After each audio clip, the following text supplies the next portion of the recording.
Hi, welcome back guys. This is your friend, Parallel Deku. Back with another fanfiction.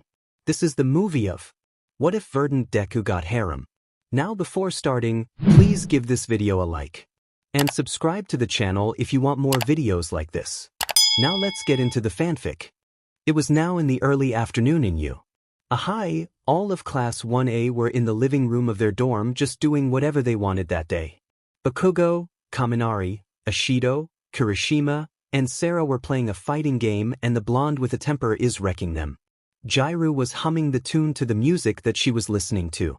Shoji and Tokoyami were both reading books that they had some interest in. Koda and Sato were cooking some lunch in the kitchen, whilst Todoroki watched them while eating some soba. Azui and Uraraka were having a chat on the dining table while Midoriya was writing on his notebook near them. Ida and Yaoyorozu were helping Aoyama, Hagakure, and Ojiro in their studies just a few seats away from the three. Lastly, Mineta was nowhere to be seen. As everyone continues to do what they were doing, Izuku continues to write what he was thinking on his notebook with absolute focus. He could hear Bakugo arguing with those he was playing with as they were whining of losing from him while he listens to Ida and Yaoyorozu's lessons. Then a thought went to his head. Was there something that I was supposed to do today? He thought as he set down his pencil. Knock knock. Suddenly, everyone stopped to what they were doing when they heard knocking on the door. Who could that be? Kaminari asked after pausing the game. I don't think any of us are expecting someone, Siro said. Well, someone has to, Jairu said as she stopped listening to her music after hearing the knocking. Let me see who it is, Ida said as he stood up and went for the door with everyone looking towards it. The stern teen then grabbed the doorknob, then turned it to open the door and was met by a pair of people outside. One of them is a young woman in her late teens, having green hair and eyes. The other is an androgynous teen with violet eyes, short white and violet hair with a large violet strand on top while shorter violet hair underneath the white. Can I help you? Ida asked as he was a bit confused along with everyone else, except for one. Oh hi, the green-haired woman introduced. So, you must be a student here, then you must know Izuku? Yes I am. Just who are you, miss, and what reason do you want with him? Ida politely asked. Oh, Megumi, but most people know me as Gumi. The now named Gumi then introduced herself and the others realized who she was. Wait, you're Gumi. The Gumi. The one from Vocaloid. Jairu exclaimed in shock as everyone felt the same. They of course heard of Vocaloid. There is nothing so famous in Japan other than Heroes is Vocaloid itself. A singing company that started from a musical instrument manufacturer till they began to hire singers for a project that leads to the rise of Vocaloid. And standing before them is one of the greatest Vocaloid singers in the world. And the reason why I want to talk with him, Gumi then has a serious look on her face. Because he is going to have a small talk with his older sister. Older sister. Kaminari stutters in shock as everyone felt the same. This was new information for them, and they couldn't believe it. They looked to where Izuku once was and found him nowhere to be seen, so they look at Bakugo for answers. Hell, if I know I never saw her anywhere near Deku nor his mom in my life, the blonde yelled at them as he was also surprised. Gumi just sighs, must have expected this, and said, just tell me where my brother could be. Probably in his room on the second floor, the second door to the right, Ida said as he was still a bit shaken by this. Thanks, Gumi then went towards the stairs with the other visitor following her. As they went up, everyone finally snapped out of their shock. Never knew Greenie would be related to a music star, Ashido said. No kidding. If I knew, I could have asked him to get me an autograph, Siro said. Same, Hagakure said in agreement. Bang bang bang. Izuku Midoriya opened this door this instant. They could hear Gumi screaming as they were a bit worried about their classmate. Bang thud. They knew whose scream was that as everyone scrambled to see what is going on. They went upstairs to see the other girl holding Izuku by the scruff of his collar, the green-haired teen having a nervous look on his face. Deku, what is going on? Uraraka shouted at her crush as he just gave them the same nervous look. So, you didn't tell them? Gumi asked. I didn't want the attention, he mumbled as she just let out a sigh. Let's talk about this downstairs. And you better tell everything you DMN nerds, Bakugo yelled. P promise, Izuku stutters as he and the rest then went downstairs and sat down. They were just there in an uncomfortable silence till one of them finally spoke up. "So, your sister is Gumi, one of the most famous singers in the entire world?" Jiraiya asked. Yeah," Izuku said and quickly looked down in embarrassment when he felt their stares. "How come we never know this?" Kirishima asked. "Well, you never asked," he said as his classmates looked a bit sheepish. "And I didn't want any of the attention with Gumi being my sister. So why haven't we seen her before?" Chaco asked. "I'm living near my place of work, so we mostly send each other texts," Gumi said. "So, who is the other person you brought along?" Shoto asked. "Really?" Gumi said to them with a raised eyebrow. "Just take a good look and you can guess who she is." They blinked when they learned that the other visitor was a girl. Then they took a better look at her and realized who she was. "Your V-Flower," Kaminari exclaimed, completely shocked yet again. "Most people call me Flower, but my actual name is Hana Kaikane." The now-named Flower introduced in a monotone voice yet sounds slightly deep for a girl. "Dude, just how many people in Vocaloid do you know?" Siro asked the shy teen. "Almost all of them," he mumbles. "And some in UTU and Suvayo," Gumi added. "So have you gone out with one of them?" Denki asked as everyone looked at him. "Kaminari, that is just deplorable," Ida exclaimed as he chops the air. "And so stupid," Kyoka added, making the electric user flinch. "And who would even go out with the DMN nerd?" Bakugo said. The class then saw Flower glaring at him as she moved closer to Izuku and put her hand on his. "Me," she simply said. This shocked the class even more, especially Ochako, who was staring at Flower in envy. Kaminari tried to reach out for Izuku, wanting to know how the green-haired teen get a hottie like Flower, but he was held back by Jiraiya and Tsuyu. "Midobro, tell me how you did it," he pleaded to Midoriya while being restrained by the two girls. Izuku could only look down out of embarrassment as his sister looked at this in amusement. "Well, I could tell how he did it," Gumi said as Izuku looked up in horror while Flower's eyes widened a little. Gumi no, he tried to stop her, but she managed to get away and hold him down. Izuku and Flower knew each other way back, but they never had the guts to confess with one another, Gumi said as both teens have blushes on their faces. It wasn't until 3 years ago that Izuku managed to get her heart by singing a serenade. The girls saw this as very romantic, but they and everyone else had one question in mind. "Midoriya can sing?" Todoroki asked. "Oh, he does, he's just shy about it," Gumi said. "There's no way that this nerd knows how to sing," Bakugo said as Gumi glares at him. "Oh, he knows, because I'm the one who taught him," Gumi said with a huff before looking at her. It was now in the early afternoon in Ahai, all of Class 1A were in the living room of their dorm just doing whatever they wanted that day. Bakugo, Kaminari, Ashido, Kirishima, and Sarah were playing a fighting game, and the blonde with a temper is wrecking them. Jiraiya was humming the tune to the music that she was listening to. Shoji and Tokoyami were both reading books that they had some interest in. Koda and Sato were cooking some lunch in the kitchen, whilst Todoroki watched them while eating some soba. Azui and Uraraka were having a chat on the dining table while Midoriya was writing on his notebook near them. Ida and Yaoyorozu were helping Aoyama, Hagakure, and Ojiro in their studies just a few seats away from the three. Lastly, Mineta was nowhere to be seen.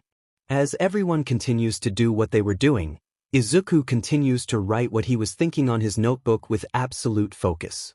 He could hear Bakugo arguing with those he was playing with as they were whining of losing from him while he listens to Ida and Yaoyorozu's lessons. Then a thought went to his head. Was there something that I was supposed to do today? He thought as he set down his pencil. Knock knock. Suddenly, everyone stopped to what they were doing when they heard knocking on the door. "Who could that be?" Kaminari asked after pausing the game. "I don't think any of us are expecting someone," Siro said. "Well, someone has to," Jiraiya said as she stopped listening to her music after hearing the knocking. "Let me see who it is," Ida said as he stood up and went for the door with everyone looking towards it. The stern teen then grabbed the doorknob, then turned it to open the door and was met by a pair of people outside. One of them is a young woman in her late teens, having green hair and eyes. The other is an androgynous teen with violet eyes, short white and violet hair with a large violet strand on top while shorter violet hair underneath the white. Can I help you?" Ida asked as he was a bit confused along with everyone else, except for one. "Oh hi," the green-haired woman introduced. "So, you must be a student here, then you must know Izuku?" Yes I am." "Just who are you, miss, and what reason do you want with him?" Ida politely asked. "Oh, Megumi, but most people know me as Gumi." The now-named Gumi then introduced herself and the others realized who she was. "Wait, you're Gumi? The Gumi? The one from Vocaloid?" Jairu exclaimed in shock as everyone felt the same. They of course heard of Vocaloid. There is nothing so famous in Japan other than Heroes is Vocaloid itself. A singing company that started from a musical instrument manufacturer till they began to hire singers for a project that leads to the rise of Vocaloid. And standing before them is one of the greatest Vocaloid singers in the world. And the reason why I want to talk with him, Gumi then has a serious look on her face. Because he is going to have a small talk with his older sister. Older sister? Kaminari stutters in shock as everyone felt the same. This was new information for them, and they couldn't believe it. They looked to where Izuku once was and found him nowhere to be seen, so they look at Bakugo for answers. "Hell, if I know I never saw her anywhere near Deku nor his mom in my life," the blonde yelled at them as he was also surprised. Gumi just sighs, must have expected this, and said, "Just tell me where my brother could be." Probably in his room on the second floor, the second door to the right," Ida said as he was still a bit shaken by this. "Thanks." Gumi then went towards the stairs with the other visitor following her. As they went up, everyone finally snapped out of their shock. "Never knew Greenie would be related to a music star," Ishido said. "No kidding. If I knew, I could have asked him to get me an autograph," Siro said. "Same," Hagakure said in agreement. Bang bang bang. Izuku Midoriya opened this door this instant. They could hear Gumi screaming as they were a bit worried about their classmate. Bang thud. They knew whose scream was that as everyone scrambled to see what is going on. They went upstairs to see the other girl holding Izuku by the scruff of his collar, the green-haired teen having a nervous look on his face. "Deku, what is going on?" Uraraka shouted at her crush as he just gave them the same nervous look. "So, you didn't tell them?" Gumi asked. "I didn't want the attention," he mumbled as she just let out a sigh. "Let's talk about this downstairs. And you better tell everything, you DMN nerds," Bakugo yelled. "P promise." Izuku stutters as he and the rest then went downstairs and sat down. They were just there in an uncomfortable silence till one of them finally spoke up. "So, your sister is Gumi, one of the most famous singers in the entire world?" Jairu asked. Yeah," Izuku said and quickly looked down in embarrassment when he felt their stares. "How come we never know this?" Kirishima asked. "Well, you never asked," he said as his classmates looked a bit sheepish. "And I didn't want any of the attention with Gumi being my sister. So why haven't we seen her before?" Chako asked. "I'm living near my place of work, so we mostly send each other texts," Gumi said. "So, who is the other person you brought along?" Shoto asked. "Really?"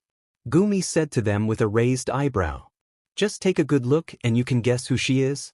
They blinked when they learned that the other visitor was a girl, then they took a better look at her and realized who she was. "Your V-Flower," Kaminari exclaimed, completely shocked yet again.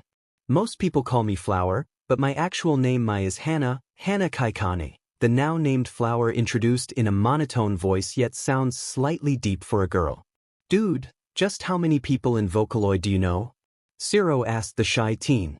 "Almost all of them," he mumbles. "And some in UTU and Suvayo," Gumi added. "So have you gone out with one of them?" Denki asked as everyone looked at him. "Kaminari, that is just deplorable," Ida exclaimed as he chops the air. "And so stupid," Kyoka added, making the electric user flinch. "And who would even go out with the DMN nerd?" Bakugo said. The class then saw Flower glaring at him as she moved closer to Izuku and put her hand on his. "Me," she simply said. This shocked the class even more, especially Ochako, who was staring at Flower in envy. Kaminari tried to reach out for Izuku, wanting to know how the green-haired teen get a hottie like Flower, but he was held back by Jairu and Siu. "Midobro, tell me how you did it," he pleaded to Midoriya while being restrained by the two girls. Izuku could only look down out of embarrassment as his sister looked at this in amusement. Well, I could tell how he did it, Gumi said as Izuku looked up in horror while Flower's eyes widened a little. Gumi no, he tried to stop her, but she managed to get away and hold him down. Izuku and Flower knew each other way back, but they never had the guts to confess with one another, Gumi said as both teens have blushes on their faces. It wasn't until 3 years ago that Izuku managed to get her heart by singing a serenade. The girls saw this as very romantic, but they and everyone else had one question in mind. Midoriya can sing? Todoroki asked. Oh, he does, he's just shy about it, Gumi said.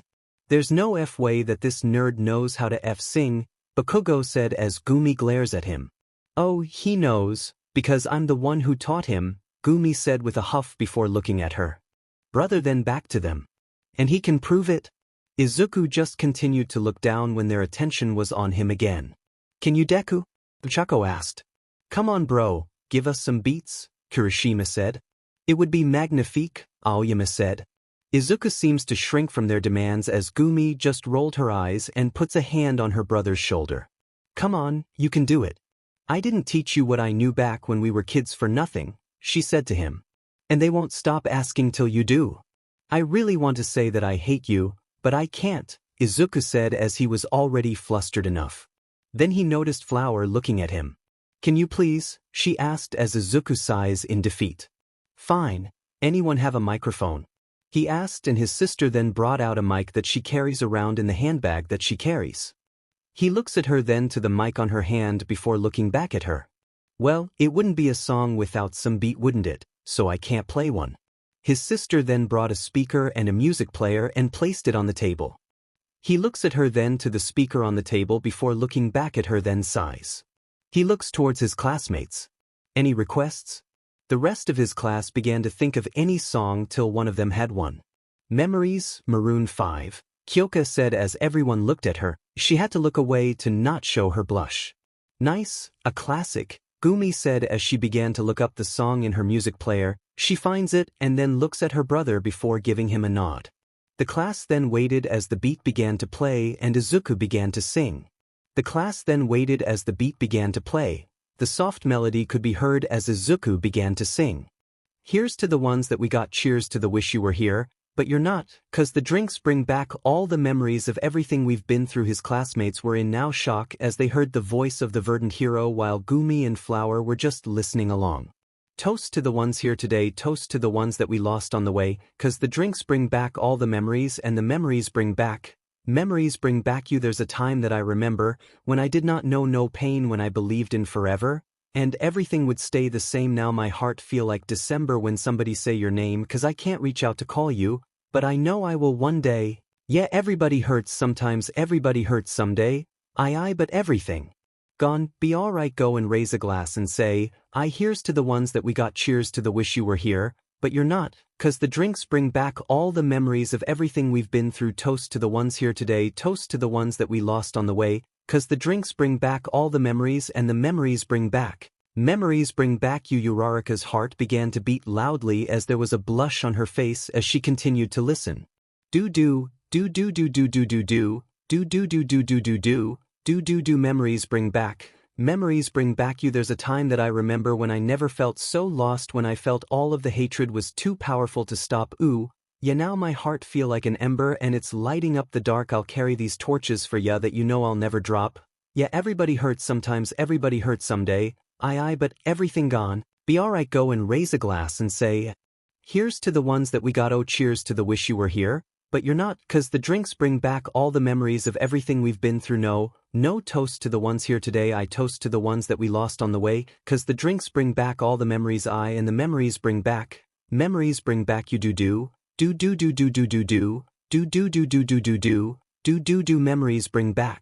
memories bring back you.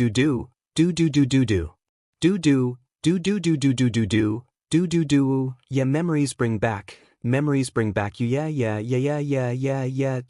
Do memories bring back you. As soon as Izuku finished singing, there was only silence. He was a bit nervous till he received a standing ovation from his classmates.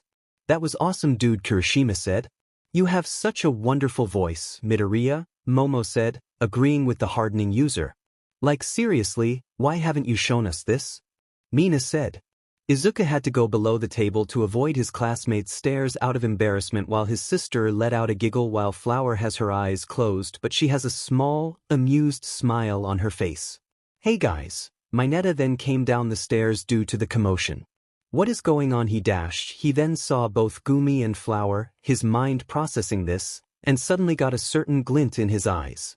The two noticed this and they glared at him. Flower then suddenly crossed her arms.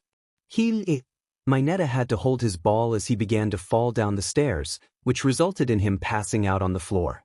The other students had to look to what had just happened and saw a clenched fist on the spot on the floor where Mineta once was, and it began to disappear into disintegrating petals. What was that? Kyoka asked Izuku as he just let out a sigh. Her quirk, V-flower, quirk, bloom. She can replicate every part of her body that would bloom on any surface and would follow her commands, but she needs a lot of control and stamina to maintain them for longer uses. I hate those type of guys, Flowers said with a huff. That is such an unacceptable use of a quirk if it is used for something like this, Ida said as he yet again chops the air to show his annoyance. Sorry, she really hates perverts, Izuku apologized. And that is a good reason, Jiraiya said, defending the act, and none of the girls disagreed. So does this prove anything? Gumi asked, trying to divert the conversation away from the unconscious pervert.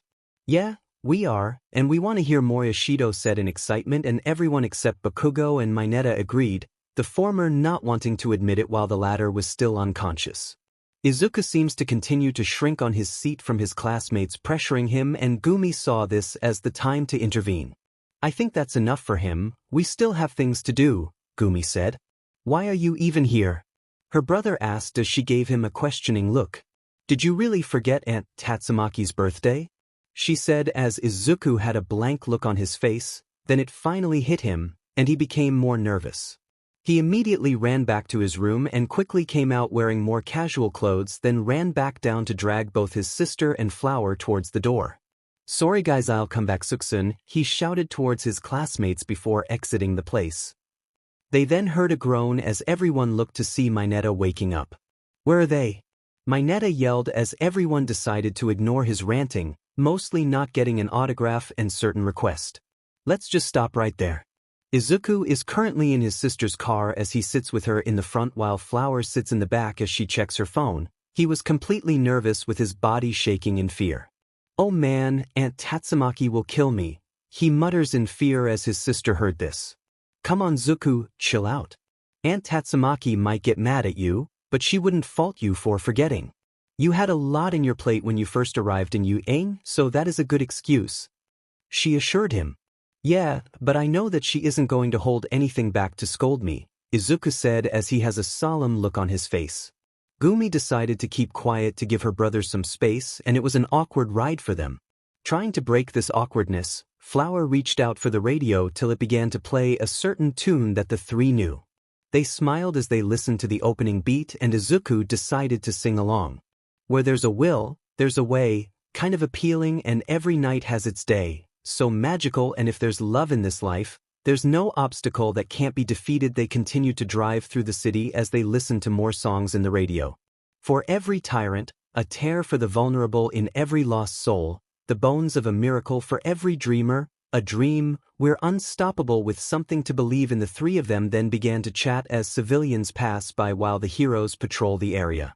Monday left me broken Tuesday, I was through with hoping Wednesday, my empty arms were open Thursday, waiting for love, thank the stars, it's Friday, I'm burning like a fire gone wild on Saturday, guess I won't be coming to church on Sunday, I'll be waiting for love to come around. They were then out of the prefecture as they now took the road in another one.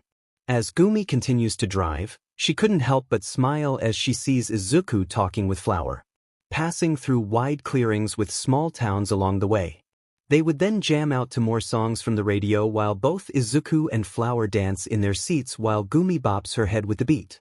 We are one of a kind, irreplaceable. How did I get so blind and so cynical? If there's love in this life, we're unstoppable. No, we can't be defeated. Monday left me broken Tuesday, I was through with hoping Wednesday, My empty arms were open Thursday, waiting for love, thank the stars. It's Friday, I'm burning like a fire gone wild on Saturday, guess I won't be coming to church on Sunday, I'll be waiting for love to come around. Gumi then turned off the radio and said, I think that's enough. We are getting close to Aunt Tatsumaki's place. Still can't believe that Aunt Fubuki married someone who has the same name as the city, Izuku added as his sister giggled a bit. Yeah, but he is still a great part of the family. Unlike him, Gumi said with a bit of venom at the end, which made his brother worry for her. It's been years now, you should have moved on by now, he said as his sister let out a sigh. I really can't help it, it still pisses me off so much, she said as they now entered the city. Others will also be there, Flower said, wanting to change the subject of the conversation from escalating. Deciding to change it as well, Izuku said, the others. You mean the rest of squad? Yeah, but I think Fukase just wants to be there for the free food, she said. Both green-haired teens laugh a bit from this. How's Pico doing? Still living with his sister? Izuku asked. Yeah, he was still depressed about his contract being cancelled, but he did move on a bit from it. It's not that bad. At least he wasn't cancelled after hiring. There were some who got hired but their contracts between Vocaloid and their companies were terminated for multiple reasons, Gumi said with a frown on her face. It's really a shame, we would have liked to actually work with them. That's the music industry for you, Flower said. Okay, let's change the subject before we continue to bash the music industry, Izuku said, not wanting to hear a full rant about it. Yeah, you're right. Plus, we are here now actually, Gumi said as she then went to park her car somewhere close to their destination. They then get out as they now face a large apartment building. So here we are. Good thing Mom told me to get you before she left, Gumi said as she had a smile on her face when she saw the embarrassed look on his brother's face. Let's just go in, he said as the three of them then entered the place. Talking, thinking, lyrics, flashback, screen, quirk, introduction, disclaimer. I don't own anything. Chapter 2. To know more. Back in Class 1A's dormitory, everyone was still in a state of shock after the reveal hours ago. Some went to see what's on TV to get their minds of it, some went to their rooms, while those who remained tried to relax by eating some snacks. Mina was stomping her feet, her mind filled with many questions that needed to be answered, and she wanted them badly, but she's not the only one, while the others weren't bothered by it. You could clearly see how it still affects them and wanted to know more. Some tried to suppress them, but others aren't so patient as them. Okay, that's it, Bakugo yelled, still outraged that Izuku is still having something that he doesn't know. I'm going to find that nerd and get those answers out of him. Bakugo, no, you shouldn't resort to violence. Midoriya promised that he will tell us, but he is currently having a situation with his family, and we need to respect that, Ida said as he tries to stop the blonde to do something that would drastically escalate. But how long do we have to wait? Mina whines as she can't stop thinking about it. The possibilities were so many, we still need to respect his privacy. He will tell us when he wants to, Momo said, just wanting to divert her thoughts away from the subject. Might I add that Midoriya also has a girlfriend, Mineta said, ever since he got informed of what happened. Tsuyu just hits him with her long tongue, making the midget fall over from his seat. That is not important, Jiru said, quite angered with the pervert. Still, Midoriya has a girlfriend. How did they actually meet? Denki asked as the others thought about it as well. Still, we must wait for him to come back, Ida said. F this SHT, I'm going to check his room. Bakugo then marched upstairs to check Izuku's room. Bakugo stopped this at once. Ida quickly followed before the blonde could do anything. The others quickly follow to help while some just want to see what will happen next. There they saw Tenya holding Bakugo back from their classmates' dorm room as the blonde tries to escape from their class president's hold. Let go of me, Four Eyes, Bakugo yelled. I shall not let you desecrate Midoriya's room. F off. The blonde then managed to get off the strict teen by releasing a small explosion from his hands that made Tenya flinch. Bakugo then used a bit stronger explosion to forcefully open the door to Izuku's room. There they saw inside were Izuku's memorabilia of their teacher and #1 hero, All Might. Almost every spot has figurines of the hero along with some posters of the hero. Bakugo then began to look around his room, messing up some of the owner's room a bit while the others tried to fix it.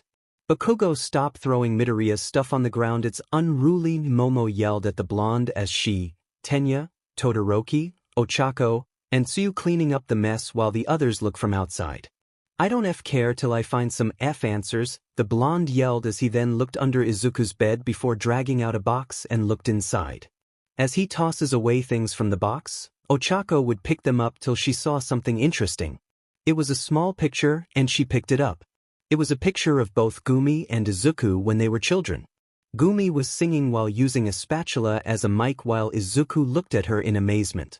"Oh, that's adorable," she thought with a smile as she then set it down to continue picking up the rest of her crush's stuff. After finishing with one box, Bakugo grabbed another one under the bed and saw that it was filled with CDs. He looked at one of them and saw what was taped on it. Finally, he yelled as he put back the CD and carried the entire box. "What did you find?" Mina said in anticipation as the others from outside also felt the same. "Bakugo, put that down now," Ida yelled at the blonde as Katsuki just sneers. "If that nerd can't tell me now, then I'll look for them myself. But think of the consequences. What will you think will happen if anyone knows what you did? Well, might as well get this over with and move on." Bakugo then pushed Ida away and went downstairs with everyone else following him. Katsuki then walks over to the television and grabbed the CD player nearby. He connects it to the TV and went through the box. "Whoa, never knew you could use this old thing," Kirishima said as he looked at the CD player. "Of course, no, shitty haired," the blonde yelled as he continues to look through the box. "Come on, what's in it?" Mina then took a peek in the box to see more CDs with labels. "Are those songs?" Denki asked Siro to even pick one up. "Not only songs, but I also think some of them are just short videos," the tape user said as he looked at one of them.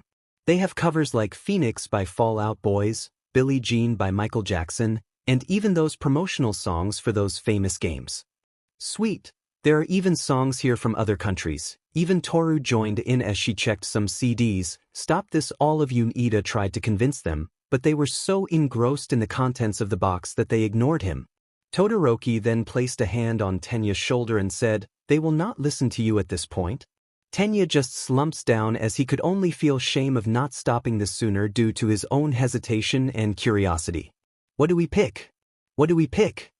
Mina bounced in excitement as half of the class were now into this. Achoo, Izuku suddenly sneezed as he was currently playing on a console in the apartment's living room till his nose reacted. "Dude, why did you sneeze?" The other person sitting beside him said. It was a redhead boy that looked very deformed on his left side. While he retained his bright red hair and red skin. His left side looked very burnt around his bright red eye, around his mouth, on his neck, then to the rest of his body. While his right side looked very fine with no sign of any burns and retains his black eye. He wears a white shirt over a white long-sleeved Velcro coat that is very wrinkled on the left side to enhance the deformity he is so proud of, along with a red pocket with a black X on it, a red bow around his neck, a red rectangular cloth that is attached on both sides of his shoulder by ragged stitches as it has black tiger stripe patterns and a black 4 on the middle of the cloth, and a straight 16-pronged pattern on the center front of the center. Under the coat and below his shirt is a red skirt that is slightly shown due to the bottom of the right side of the coat being pinned on his waist. A pair of black slacks, a pair of white shoes with high red collars, on each shoe is a red X on the laces and red soles. For accessories he has a red, black, and white top hat with a rabbit muzzle and large rabbit eyes. His right wrist has a red folded bracelet-like sleeve while his left arm is covered in bandages, a small black flag with a white X clipped on his hair, and a red X mark on the bridge of his nose. "No idea, I think someone is talking about me," Izuku said as he ran his nose. "It might be something less important. Anyways, fatalities." The redhead cheered as Izuku looked at the screen, and he indeed did a fatality as they were playing Mortal Kombat 11. "Again," Izuku said in disappointment as he then looked towards his playmate. "You took advantage of me sneezing, you snooze you lose, greenie." The redhead taunts him till something hits him on the head and he reaches out it. "Ow f." Izuku looked behind him to see for a bunch of pink petals disappearing in the air. "Flower, do you really need to hit me that strong?" The redhead yelled towards the kitchen as Flower peeked out to look at them. "You deserve much more, Fucase, especially with all of the shenanigans that you have done ever since you joined," she said as she went back to the kitchen. The now-named Fucase just grumbles. He then looks at Izuku and said, "Flower is just harsh." "I don't know, I heard from everyone how you are pretty much a menace in the HQ, Izuku said as Fucase just scoffed. "They are just killjoys, especially Flower. Why did you even date her?" he asked, but not in a malicious way, rather he said it jokingly. Izuku just smiled and shrugs, then said, "I guess I'm just that lucky." Fucase then smirks and said, "Then you are even luckier having more girls with you?" Izuku just looked embarrassed as he looked away while Fucase laughed. "Backing you. Everyone has decided to do this equally, so they put the box on the coffee table, and they will randomly take turns choosing one. Now it's Kirishima's turn. Alright, let's see here," he said as he looked through the box till he finds something that catches his interest. Undefeatable by Sega. "I think I remembered that song, I think they used it in that Sonic game," Denki said. "Play it," Mina said to Kirishima in excitement. Drew just smiled and said, alright, I'm putting it in." The redhead then put the CD in the player as he went back to sit with the rest while Ochako pressed play on the remote. Then showed in the TV is Izuku, and alongside him were Flower and people that they don't know yet. "I'm hanging on to the other side, I won't give up till the end of me go." They were now in awe as they heard Izuku's voice while the people around him played their instruments amazingly. "Welcome to the mind of a different kind where we've been growing slowly. Think I'm on 11 but I'm on a 9. Guess you don't really know me. Running from the past is a losing game. It never brings you glory. Been down this road before, already know this story. Face your fear, it's time to face your fears, cause when your time has come and gone I'll be the one to carry on, and you can throw me to the wolves cause I am undefeatable. I'm hanging on to the other side, I won't give up till the end of me. I'm what you get when the stars collide. Now face it. You're just an enemy. Whoa, whoa, you're crossing the line. Whoa, whoa, now we've run out of time. Whoa, whoa, I'll take what is mine, and when the story ends it becomes a part of me. I'll give you what it takes. I'll find another way. I used to never know, but now it's crystal clear. This feeling's just a ghost. It's time to face your fears, cause when your time has come and gone I'll be the one to carry on, and you can throw me to the wolves. Cause I am undefeatable. I'm hanging on to the other side. I won't give up till the end of me. I'm what you get when the stars collide. Now face it. You're just an enemy. I'm hanging on to the other side. I won't give up till the end of me. I'm what you get when the stars collide. Now face it. You're just an enemy. Welcome to the mind of a different kind where we've been growing slowly. Think I'm on an 11 but I'm on a 9. Guess you don't really know me. Running from the past is a losing game. It never brings you glory. Been down this road before, already know this story. The video then ends as everyone begins to talk to each other. "And that was awesome. Midoriya wasn't kidding," Denki said. "Oh, the brother or the sister?" Todoroki asked. "Of course, I meant the sister. She's the one who taught him, so she deserves a compliment for this," the blonde said. "He is right about that," Siro said. Alright, it's my turn." Mina then dived for the box and began to check inside it. "Man, after hearing that, I want to listen to more of them," Kirishima said. "Midoriya does have a great voice," Todoroki said. "He sounds like an angel," Hagakure added. "But that high tempo was just dope," Kyoka said. "I got one." Mina cheers as she holds up one of the CDs and reads what is written on it. "Hibikase X Echo. I still remembered them playing this on stage." Toru squeals when she hears this and says, "Both Gumi and Miku's duet was so appealing. Put it in. Mina quickly took out the previous CD and put on the next one. She then joined back with the rest and pressed play. On the TV, a really close recording of a dark and empty stage. Most of the class were giddy when they saw this because they knew what's to come. A smooth retro beat then began to play as the tempo began to rise and a female voice is heard as it began to sing. Mayanaka enai tsugu odo no kikoku kyuen enai yuguzan reiji and nada j furor hikari misu netsu yubisaki enai odraser kankaku soku taikanesshizumura yurfutari dake no mitsu. A countdown appeared on stage as it starts at 10 before going down. Taiken soku kaiken kasanar heikiai enai miryu sarit iku. As it reached 1, a girl with teal hair and eyes then appeared on stage, behind another screen as the tempo continued to rise. Wajernade eni watashi no ko wagamen koshi de tu chanto ace heitvacher date tsuki hanasanade anada no odo enai mata abarit itai oboit ite eni watashi no ko wa nada j kurita kono mi sabit. With a girl then zooms out as she picks up a hammer on the ground. Mitsumo and nada to Futari. She then began to smash the partition between her and the audience as cracks began to form. Kasanida Iki to Oto to Hibikase. She finally smashed the divider between her and the crowd as she stumbles a bit. The beat continues to play in the background as she recovers. She then dropped the hammer and crouched down before leaping forward, landing on stage with slam, and continued to sing while adding some moves in it. Mayanaka ni to Hikita netsu Mikitsuzuketeru Guzan Reiji Kagami Utsushi ni Hawashite Iku Shiranai Odo Jie Tsutao Kankaku Soku Taiken Nishizumura Yuritu Ikidzukai Sor Taiken Soku Kaiken Sabita Rojiku Ima Ichido. Wakagarera Wajernade Eni Watashi no Ko Wajiken Mo Kutabesu Shiganara Vacharda Nanti Iwanada Nada no Odo ni Mata Izarit Itai Oboit Ite Eni Watashi no Ko wa Nada Jie Kurita Kono Mi Sabit Wakodo no Hatahatsu no Eni Jie Majuara Kono Iki to Odo to Hibikase a pole. Then appeared before her as some viewers felt quite steamy watching this. Anada no unda Oto ni tada koi washite ida no kanashimi okori kenshin sabit uchinare sugumi then appeared on the screen as she also began to sing as well. Into an ugly black I'm gonna run away now and never look back I'm gonna burn my house down into an ugly black X2 I'm gonna run away now I'm gonna burn my house down into an ugly black X2 I'm gonna run away now I'm gonna burn my house down. She then picked up the hammer from before and hits the partitions once before dropping it and resorting to instead kicking it as strong as she can. Into an ugly black X5 she then smashes through, stumbling along then jumps off. Miryu Sariti Kagumi then lands in a kneeling position as the girl with her jumped, and she looks like she was suspended in the air. Wajernade Eni Watashi no Ko with the girl then landed on the ground as she and Gumi began to dance in perfect sync.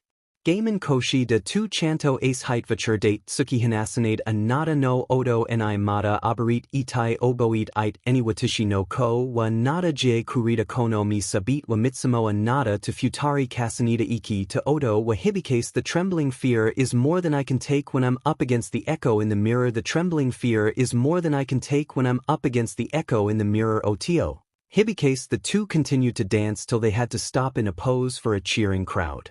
A small tune then heard as the two looks at the screen behind them and was quickly taken aback when it was kicked through by a pair of blondes of the opposite genders.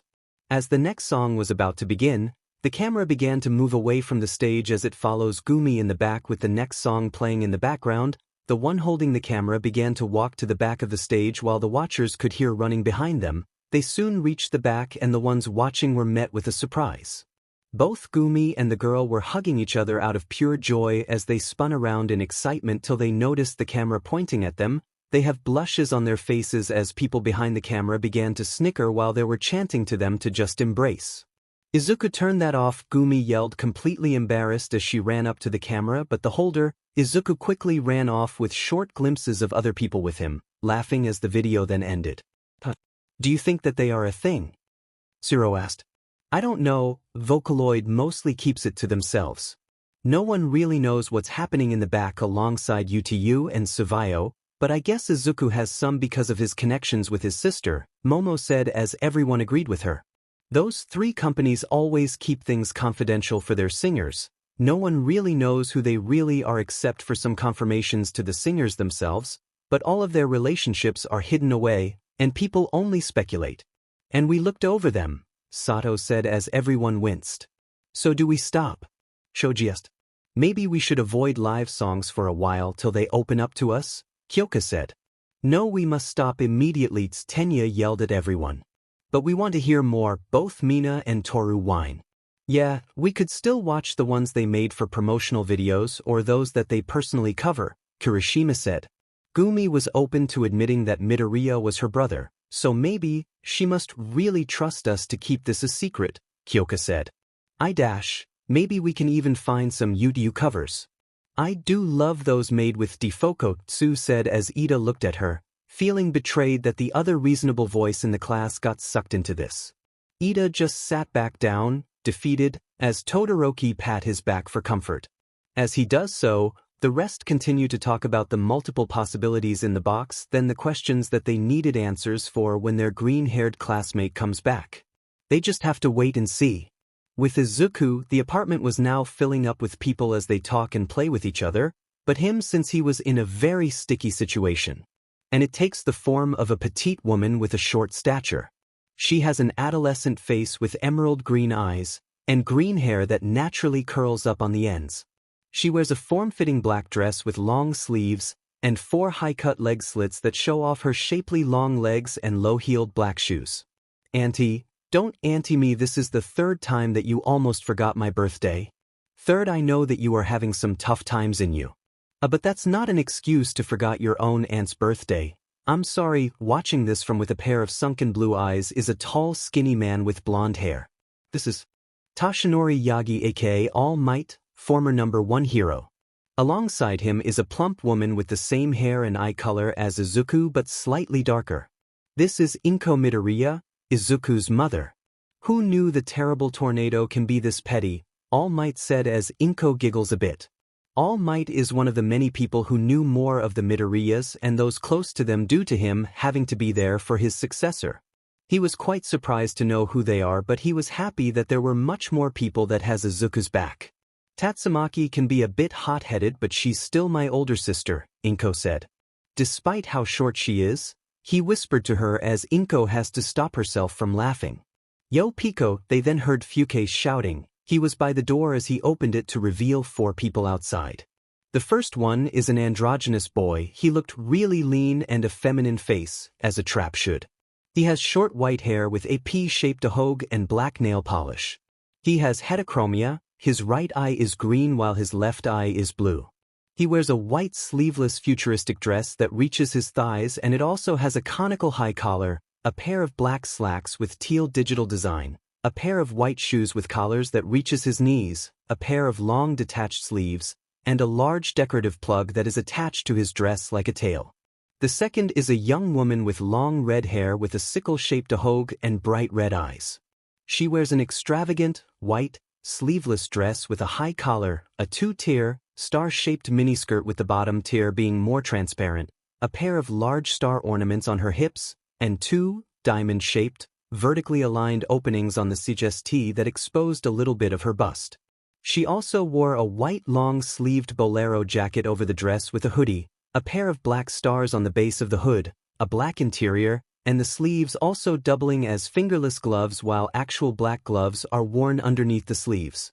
Then a pair of white high-heel boots that reaches her knees with a black back quarter, a pair white stars on the openings of the boots, and holographic on the side of the heel counter.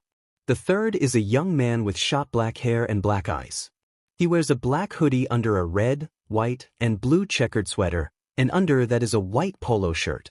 He also wears a pair of gray pants that is being held by a belt with a steel buckle and a pair of brown boots. Additionally, he wears a pair of glasses and a pair of blue headphones. Lastly, the fourth is a little girl with short gray hair in small pigtails with 2 yellow beads binding her hair and yellow eyes that is close to gold. She wore a one-piece pinkish-red dress/coat over the white frilly uniform buttoned in golden buttons with a checkered cravat securing the neck collar. The ends of the dress adorned with checkered frills of red and green. White lines outlining the sleeves and white frills in the lowermost part of the dress just above her bare knees. The same design tightening around her wrists, acting like a bracelet, was a cloth secured in a pink ribbon. Pure white knee-highs, sewed in red threads with ribbons on the outermost sides, hugged her lower legs down to her feet, where clear, reddish-brown school shoes fitted. The same checkered pattern in a form of a ribbon topped the shoes. On her back is a pink Randasiru/firm-sided Eltjar backpack, completing the outfit of the elementary school girl. "What's up, fuckus?" the androgynous boy said as Fucase glared at him. He snickers, but the older girl hits him on the head. "Pico, stop using curse words around Yuki. She already knows enough, we don't want her to learn more," she said as she looked to see the older man covering the little girl's ears. The now-named Pico just rubbed the back of his head sheepishly and said, Sorry. Izuku then used this as a distraction to meet with the 4. "Hey, Pico, Mickey, Kayater." "Izunite," the little girl called to him with a smile as he gladly returned it. "Hello to you too, Yuki," he said as he kneeled down and gave her a head pat. "How's your studies going?" "Her studies doing great and she's one of the top students," the older male said. "You are a great teacher after all," the redhead complimented him as he has a small blush on his face while the little girl nods. Hayama-sensei have taught me multiplication, the little girl said. That's good, you better keep up with your studies, Yuki, Izuku said as the now-named Yuki nods. Good, go to the room on the right. Eri and the others are playing there. Thanks Izunai, Yuki then gave her bag to her teacher and ran off to join the other children. The 5 remaining people then walk towards the living room and sits along with the others who were having their own conversation. Man, there are a lot of people here, Pico commented. Well, it's mostly the people who worked with my aunts, close friends, and you guys, Izuku said. It is a really big change to open up to someone out of the headquarters. It's getting really boring being famous. At least those who were less known have a proper life since no one is hounding them. Like seriously, I had to wear a large coat and a hat just to get here, Fucase said as slumped on the chair.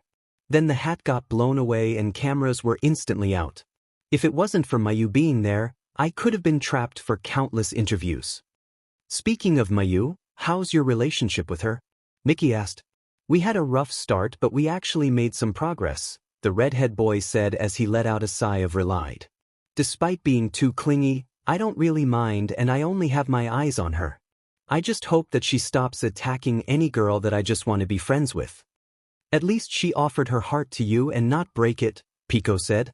Hey, I'm not that stupid, Fucase retorted. But you are stupid enough to cause havoc in HQ and get punished for them, Mickey reminded him. They weren't that bad. We had to separate you from Flower because she wants to pummel you when you were focusing on a video of you showcasing the bike you bought and ran her foot as she walked out of her room, Kayateru said. I apologized. You gave Oliver a real tarantula after the actual tarantula song and told him that it was chocolate. He cried a lot that night, Pico said. I apologized to him as well and bought him his favorite snack. Most of the building had to be rebuilt because you somehow got the keys to the twins' road roller. It costed a lot, Izuku said. Okay, that I understand. But I can't really reject the idea of riding one.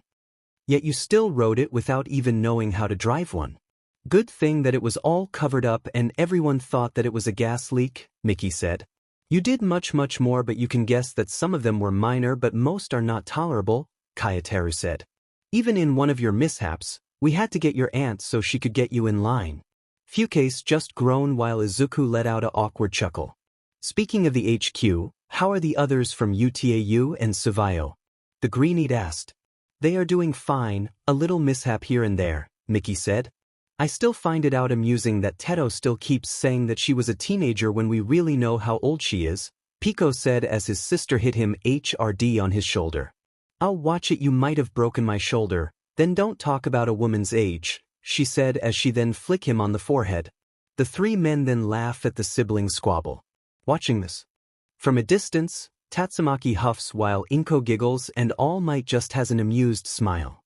That brat, I wasn't done with him yet, the Greeneat's aunt said as her sister stopped giggling. Tatsu. You know how things have been in his school, just take it easy on him already, Inko said. Well, he better not forget my birthday next year and he better get me something for it as well.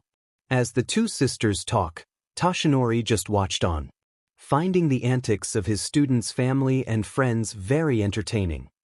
Is Nizu rubbing on him? He better check just to be sure. Backing you. It was now Ochako's turn as she looked through the box for any songs, ignoring those that weren't. Maybe some other time. Come on Chaco, I can't wait, Mina said, bouncing in excitement. I'm looking, the zero-gravity user said as she just grabbed a random one. She looked at the title and lets out a hum. One Call Away by Charlie Puth. OMG, I remember that song. I think they still play today in YouTube. It was so appealing, Hagakure said as she sways a bit in joy. Put it in, Mina could barely contain her excitement. Alright. Uraraka then puts in the CD and pressed play. On screen, Izuku is seen sitting in front of a piank on a middle of a ballroom wearing the suit he wore in I-Island. Oh, so that's what he wore in I-Island, Mina said to Ejiro. Yeah, but I think that this is before that. He destroyed it during the fight, the redhead said. A shame really. Whoever made it did a very great job, Momo commented. Meanwhile, Ochako let out a sigh as she looked at the suit that Izuku was wearing. It really looked great to him. On screen, Izuku began to play the piano for a bit before playing Teacher E actual song. I'm only one call away, I'll be there to save the day, Superman got nothing on me, I'm only one call away. Some of the girls looked very giddy while Mina playfully taps Uraraka with her elbow, making the brunette lightly blush. Call me, baby, if you need a friend, I just want to give you love, come on, reaching out to you. So take a chance no matter where you go, no you're not alone. Izuku then stood up as he continues to sing while a young man with black hair with a single strand of pink took over playing the piano. I'm only one call away, I'll be there to save the day, Superman got nothing on me, I'm only one call away, come along with me, and don't be scared, I just want to set you free, come on. Then out of the corner of screen, a young blonde girl in a yellow dress walked over to him as everyone immediately recognized her. You and me can make it up, anyway for now, we can stay here for a while cause you know, I just want to see your smile no matter where you go, no you're not alone. The two then hold each other's hands as they began to dance. I'm only one call away, I'll be there to save the day, Superman got nothing on me, I'm only one call away, when you're weak I'll be strong, I'm gonna keep holding on now, don't you worry, it won't be long darling, if you feel like hope is gone just run into my arms. The two then began to slowly sway with the beat, hands interlocked as they gaze at each other's eyes. I'm only one call away, I'll be there to save the day, Superman got nothing on me, I'm only one call away, I'm only one call away, I'll be there to save the day, Superman got nothing on me, I'm only one call away, I'm only one call away. The video then ended as everyone were quiet a bit till Kaminari stood up and pointed at the screen. Wasn't that Kagami Rind? The blonde yelled out in shock. We can see that you rip off Pikachu, Bakugo yelled at him in annoyance. But what was that? Did they have a relationship or something? Zero asked. Maybe they broke up and he now has flower, Kyoka said. That's a possibility, or he is in relationship with both, Momo said as everyone looked at her, shocked. How did you get into that conclusion? It sounds weird, Kirishima said. And wrong, it is illegal here in Japan to practice polygamy, Ida pointed out. Not really, Momo said. What do you mean? Kyoka asked as she and everyone else were now confused. It was illegal, but the rise of quirks also brought quirks that can affect the person's or their target's affection, Momo said with a straight face. Polygamy is legal, but there are clauses that would prevent abuse and anything malicious.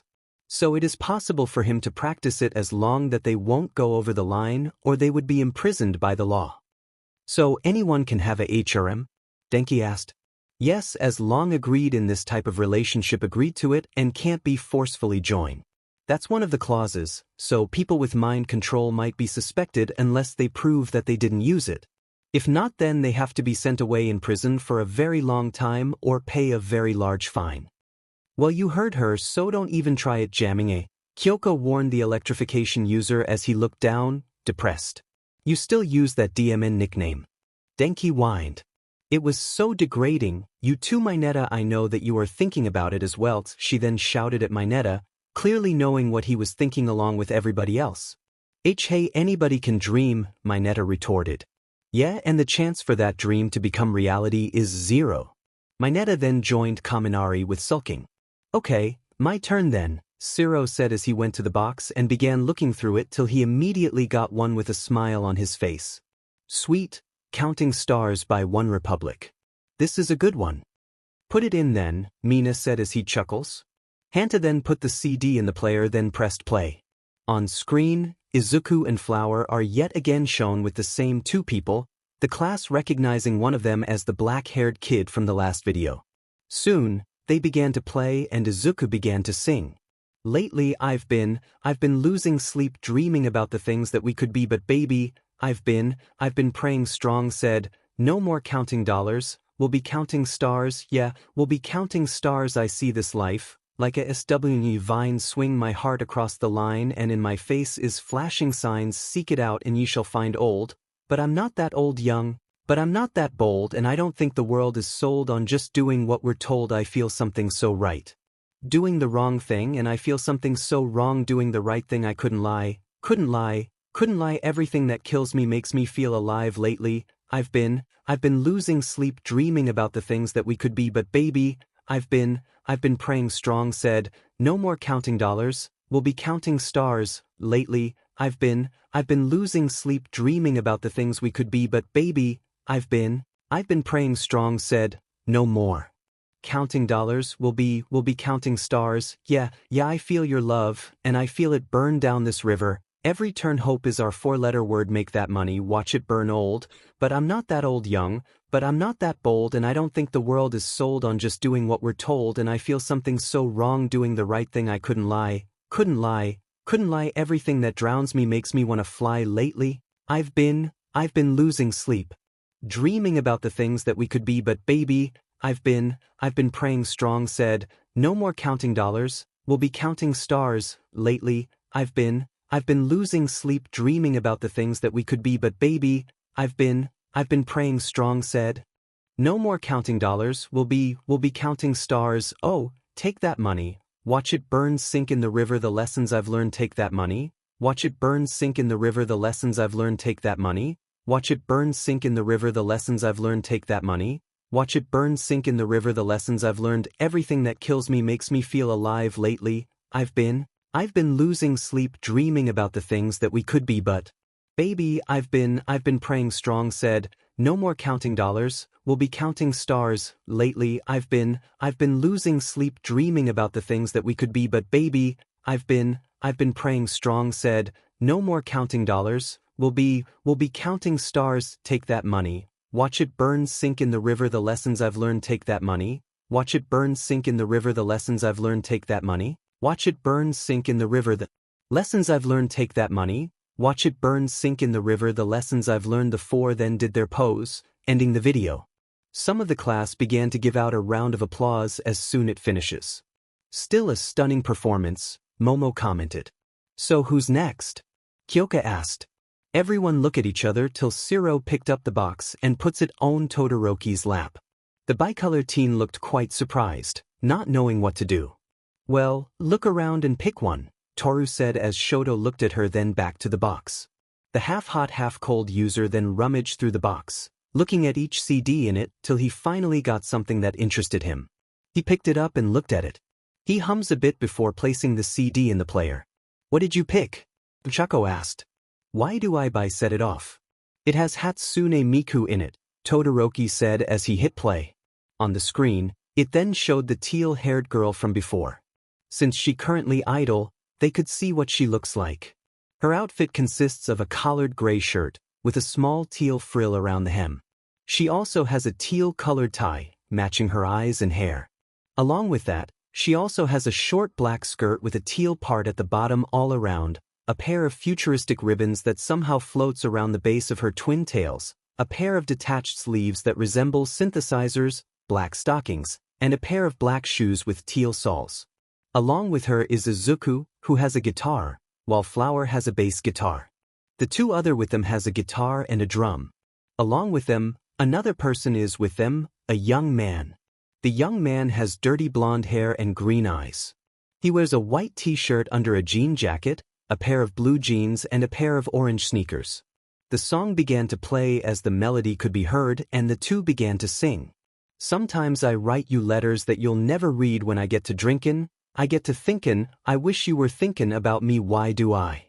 Sometimes I look for girls that look the way you do so F stupid, started to do it when I saw you with someone new why do I? It's been 10 months and 20 days I'm the last thing that's on your brain so why do I still wake up, 2 in the morning cold sweat, screaming your name? Why do I get drunk and look at your pictures? Why do I feel this way? Why do I do this to myself? And why do I even try? You don't so baby why do I? Why do I? Why do I? Oh, some nights, I think about the last time that we talked back in November, maybe December all I remember is that you called me a piece of SHT said you never want to see my face again you regret everything we ever did you're obviously over it, so why do I still wake up, 2 in the morning cold sweat, screaming your name? Why do I get drunk and look at your pictures? Why do I feel this way? Why do I do this to myself? And why do I even try? You don't so baby why do I? Why do I? Why do I? It's been 10 months and 20 days I've been wondering the same din things so why do I still wake up, 2 in the morning cold sweat, screaming your name? Why do I get drunk and look at your pictures? Why do I feel this way? Why do I do this to myself? And why do I even try? You don't so baby, why do I? Why do I? Why do I? You You don't so baby why do I? You don't why do I? Why do I? You don't so baby, why do I? Miku and the guy gave each other a high five as the others gathered around them before facing the camera. They did their pose and the video ended. The class were yet again impressed. While Bakugo is still mad at the Verdant hero, he began to admit that Deku is a good singer. Along with Izuku, the others were wondering who are the rest in the video. Most of all, in Denki and Mineta's mind, does he have a charm? Back in the Class 1A's dormitory living room, most of the students were still sitting by the television with Izuku's box. Alright, who's next? Denki asked. How about our class president? Shiro said as everyone looked at Tenya. Come on dude, just one. Yeah, there might be one that you might like. We'll let you do this once. Come on, pick one. His classmates then began to pressure him till he finally relents. Fine, but just this once only, Ida said as he then grabbed the box and began to look through it. Some of his classmates looked as if they won, but he added, since you forced me, then it's a proper punishment that you will clean the dishes for 2 weeks. Those who pressured him, Denki, Mina, Kirishima, and Toru, were now stiffed in fear. The first 3 paled while Toru was shivering in fear. Tenya then continued to look through the box till he found a CD that interested him. Enemy by Imagine Dragons, he mutters as he then put the CD in the player and pressed play. Then appearing on screen is Izuku and his friends. Izuku was holding a mic while one of his friend, a young man with black hair and a red cap, stands beside him while the others are in the background with their instruments. Look out for yourself. I wake up to the sounds of the silence that allows for my mind to run around with my ear up to the ground. I'm searching to behold the stories that are told when my back is to the world that was smiling when I turn. Tell you you're the greatest, but once you turn they hate us. Oh, the misery. Everybody wants to be my enemy. Spare the sympathy. Everybody wants to be my enemy. Look out for yourself, my enemy. Look out for yourself. But I'm ready. Your words up on the wall as you're praying for my fall, and the laughter in the halls and the names that I've been called. I stack it in my mind and I'm waiting for the time when I show you what it's like to be words spit in a mic. Tell you you're the greatest, but once you turn they hate us. Ha oh, the misery. Everybody wants to be my enemy. Spare the sympathy. Everybody wants to be my enemy. Look out for yourself, my enemy. Look out for yourself. Look okay. Hoping that somebody pray for me. I'm praying that somebody hope for me. I'm staying where nobody's supposed to be. PP posted, being a wreck of emotions ready to go whenever. Just let me know the road is long, so put the pedal into the floor. The enemy on my trail, my energy unavailable. I'm hasta luego. They wanna plot on my trot to the top. I've been out of shape, thinking out the box. I'm an astronaut. I blasted off the planet rock to cause catastrophe, and it matters more because I had it not. Had I thought about wreaking havoc on an opposition. Kinda shocking. They wanted static with precision. I'm automatic quarterback. I ain't talking sacking. Pack it up. I don't panic. Batter up. Who the baddest? It don't matter, 'cause we at ya throat. Everybody wants to be my enemy. Spare the sympathy. Everybody wants to be my enemy. Oh, the misery. Everybody wants to be my enemy. Spare the sympathy. Everybody wants to be my enemy. Pray it away. I swear I'll never be a saint. No way, my enemy. Pray it away. I swear I'll never be a saint. Look out for yourself. They then did their pose as the video ended. The class then let out a small round of applause as Tsu grabbed the box to pick the next song. While she does so, the others took a break. Ochako is poking on the leftover lasagna that she got for herself with a down look on her face as she let out a sigh. Anything wrong, Uraraka? Momo asked. Well, I think it's about Greenie already having someone or two, Mina in a teasing manner as Ochako blushes red. Are you jealous? Kyoka asked Ochako as she began to stammer. It's kinda obvious, Uraraka, Tsu said as she was still looking through the box. The zero-gravity user deflates a bit. It's just how can I respond to this? She asked. Well, if Greenie comes back then talk with him, Mina said. But I haven't told him about feelings yet, Uraraka said. Then woman up and tell him Izuku I love you, Mina said as she just couldn't help herself. She won't just be able to see of her favorite ships ever since the beginning of their school life here in Yuye, but also help her friend overcome this. Ochako then looked like she regained her vigor and said, You're right, I'll tell him when he gets back. Then she feel down again. But what if he didn't accept it? This is Midoriya that we are talking. He wouldn't just break someone's on purpose, Ashido assured her. She then moved closer. And I bet that Flower won't mind if she hears your reason along with Rin if Yamamo is right? I don't think so, she said with less confidence. Alright, got one, Tsu said as everyone went back to their seats. Tsu then placed the CD in the player and grabbed the remote. What did you pick? Tourist. Angel with a shotgun by the cab, Tsu said as she pressed play. Izuku then appeared on the screen with a mic in hand with the room completely dark except for one light shining down on him. Then the music came and a choir could be heard as Izuku began to sing. I'm an angel with a shotgun, shotgun, shotgun an angel with a shotgun, shotgun, shotgun get out your guns, battle's begun are you a saint or a sinner? If love's a fight, then I shall die with my heart on a trigger they say before you start a war you better know what you're fighting for well baby, you are all that I adore Ochako's heart seemed to beat after hearing that part as she clutches her. If love is what you need, a soldier I will be I'm an angel with a shotgun fighting till, the war's won I don't care if heaven won't take me back I'll throw away my faith, babe, just to keep you safe don't you know you're everything I have. And I wanna live, not just survive.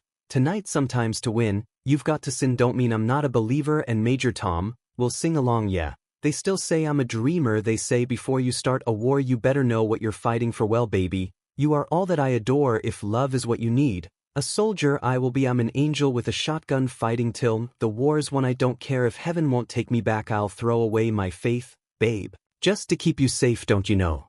You're everything I have.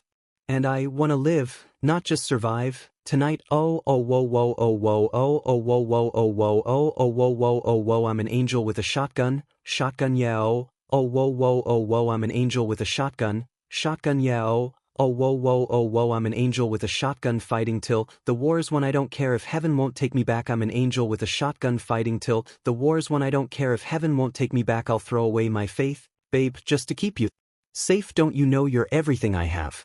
I'm an angel with a shotgun and I wanna live, not just survive, tonight live, not just survive and I'm gonna hide my wings tonight they say before you start a war you better know what you're fighting for well baby, you are all that I adore if love is what you need, a soldier I will be Izuku then strikes a pose as the video ended. As it did, Ochako let out a sigh of relief as she slumps on the couch while some of the class nods to show their appreciation of their classmates' performance. May I have a turn? Momo asked as Tsu gave her the box and the rich girl began to look through the box for a song. So who is going after Yamamo? Jiro asked. I want to choose next, Mineta suddenly shouted as Tsu immediately slapped him with her tongue. I don't think so. You'll probably choose something that fits your taste and we know what you like, Jiro said in annoyance as everyone agreed with her. It is better if someone watches you choose so you won't choose anything that involves Midoriya's privacy, Momo said as she keeps looking through the box. Let me take responsibility, Ida said. You're hired then, Kyoka said with a cheeky smile as Mineta grumbles under his breath. Alright got one, Momo said as she held a CD. What's the title?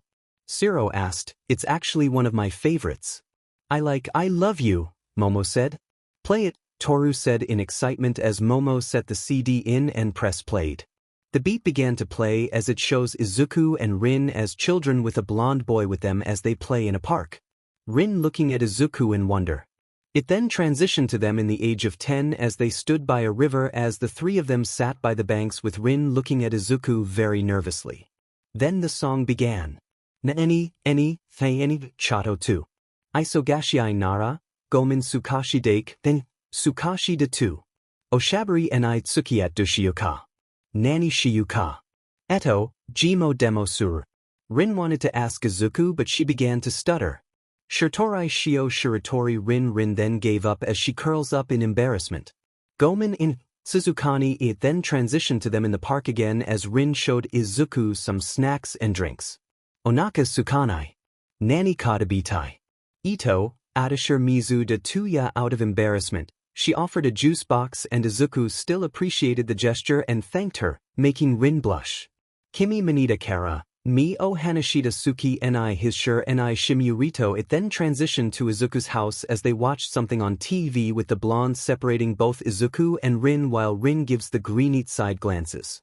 Sor na no ni baka mitsumuretara she then blushes and looked down as she was just confused. Nodo jie koate koda ni poha dushiu ano ni, Jitsu wa Dameda, Yapri Kawai no. It then transitioned to them in the age of 12 as both Izuku and Rin were in the park again but in their school uniforms. Rin was giving Izuku some side glances while thinking of something to start a conversation with. Kimochi tsukitai yo anata ni kono kimochi daoshite kurushiai no. She opened her mouth and immediately closed it due to her shyness. Na any, chato tu. Isogashiai nara, gomen sukashi dake, then sukashi de tu. Oshabari ni tsukiat. She then started a conversation but it was pretty quick. Dushiyuka. Nani shiyuka.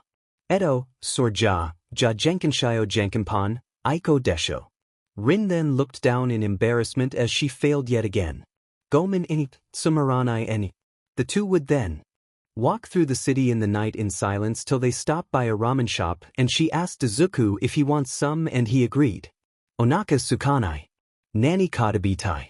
Ito, adashur mizu de tuya. As they eat, Rin continues to give Izuku some glances as the feelings in her heart really want to be let out but she was too scared to be open about it.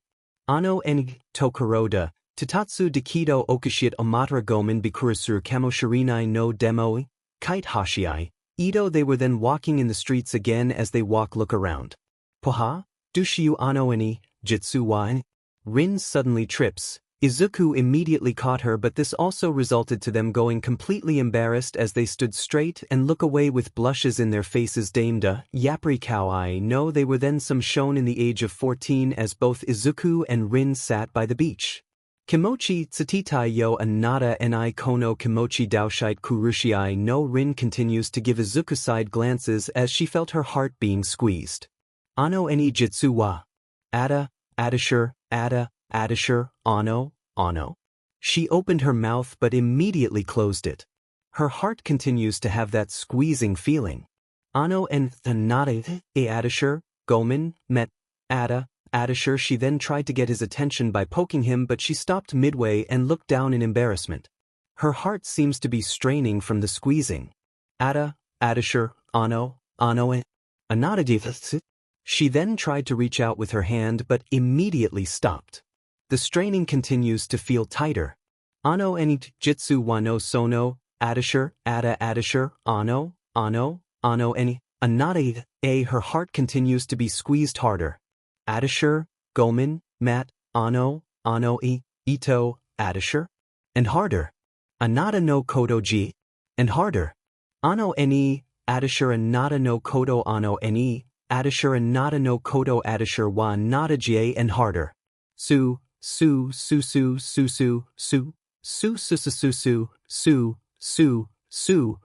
it feels constricting. Hi, gomen. Waishiri. Izuku was about to leave when Rin grabbed onto him.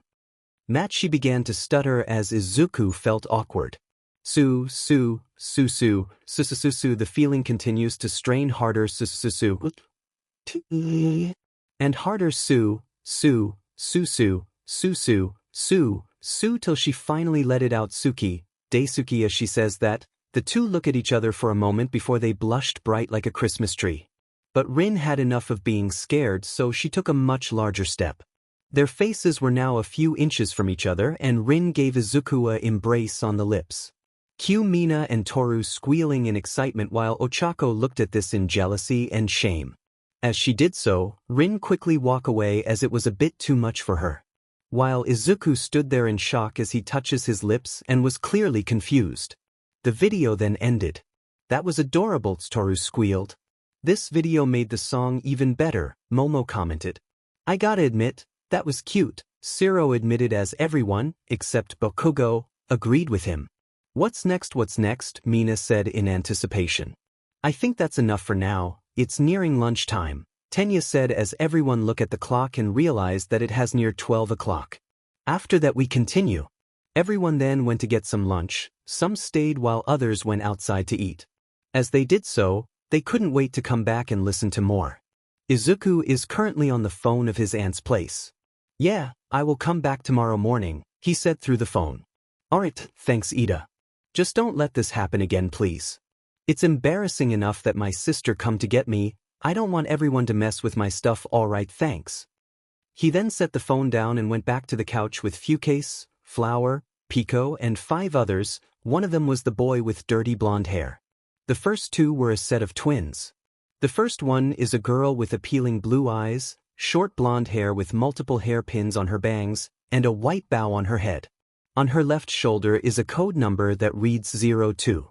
The girl wears a white tank top with a small yellow G-clef on it along with a black sailor collar ornate with yellow and a yellow bow under the collar, a pair of black shorts that only reaches to her upper thighs, a yellow and orange belt with a zigzag pattern holding up her shorts, a pair of black detached sleeves that ornate with yellow, detached breathe legs that matches the sleeves but has a speaker-like design on it, a pair of white shoes with yellow soles, and a pair of white headphones.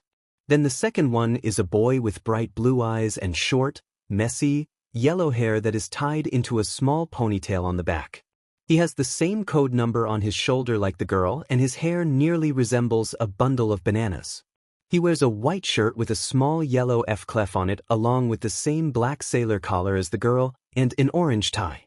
He also wears a pair of loose black shorts that reaches his knees with orange stripes on each leg. The difference ended there as he shares the same detached sleeves, the same detached breathe legs, the same white shoes, and the same white headphones. The third is a younger boy with blonde hair that looked very soft and fluffy, and his large yellow eyes shone with innocence, yet there is some maturity within them. He wears a loose-fitting white buttoned-up shirt with a small stand-up collar over an open blue buttoned-up coat with yellow trims, and a small cloak around his shoulders with a Dal Sanyo on it. It looks really close to those worn by choir boys. Lastly, he wears a pair of black shorts with yellow trims, a sailor hat, and no footwear. For accessories and necessity, he has bandages wrapped around his left eye, on his right knee, and on the right ankle. Then the last one is a skinny slender teen with a dark shade of cyan hair, slightly tan skin, and brown eyes with two distinctive lightning bolt-like markings underneath each one. He wears a blue collared shirt with short sleeves and white trim, a black undershirt, darker blue jeans, a red and white hat, black fingerless gloves with red borders, and red high-top sneakers. So everything is good now? Pico asked. Yeah. I kinda understand, Kachan, but I really didn't expect the others to indulge in it, but I did feel sorry that Ida had to be dragged into this because nobody will listen to him, Izuku said. Well, it is inevitable ever since Gumi went to your dorms, and I don't fault her for that due to your aunt, Fuke said. Anyways, what do you guys want to do when we go back home? The older blonde boy asked. We could continue on our modded Minecraft world. I wanted to try the new things added in the Create mod, Pico said. We could just focus on the assignments we have, Flower said. How about we eat on that well-known ramen store again? The black-haired team said. TF2. Fucase said. No, the others immediately denied Fucase's request. Oh, you guys are just wusses? We just know that you will be on the opposite team as a spy, so no way, Flower said in annoyance. Not to mention you tricking us by acting that we killed you, but you actually used the dead ringer, kill us, then laugh on our faces, the older blonde boy said as the younger blonde sniffles. Why do you always go at me first? The young boy said. Because you're sometimes gullible, Oliver, Fucase said to the now named Oliver. How about you guys can come with me back at school? Izuku said as everyone looked at him. Are you sure? The blonde girl asked. Well, not really, it just popped up on my head. Since the others already know, I better tell them before they search for something personal. I'll go, Flower said. I don't mind, but I have to tell Mickey or she would have my head, Pico said. I need to ask my parents first, Oliver said. Definitely have to ask Miko first, the blonde boy said to the blonde girl. Yeah, the blonde girl said. I can go by myself, but I do still need to ask my mom, the cap-wearing teen said. I can ask, but I don't know if I am needed for the bathhouse, the dirty blonde teen said. I don't need permission, even from my own aunt. Like that hag can do anything, Fucase said as everyone looked behind him. But, dude, Pico said. While she can catch me on the minor things but nothing on the major ones, especially what I did to her. I have done a lot of things to her and she doesn't know, like how I replaced her favorite French bread with those cheaply made ones in a small town. Bah, getting rats in her room when she was sleeping. Bah. Then giving her a fake ticket to Norway that is actually a ticket to Greenland. Bah. And many other things that I have done to her, Fucase said with a smug smile on his face. Dude, look behind you, Pico said as the redhead an eyebrow and looked behind him. His smug look quickly turned to a look of horror. Standing behind him is a young woman with red hair with drill locks on both sides and an ahogue, BLD red eyes, and on her left shoulder is a code number that reads 0401. She wears a purple headphones with a red illumination, a dark gray outfit with red trimmings and highlights.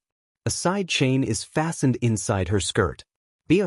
Currently, the woman is really angry as her drill locks began to spin rapidly like actual drills. Fucase, she said with a very angry tone as her drills continues to spin, wings grew out of her back, and the chain unfastened itself to reveal that it was actually a tail. Fucase let out a nervous laugh and said, Hey Aunt Teto. Kasani Teto quirk. Chimera. She is a chimera, more specifically, her entire body is human. She has bat wings on her back and a tail that is thin like a belt. She also has increased strength and stamina. But due to this, her aging slows down a lot as she is in her 30s, but she has the body of a 15-year-old. The now named Teto then suddenly grabbed him by his collar and said, So, what did you say? Fucase didn't say anything as she dragged him outside. Seconds later, the two could hear a scuffle outside with Fucase clearly losing as he screams for help. No one tried to save him. Back in you. Everyone eventually come back to watch more songs. Alright, who's next? Zero asked. Mean Mineta shouted as the girls grumbles. Alright, fine. Kyoka then look at Ida. Keep an eye on him. I already promised you before, there is no need for a reminder, Tenya said as he sat beside Minoru, who already got in the box and was grumbling under his breath. Alright here, Mineta said as he gave their class president the CD of his choice.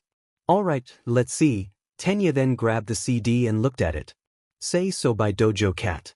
Cover by Gumi. Everyone then look at Mineta. What? It's a good song, Mineta said. Yeah, I can agree with that. The song is good, great even, Denki said. I might regret this but I agree with these idiots, Kyoka said as both Kaminari and Minoru did a fist bump. Well, let's play it then. Ida then set the CD in and pressed play. Then appearing on screen, Gumi is standing by a beach with a mic in hand. Then a smooth beat began to play as the Greenite began to sing. Day to night to morning, keep with me in the moment I'd let you had I known it, why don't you say so? Oh yeah, Mineta said as he and Denki snapped their fingers to the beat while the others were entranced by Gumi's appealing voice.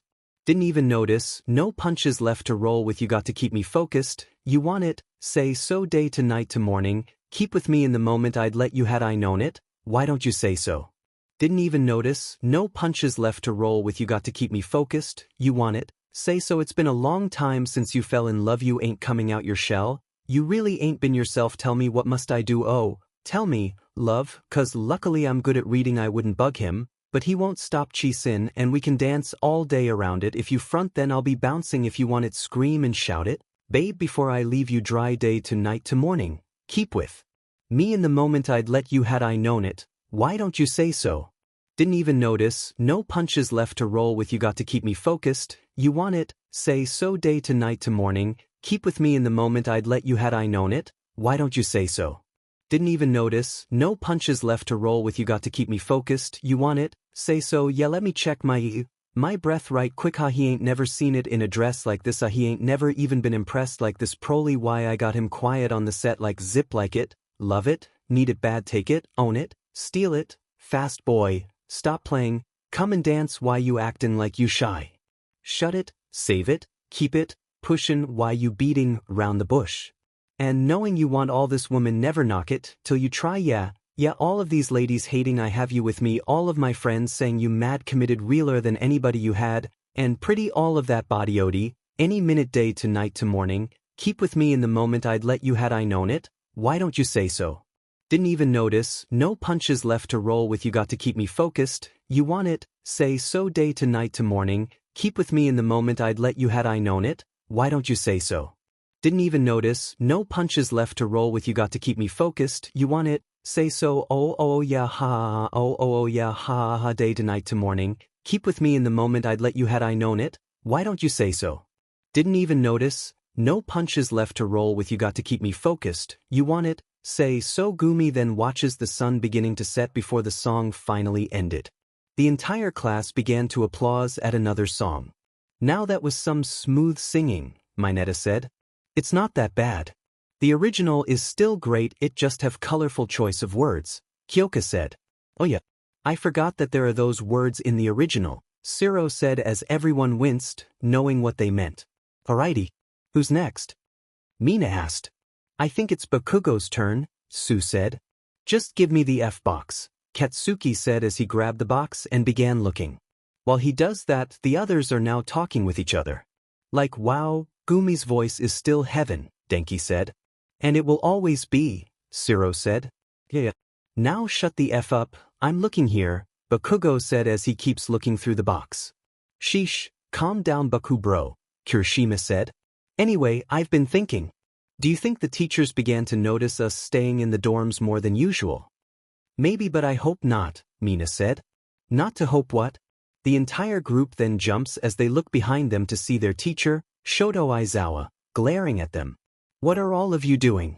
Aizawa said as the group looked at each other nervously, then he saw the box and let out a sigh. So you found the box? The group then looked at each other in shock, then back to their teacher. How did you know about the box, sensei? Chaco asked.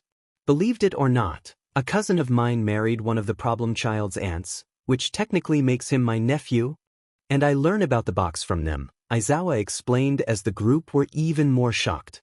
Can you tell us more about it? Toru asked as their teacher then glared at them, making the group flinched. That is not my place to tell, his gaze then softened. But I will tell you that there are much older songs that they did and own somewhere else. The students just look at their teacher in amazement when Bakugo finally has a CD in hand. Here and F play it? Katsuki said as he gives the CD to Momo. Oh, Finish Line by Skillet, the rich girl said. Alright, more rock, Siro said with enthusiasm. Play it, Kirishima said with a wide grin on his face as Momo put the CD on the player and pressed play. Appearing on screen, Izuku is playing the drums, Fuke's playing the guitar, Flower playing the bass, and the teen with the cap stood in the middle with a mic, ready Ash. Izuku asked the cap-wearing teen. You know I'm ready. Hit it. They then began to play as they began to set up the beat. The sound of the guitars and drums began to increase. Some of the class began to bob their head and tap their feet due to the intro. As the anticipation began to rise, Ash began to sing. Good evening, my people up in the chandeliers, the whining and dining, the menu is BLD, sweat and tears, everybody ready, raining down confetti, champions are born right now, ain't about the glamour. Click goes the hammer, run when you hear that sound, heroes never die, gonna make it to the finish line, we know we survive even if we crawl to the finish line, I won't believe it, underdog dreamin', don't need no cheers, world's gonna see it, heroes never die, gonna make it to the finish line. WHO Kirishima, Denki, and Siro cheers as the beat began play before Ash returns to singing. Their dreams just keep dripping out of their golden cups, I'm starving, leftovers ain't enough, ain't about the royals. They do nothing for ya, all you got is you right now, who is gonna falter? Who is gonna conquer? Better never count me out, heroes never die, gonna make it to the finish line, we know we survive even if we crawl to the finish line, I won't believe it, underdog dreamin', don't need no cheers, world's gonna see it, heroes never die, gonna make it to the finish line, gonna make it to the finish line every day, gonna make it to the finish line, gonna make it to the finish line every day, gonna make it to the finish line, heroes never die. Gonna make it to the finish line, we know we survive even if we crawl to the finish line, I won't believe it, underdog dreamin', don't need no cheers, world's gonna see it, heroes never die, gonna make it to the finish line, Izuku, Fucase, and Flower continues to play as Ash hums.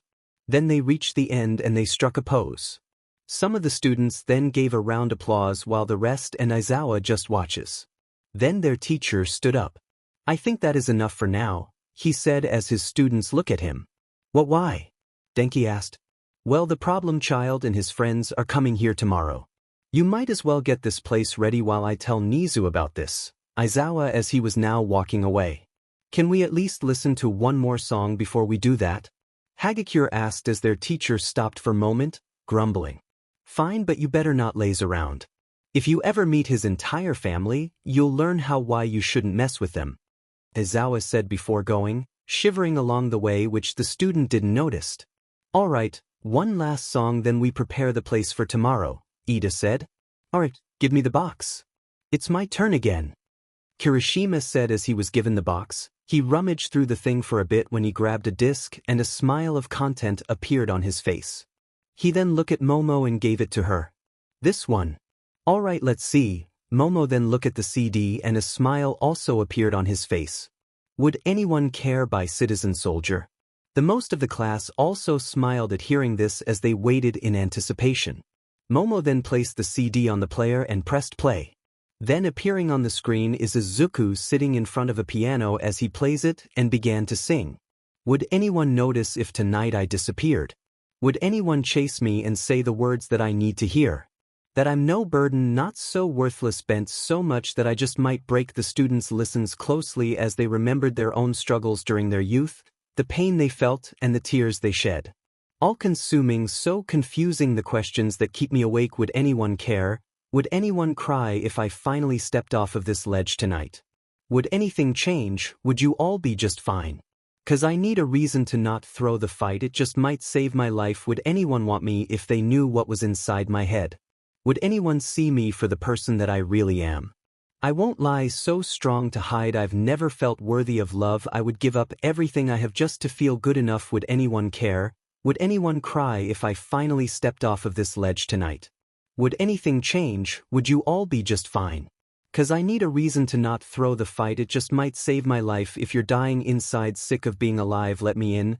Let me share in your pain from my lungs through the dark, spoken straight from the heart. Let me give you a reason to stay. If you're out there still lying awake, if you're out there still wondering, would anyone care? Would anyone cry if you finally gave up and turned out the light? The world would be changed if you left it behind. You can't be replaced. No. Tonight is the night you take back your life, take back your life, take back your life, take back your life. The song then ended, but the video didn't end there. As Izuku stands up from the video, then Rin ran up to him and gave him a hug, which he gladly returned. Do you feel better? Rin asked him as a smile appeared on Izuku's face. Yeah, he said as he held her tightly. Yes, I am. Now, the video finally ended as everyone smiled at the heartwarming scene. Alright everyone, let's clean this place. Do anything other than listening to more songs, have dinner and go to sleep, Ida said as he took the box. To make sure that no one will peek in it, I will trust you, Rarika, to guard it. Ochako looked shocked then stammers, W.I. me? Because I trust you that you won't look to anything private about Midoriya, and I know he trusts you as well, Ida said as he gave her the box. Uraraka contemplates as the box is on her lap, but she soon put her hands on it and gave Ida a nod. Alright, Yairozu, call the others so we could clean up, Tenya said as Momo nods and stood up to get the rest of the class upstairs. The others who were watching quickly stood up to help clean as they were just excited for tomorrow. Back in Izuku's aunt's apartment, Izuku and his friends decided to sleep there before going back to you. Tomorrow. Fukase and Oliver were sleeping on the couch, facing away from each other with separate pillows and blankets. Ash, the blonde boy, and the dirty blonde boy sleeping on separate 3 chairs, their own pillows and blankets. Lastly, Izuku is sleeping on the floor with Flower and the blonde girl also having pillows but a single blanket. Then something is nudging Izuku as he groggily opened his eyes to see Eri standing by his feet. Hey Eri, Izuku said as he sat up. Why aren't you with the others? Eri looks down shyly and said, I want to stay with you for tonight. She then looked up to Izuku, Ken. Izuku just smiles and said, sure, we just need some room. How about between us? The two flinch a bit as they saw that Flower was watching them. How dash, I know something is going on when you moved, Flower said as she then faced Eri. You can sleep between us if you like. Eri looked pretty nervous till she saw Flower crossing her arms and Eri saw an arm sprouting out of the ground, its hand offering itself for her. Eri hesitantly grabs it before the arm leads her towards the 3 on the floor and placed her between Izuku and Flower. Eri feel a little weirded out by this, but she eventually began to like it as she began to feel sleepy and automatically hugged the verdant-haired teen in her sleep. Izuku and Flower just smiled as they then hug each other with Eri between them, the 3 of them having smiles on their faces. The blonde girl then joined in by hugging Izuku. As they sleep peacefully, they didn't notice from far away that Gumi is watching them from the guest room with a smile on her face. She looked at her brother with a look of content before going back inside to get her own beauty sleep.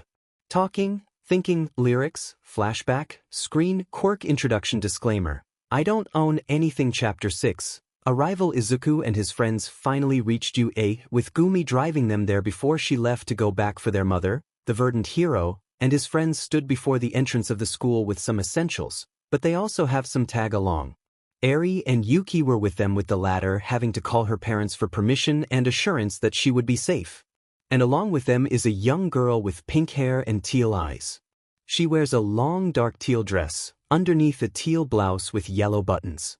She also wears dark teal socks, teal boots with black heels, as well as a yellow cap and gloves. She also has a small black collar around her neck.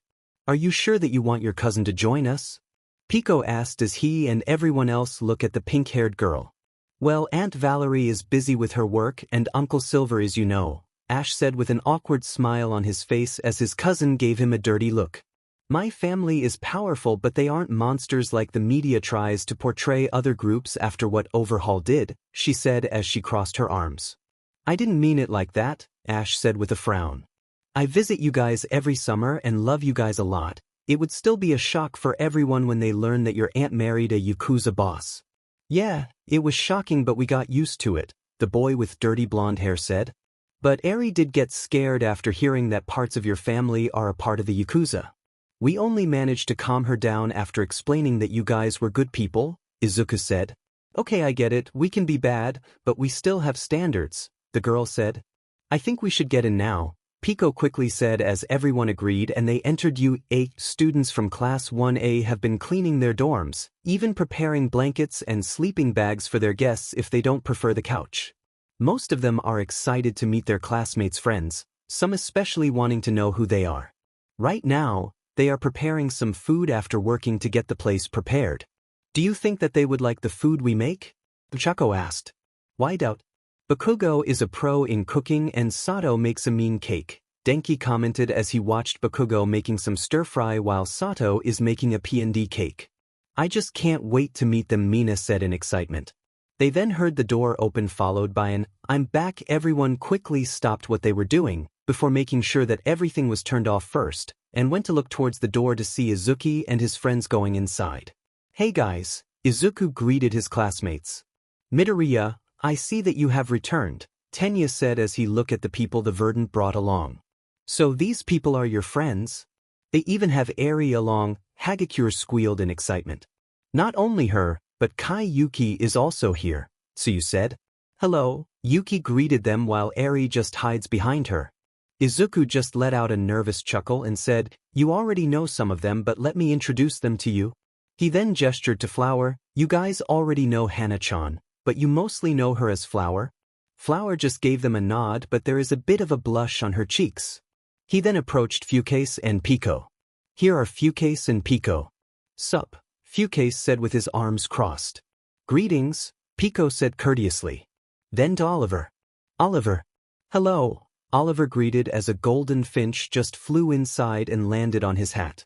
Oh, this is James, by the way. When Kota saw this, a smile appeared on his face. Izuku then approached the blonde twins. The Kagami twins Rin and Len. Nice to meet you, Len greeted them while Rin gave them a wave. Yuki. Hello again, Yuki said again.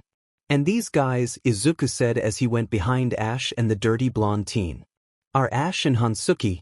Nice to meet you, Ash greeted with a smile on his face while tipping his cap forward. Same, Hansuki went along with a wave of his hand. Ahem. The pink-haired girl gives a fake cough. Oh right, Izuku let out a nervous chuckle as he points at her while looking towards his classmates. That's Georgia, Ash's cousin. Momo then steps forward and said, we are happy to have you here. As you can see, we have prepared everything for your visit, so we hope that you enjoy your stay here. This isn't a hotel, Yamamo, a simple greeting is good enough, Kyoka said as Momo was a bit flustered while everyone let out some chuckles.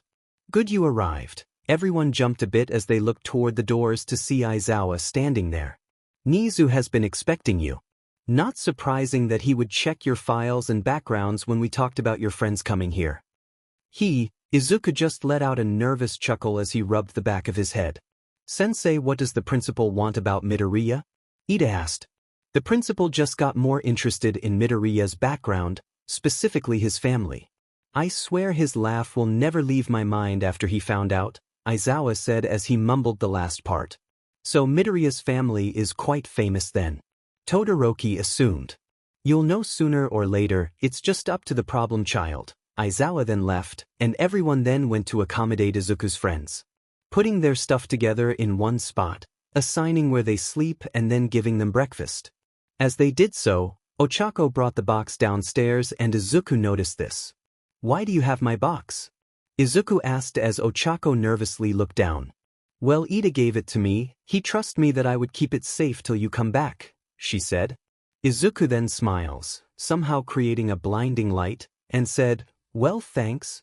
His classmates and friends have to rub their eyes while Ochako blushes. That is still so bright, Fuke said as he blinked multiple times. Again, that smile could be weaponized, Pico said. Hey, I have a question, Mina said as Izuku looked at her. Sure, Izuku said. Is Rin also your girlfriend? Mina asked as everyone looked at her, some were appalled while others were neutral, but both Izuku and Rin were blushing while Flower maintained a neutral look. Ashido, it is not right to ask something very personal, Tenya scolded the acid user. But come on, we did see Midoriya dance with Rin, I just want to know. Yeah, they do, Fukase blurted out as everyone looked at him.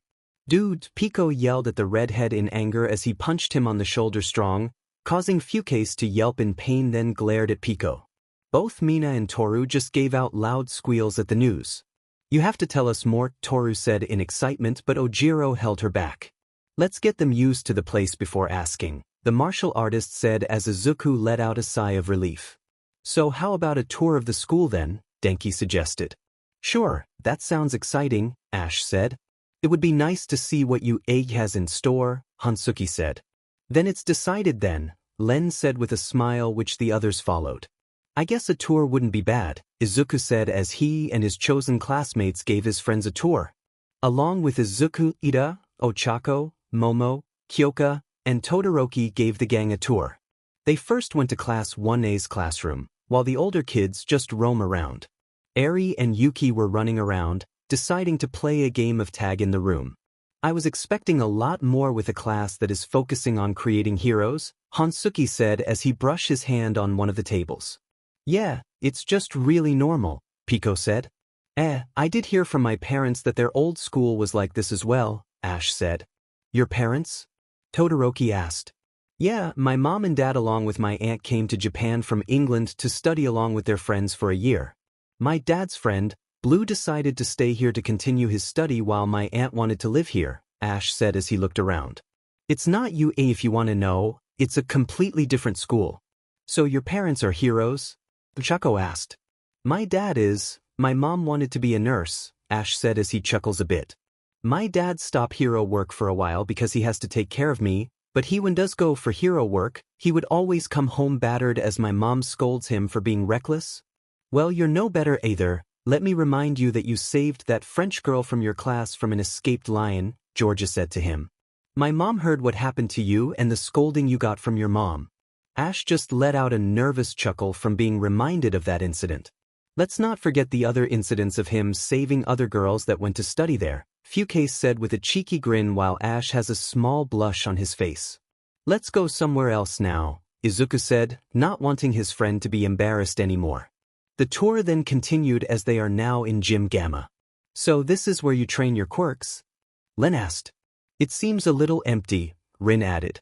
This entire place is made of concrete, so Samenta-sensei would help give us targets and even fix the area when we are finished, Tenya said.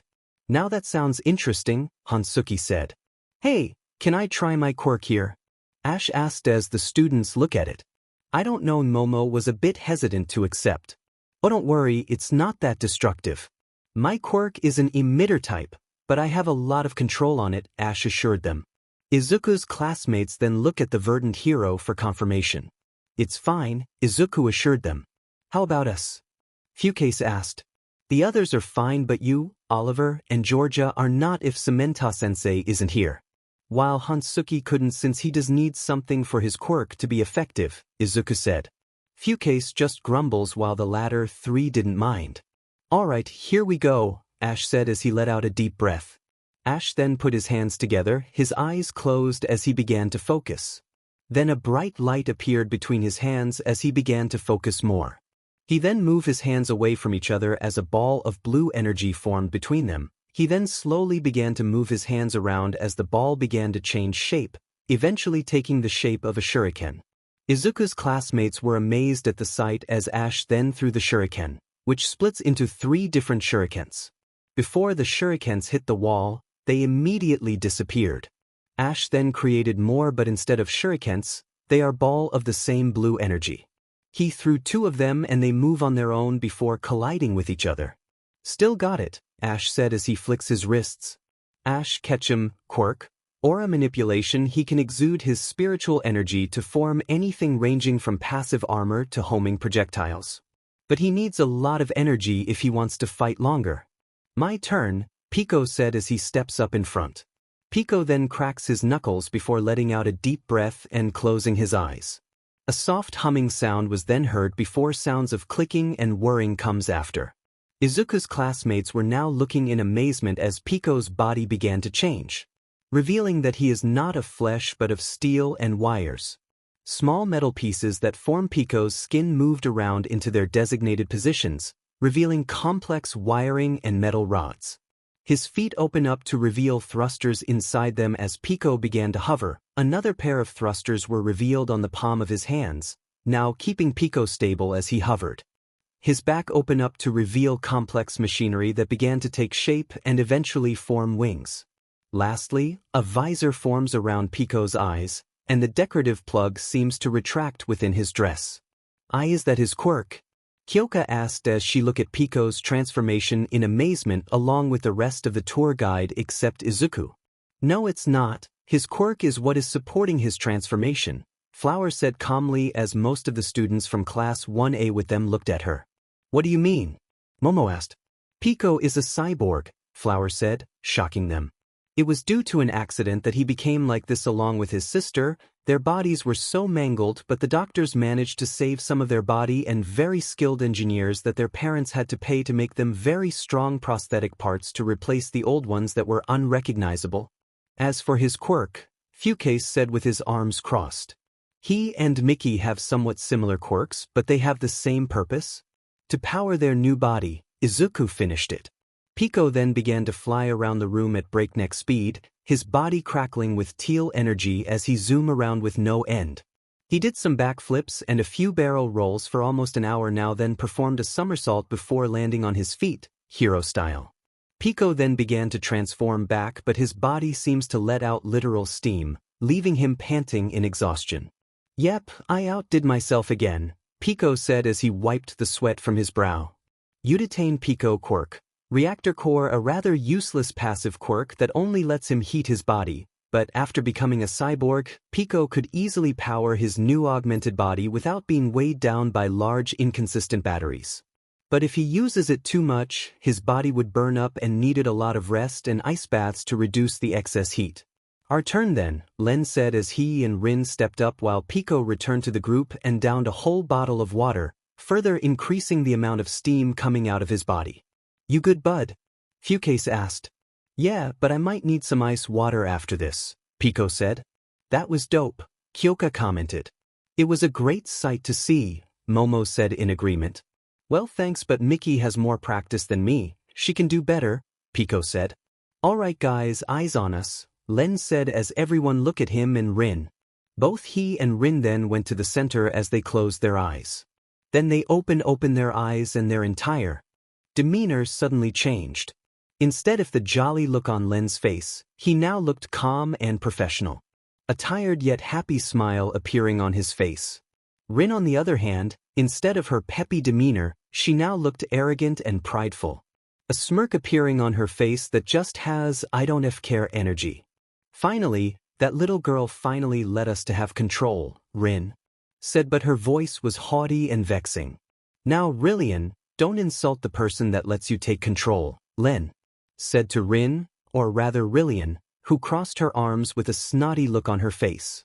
Surely you jest, Alan. When the first time we appeared on this world, I have to walk among these fools while watching those people in spandex saving the day, Rillian said as she air quoted the last part as Len, or rather Alan, just let out a tired sigh. Let's just show our powers to our hosts, Alan said as Rillian just huffs. Fine. Ichako was confused along with her classmates. Deku, what is going on? It's the twins' quirks, Pico said as he drank another bottle of ice water. That's quite strange for a quirk, and why are they calling themselves Rillian and Alan? Kyoka asked. You do know Evilius Chronicles, right? Izuku asked them. Oh, that series. Yeah, WH, oh I see now, Jiro asked before realizing what he meant along with the rest of the students. The twins suddenly began to glow as everyone looked away for a bit till the glow finally went away. They now see the twins having completely different looks. Rin, or rather Rillian, has her shoulder-length hair in a small ponytail held by a 4-petaled ribbon of honey and white ridges. A black rose for a hairpin and another for the tie. A detachable, honey-colored collar locked in a golden accessory and a circular red gemstone of similar craft to the necklace she wore, wrapped around her nape. A shawl of white strewn with tiny little details attached itself to her honey-colored dress to match the color of her inner petticoat. Her honey-colored overskirt atop the layers of dresses was of baggy sleeves and baggy pleats for the white inner garments. Golden roses acted as pins and accessories as the ribbons she wore matched each. A cravat-likened scarf tightened around her waist like a shawl. And further down on one side, as the folds grow smaller, the orange ribbons reminiscent of a braid decorated the slits of the outermost layer of her dress. Whatever fancy shoes decorated her feet was veiled by the laces of her outfit. Len, or rather Alan, has his hair combed down while his small ponytail still remains on his head. Firm, squared shoulders fashioned with a golden coat with white outlines. The high, fitted collar of the pure white inner linen adorned in golden strips, veiled under a brown vest. A purplish-white cravat strung tight his neck like a collar to a SLV and to his duty. Purplish-white trousers that neatly folded upwards, 2 buttons in linear to fasten each in place. White high-knee socks hugged his legs, brown shoes that stood with silver buckles. His poise like a knight shaped in diaspin as he wore the formal Victorian-esque clothing. Kagomine Rin quirk. Alter ego. This gives the user a second consciousness in their body, which they let control their body for specific tasks.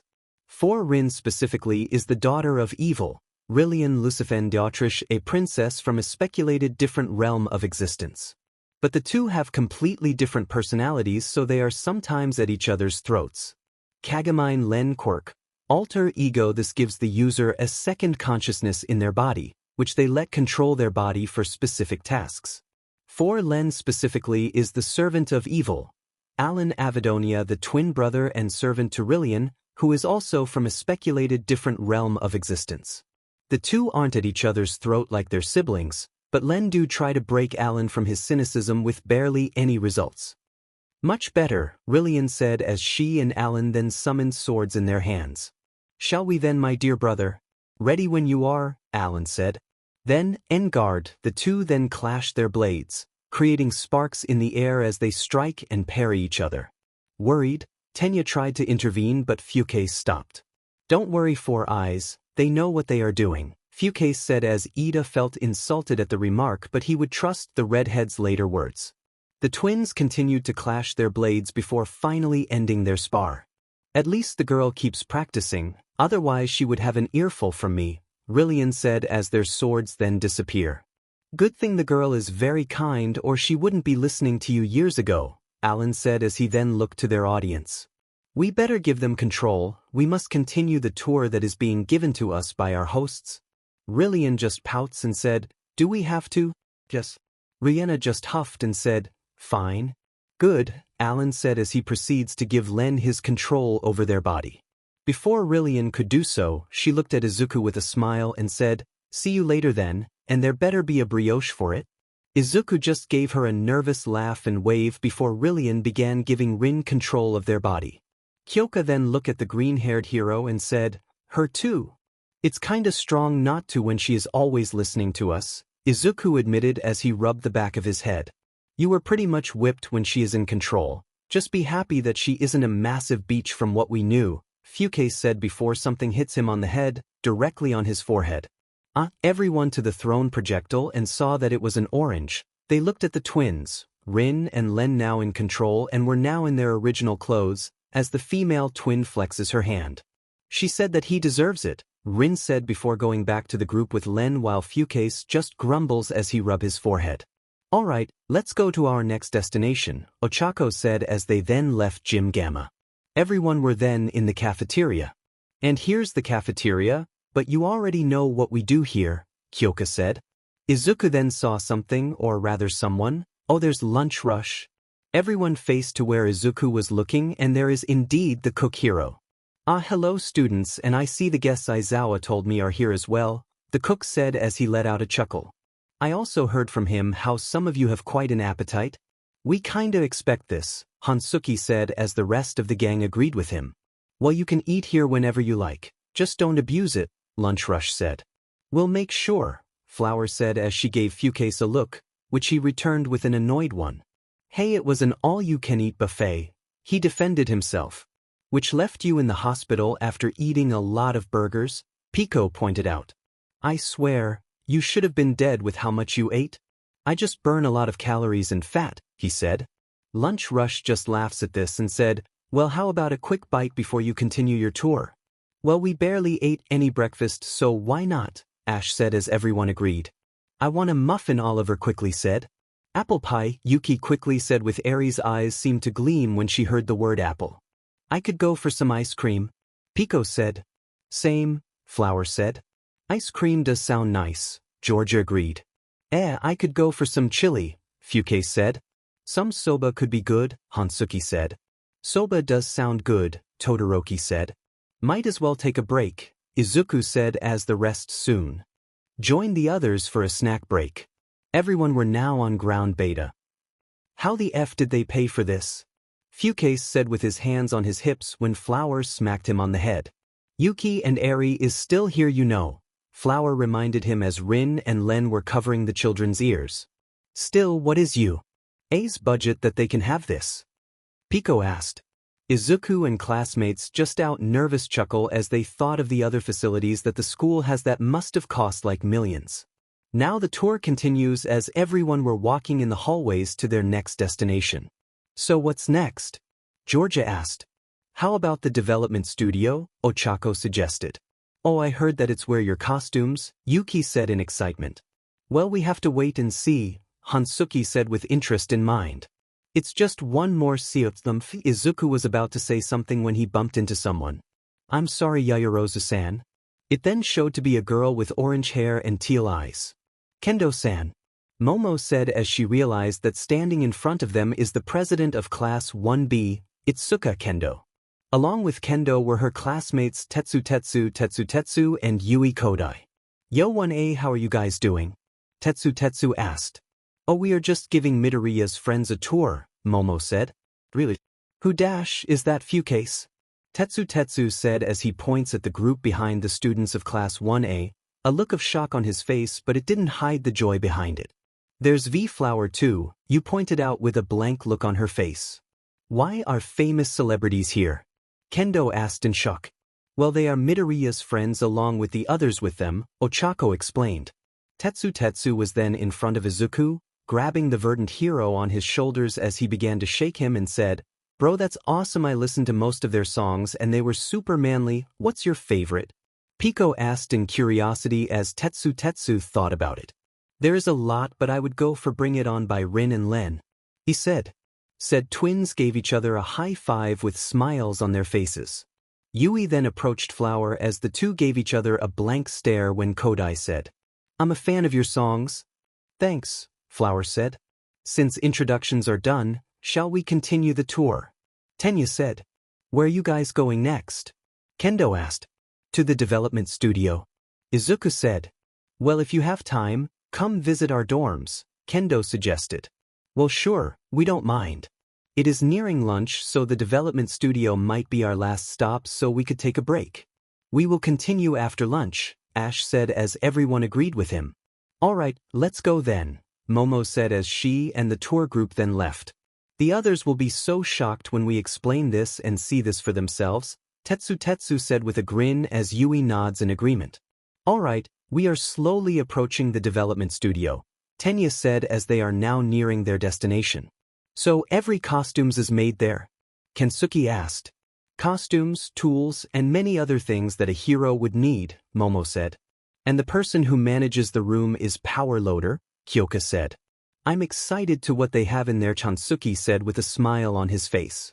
There's a lot of things in there, so, whoa, boom. Before Izuku could finish, he was immediately pulled back when the door of the development studio was blasted off its hinges due to an explosion.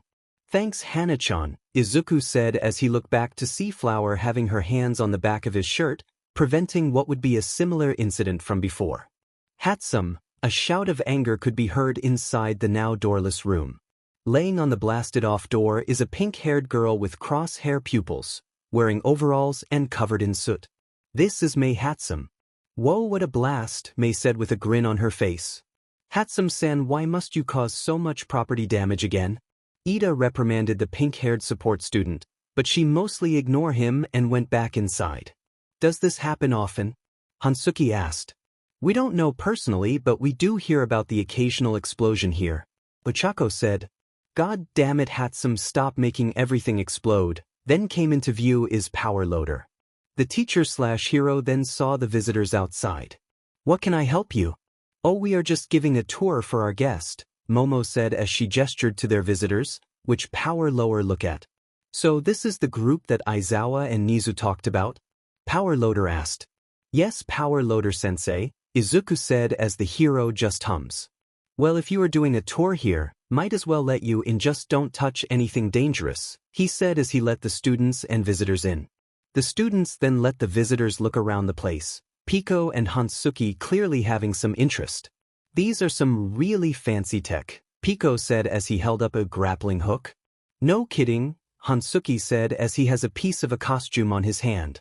While they do this, Flower and Georgia were chatting, Yuki and Eri were staring on an open computer with a blueprint on it, and Ash and Oliver talking about the piece of equipment in front of them. Meanwhile, Fukase found a metal ball on one of the desks and he grabbed it. He then felt the slight chill on the metal surface, deducting that it was an ice bomb.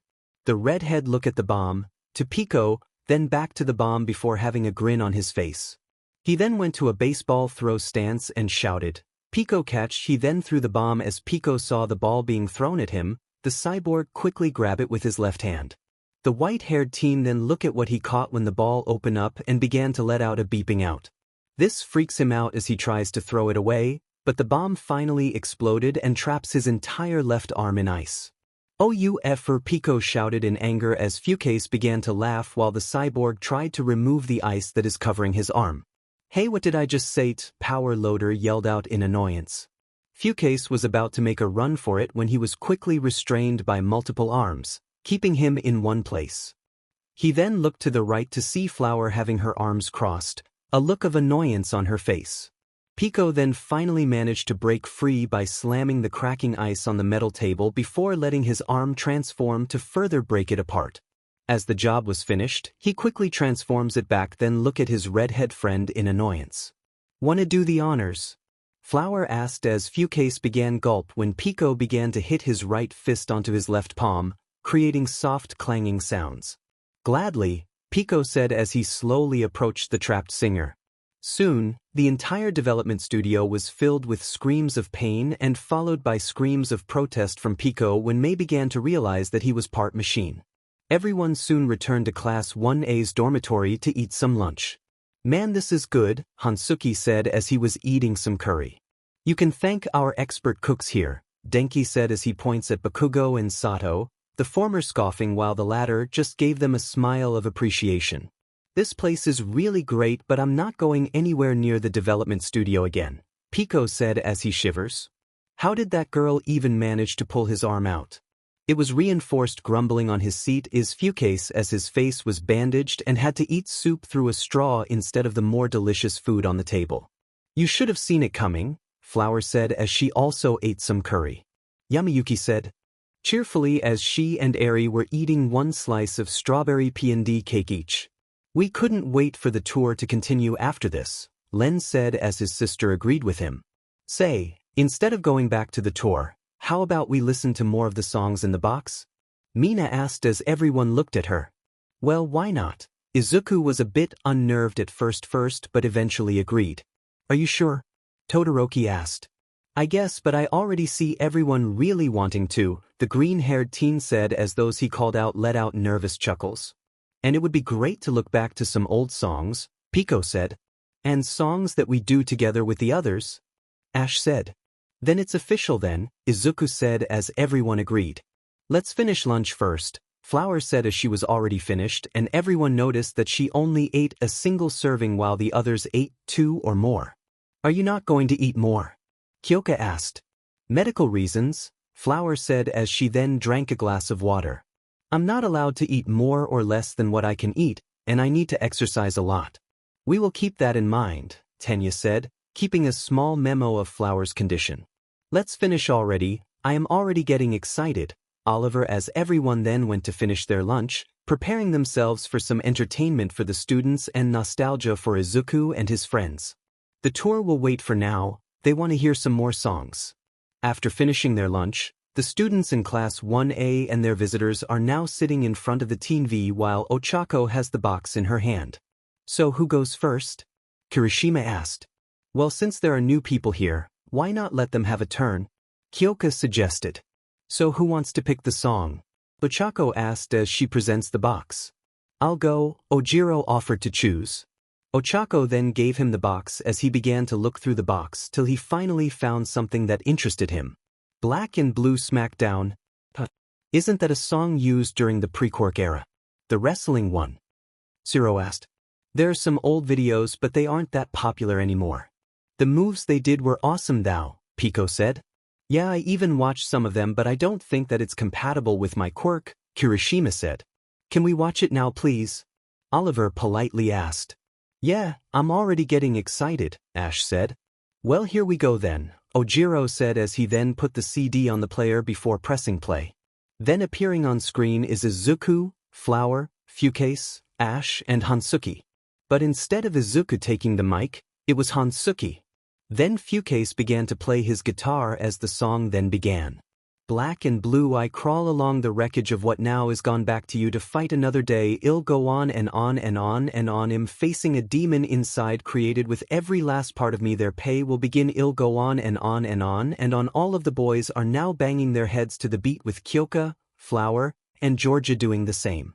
I'm facing a demon inside created with every last part of me. Their pay will begin. I'll go on and on and on and on. Black and blue I crawl to you. Black and blue I crawl to you. Black and blue I crawl along the wreckage of what now is gone back to you to fight another day. I'll go on and on and on and on. I'm facing a demon inside created with every last part of me. Their pay will begin. I'll go on and on and on and on. I'm facing a demon inside created with every last part of me. Their pay will begin. I'll go on and on and on and on. Black and blue I crawl to you. Black and blue I crawl to you. The song then ended as everyone struck a pose. Awesome, both Kirishima and Denki let out a cheer. Man, we did this like a year ago. Never really knew that this was this good, Hansuki said. Well, you were busy with helping your parents, so you really haven't had enough time to see it before we store it away, Pico said. I guess it's my turn then, Shoji said as Ojira passed the box to him. As the Dupliarms user look around the box, the others decided to have a chat. So who is the first one between the two of you? Mina asked both Rin and Flower. Flower raised an eyebrow and said, What do you mean? Mina then gave them a sly smile and said, You know, did you do the thing? Everyone blushed while Mineta seems to have a bleeding nose. A combination of tongue slap from Tsu and a slap from Flower knocked him out. Rin stutters in surprise. Ashido-san, you shouldn't talk something so crude, especially when there is children around. Ida scolded the Pinkette. We especially don't want to tell Yuki's parents, Pico pleaded. Okay, I might have crossed a line there, but come on, one of them must have already made a move with Greenie. We will not talk about anything about that subject, Flower said with a slight blush on her face. Fukase was about to say something when he got slapped by an arm sprouting behind him. Especially from you, she said as she glared at the grumbling redhead. Alright, found one, Shoji said as everyone felt relieved, especially Izuku, Rin, and Flower. Okay, can I see it? Momo asked as Shoji gave her the CD. Numb by Linkin Park. Never knew that you liked their songs, Siro said as Shoji just shrugs. Their songs are quite relatable. Momo then inserts the CD in the player, then pressed play. On screen, the band of 5 were on screen but with Izuku back being the singer. Flower began to play her guitar while Ash quietly plays the drums. Then the song began to speed up as they began to play louder and Izuku began to sing. I'm tired of being what you want me to be, feeling so faithless, lost under the surface, don't know what you're expecting of me, put under the pressure of walking in your shoes, caught in the undertow, just caught in the undertow, every step that I take is another mistake to you, caught in the undertow, just caught in the undertow, I've become so numb I can't feel you there, become so tired, so much more aware, I'm becoming this, all I want to do is be more like me and be less like you. As the song continues to play, Izuku's body began to let out sparks of electricity. Can't you see that you're smothering me, holding too tightly, afraid to lose control? 'Cause everything that you thought I would be has fallen apart right in front of you, caught in the undertow, just caught in the undertow, every step that I take is another mistake to you, caught in the undertow, just caught in the undertow, and every second I waste is more than I can take. The electricity around his body then grew like a raging storm, making the audience look in awe. I've become so numb I can't feel you there, become so tired, so much more aware, I'm becoming this, all I want to do is be more like me and be less like you, and I know I may end up failing too, but I know you were just like me with someone disappointed in you. I've become so numb I can't feel you there, become so tired, so much more aware, I'm becoming this, all I want to do is be more like me and be less like you. I've become so numb I can't feel you there, I'm tired of being what you want me to be. I've become so numb I can't feel you there, I'm tired of being what you want me to be. Izuku then stopped singing, the electricity fading away while Flower continues to play her guitar till the song finally ended and everyone did a pose before the video ended. Dude, that was awesome, Denki complimented Izuku. Well, Izuku was then blushing. I did have a good teacher. We did help a bit, Rin added. Well, who's next? Tsu asked. My turn then, Tokoyami said as Shoji game him the box and began looking. Dark Shadow then appeared to have a peek in the box. Hey Fumi, let me see too, Dark Shadow said as he tries to get a better view. While he looks around, the others began to chat. So why do you guys went for a singing career? Kyoka asked the members of Vocaloid. Rin and Len technically still are. We listened to Gumi when we were young, so Rin and I were inspired by her. Before you know it, Krypton hired us after some cover songs we made, Len said. With a lot of help from Lily, of course, Rin added. For me, it's due to my sister. I was depressed back then and Mickey suggested it for me. I was then recommended by Mickey to her place of work, but they declined. They did recommend I would go to Key/Un Music Incorporated under Sony, Pico said. Then your voice back got discontinued, Fuke said. You don't have to remind me, fuckus, Pico said as he glares at the redhead, before looking away and grumbles with his arms crossed. Well, for me, my family really inspires me to become one, Oliver said with a smile. It is really nice to sing, especially when my mom does it. Mama's boy much? Denki asked as Oliver just gave him a pouty face, eliciting the girls to squeal and coo at the little blonde boy. Well, for me, it was my big brother ours, Fuke said as some began to snicker with him joining in. Yeah, he never lived it down.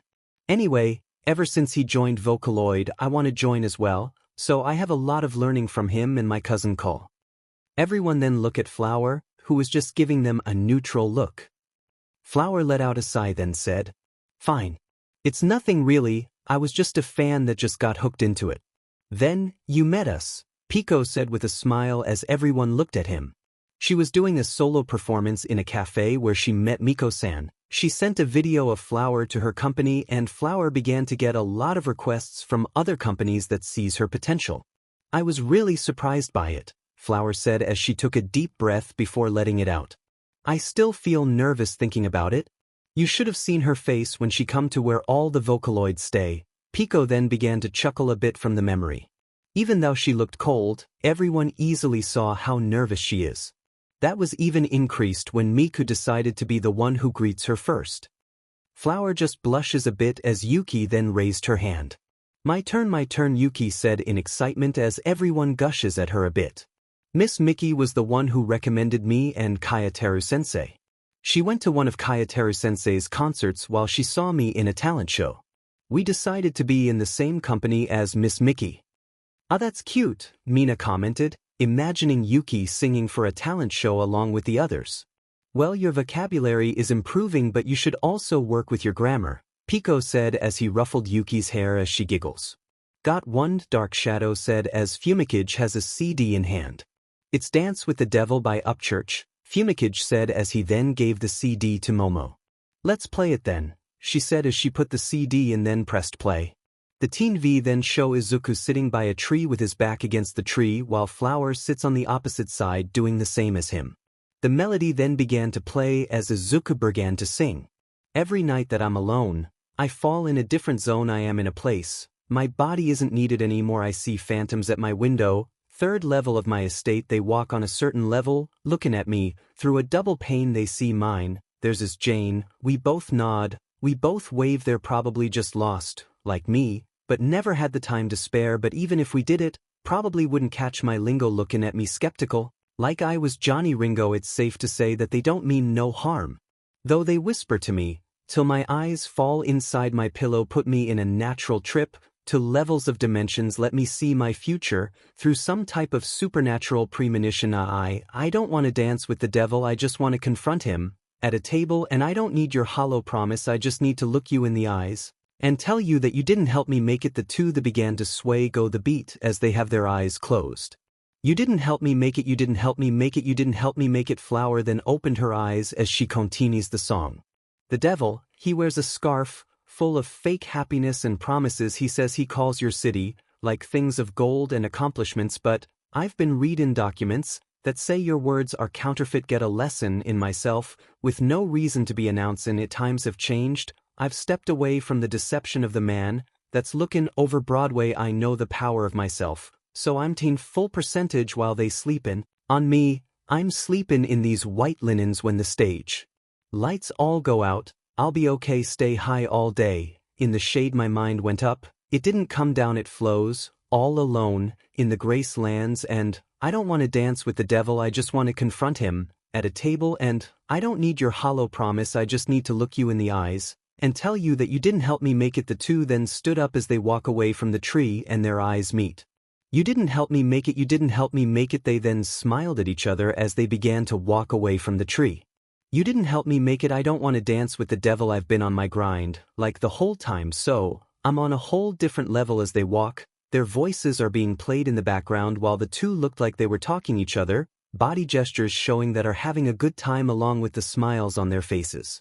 You can see it in my eyes. I was built for this. It's finally my time. Yeah, I killed for this. Plotted from the sidelines till I made the shift. Now it's my time for the takin. I'm just chasing money, trying to dodge the fame. I had plenty of problems before I had my chain. Now my diamonds are blindin'. Even in all of your shade you didn't help me make it. That's a fact. I'm happy to say I don't want to dance with the devil. I just want to confront him at a table, and I don't need your hollow promise. I just need to look you in the eyes and tell you that you didn't help me make it. On the distance, their friends are waiting by a small van with Gumi being their driver. They then see Izuku and Flower in the distance as they walk at them from the distance. You didn't help me make it. You didn't help me make it. Rin and Oliver ran up to them, Rin managing to tackle Izuku down to the ground while Flower managed to catch Oliver before getting the same fate. They just laugh as they continued their walk to the van. You didn't help me make it. As the melody continues to play, it was now nighttime and everyone was inside the van. Some were already asleep when Gumi looked at the rearview mirror to see that both Izuku and Flower were asleep, the both of them leaning against each other as Gumi from the sight. The song then ended as the city of Muzutafu was last seen before it finally ended. That was actually pretty sweet, Toru said. So you had it rough too? Kyoka asked Flower. You had no idea, but I did like the look on their faces due to where I am now, Flower said with a small smile of pleasure on her face. My turn, Dench said as he grabbed the box. I never really did have a chance in picking one. As he began to look around, everyone went back to chatting. So ever went? Along with their tours, specifically world tours? Shiro asked the Verdant hero. Well yeah, that is how I met Ash in the first place, Izuku said. So how does it feel? Ejiro asked. Well, I guess breathtaking, he said as he smiled a bit. I even met the other singers there, their respective employers letting them join the tours so they could have fun while the rest sang. Each tour is crazy due to everyone wanting to explore every place, Len said. Oh yeah, Fukase said as he let out a chuckle as he remembers every single one. Like that one time when we were going to the US with some members from UTU, Savio, and Synthv by plane with the rest of the kids and teens while the adults have their own, so Pico and I decided to mess with everyone on the plane with different ideas in mind. Pico then laughs and said, I still remembered that, like how we moved T next to Len when they were sleeping. You should have seen how scared he was when T wouldn't let him go. What do you expect? Len questions them angrily. You had my stalker sleep next to me, who wouldn't let me go and sleep talks about us getting married. I might also add that she would hurt those who try to get between us. Why is she still active? Ida questions as he and everyone were a bit scared. Because she is all talk, Flower answered with her arms crossed. While she could do it, she wouldn't dare when our companies allowed us to use our quirks to defend ourselves, so if she crossed the line then she will be immediately put under arrest along with some time in the mental ward. She knows this very clearly, so she is slightly improving but that still didn't stop her from being too clingy, Rin said. You made sure of this by checking her room every day, Pico said. Okay then, Todoroki said as the others were quite a bit till Denki finally found a song. All right here, Denki said as he passed the CD to Momo. Love dramatic? Momo said in wonder as she put the CD in and pressed play. Then on screen are two adults that most of the audience didn't know. One of them is a young man with fair skin, spiky black hair, and round light brown eyes. The other is a young woman with long yellow blonde hair in a ponytail with a fringe on the front and greenish yellow eyes. The former wearing a black suit while the latter is wearing a white wedding dress. Hey, that's my mom and dad. Is this their wedding video? Ash asked. They let us have a copy of their wedding dance, Izuku said as everyone quickly looked back at the screen. Both of them are on the dance floor with other people watching them. Joyful music then began to play from the background as the wedded couple began to dance. Oh love me Mr. Oh Mr. Yumjane nar kikasit ne Mr. Mal Mr. Jirasa rare hodo setsunai omoy dake j aberdesu sono shursen ni make so ni narafutari dake no abunai game love is war love is war love is war. The guests then joined the fun as they dance along while the couple were doing the paso doble. Odora seat dramatic wakore kara ijuaru na koi no yokan shibarer furita ubi no saki ja unmiai wa machuabatairu anata ni wasitai kokoro no kabe wa kokoro no kabe wa yabu ai no kak. Oh love me Mr. Oh Mr. Yumjane nar kikasit ne Mr. Mal Mr. Jirasa rare hodo setsunai omoy dake ja aberdesu sono shursen ni make so ni narafutari dake no. Abunai game love is war love is war love is war. The two were then doing the tango as another couple danced beside them, both having brown. Madawa seat sono ki j nai suburi da otagai ni kakahiki when jitter frue iga no yuna yashashiai ketsumatsu wa iranai so esikobamanai ai and I dakarit ai and I dakarit mato kawarit mitai. Oh love me Mr. Oh Mr. Kiriai na yokogao mizit ne Mr. Mal Mr. Kuchidzuki meiji tokuda atsukushi sa and I kaku sereta pure na dake jane hitomi ni. Namikomeru abunai game love is war love is war love is war nada wide sumade kodi iwanai no ai no himitsu ima suga akashite. Oh love me Mr. Oh Mr. Yumjane nara kikasit ne Mr. Mal Mr. Anata no itoshiai koda omoi wa mautamaranai iso sabit ubai sat futari dake no abunai game love is war love is war love is war love is war love is war love is war love is war love is war love is war. The two continued to dance along to the beat while the rest stop. They continued to do so energetically till the song finally ends. Before the video ended, the two shared an embrace with guests cheering and clapping before the screen turns black. That was appealing, Mina said as she then has a pouty face. I feel a little bit jealous. Oh, you'll have your chances, Toru assured her friend. I think that's enough for us, Len said as he and the other guests began to stand up. You're right, we should probably continue the tour, Tenya said as he quickly went for the door. You can check more of the songs if you want, just don't look around too much, Flower said as she, the group, and their tour guides, with the exception of Momo, Kyoka, and Shoto, then leads them out. Well, you heard them, Shiro said with a grin. So who's next? Everyone immediately discussed who was going next. I'll make a very late twin drill special. K. Where are we going? Teto asked as she has a BLNDFLD on. She knew that it was her birthday today, but she doesn't what it's in store for her. Don't worry, we're almost there, she heard Gumi's voice as she was being led by her and her nephew. You will have your mind blown. She then heard Fucase, but him saying that made Teto a bit angry. This is not better be a prank, Teto said. We made sure that it isn't, Gumi assured her as she is silent for a few seconds before speaking. Alright, here we are, but don't remove the BLNDFLD just yet. Then Teto heard a bell before feeling the cold hair coming probably from a fan or air conditioner.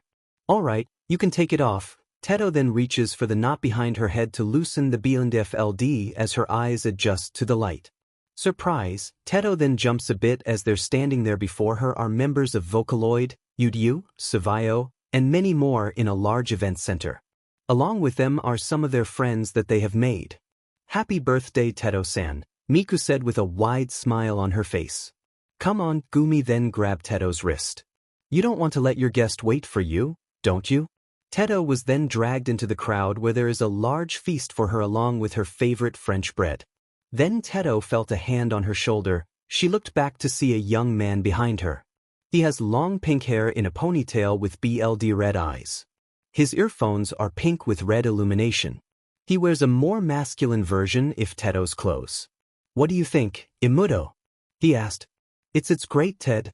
It's great, Teto answered with a smile, with the now named Ted doing the same. Alright, folks, on the stage of the event center, there stood Pico along with Mickey. Let's get this party started. Everyone then cheered as they do various things for the party. There were games that the kids enjoyed with some of the adults having fun that is either good or bad for the kids. Then there was the food. Everyone rushed to the buffet table, picking whatever food that is on, but Teto made sure that all of the French bread was hers. Then there was the dance. Some are dancing with their friends, family, and loved ones.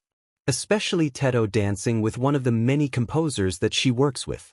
As the party continues, Teto sits at the table with her brother, Fucase, her nephew Ars, and her niece Cole. She was eating some of the food she gotten along with French bread when she saw someone approached her. It was a young woman wearing a crimson dress, with a sweetheart neckline detailed with gold. The hem of the dress is adorned with a gold thread pattern.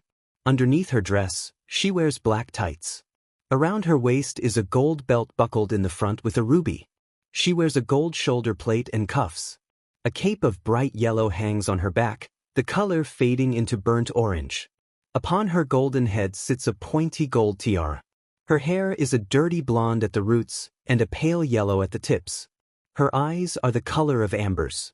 She has a constellation-like pattern on her cheeks. Her shoes are golden pumps. She accessorizes with a gold necklace and ankle bracelet. A dust of bright colors surrounds her hands. Miss Kasani, the woman, greeted her. Solaria, what do you want? Teto asked with a mouthful of bread before swallowing. Well, this for you, the now named Solaria said as she presented Teto an envelope. You could say that this is a very special gift for you. Teto huffs as she grabbed the envelope. Let's see about that. She then opened the envelope to see a piece of paper inside with something printed on it. She looked through the printed paper as her eyes slowly grew wider and wider. She then looked at Solaria with a shocked look on her face and said while pointing at her, "Say Psyche right now." Solaria just giggles while Ted and their niece and nephews have amused looks on their faces. I'm afraid that this is no joke, Solaria said as she then offered her hand to her. Welcome to Synth, Miss Kasani. Teto just sat there in shock while holding the piece of paper with shaky hands. She then looked to her brother. When was this planned?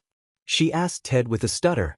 Well, our boss thought of telling you about the collaboration, but they think it would be better to give this to you as a gift, Ted said with a chuckle before remembering something. And speaking of gifts, Ted then brought out a small red and blue gift. This is for you, he said as he gave it to his sister. With the gift in hand, Teto opened it as tears began to form on her eyes. Inside the gift was a brand new set of clothes, which were red and light gray in color along with a pair of black boots and a white ribbon.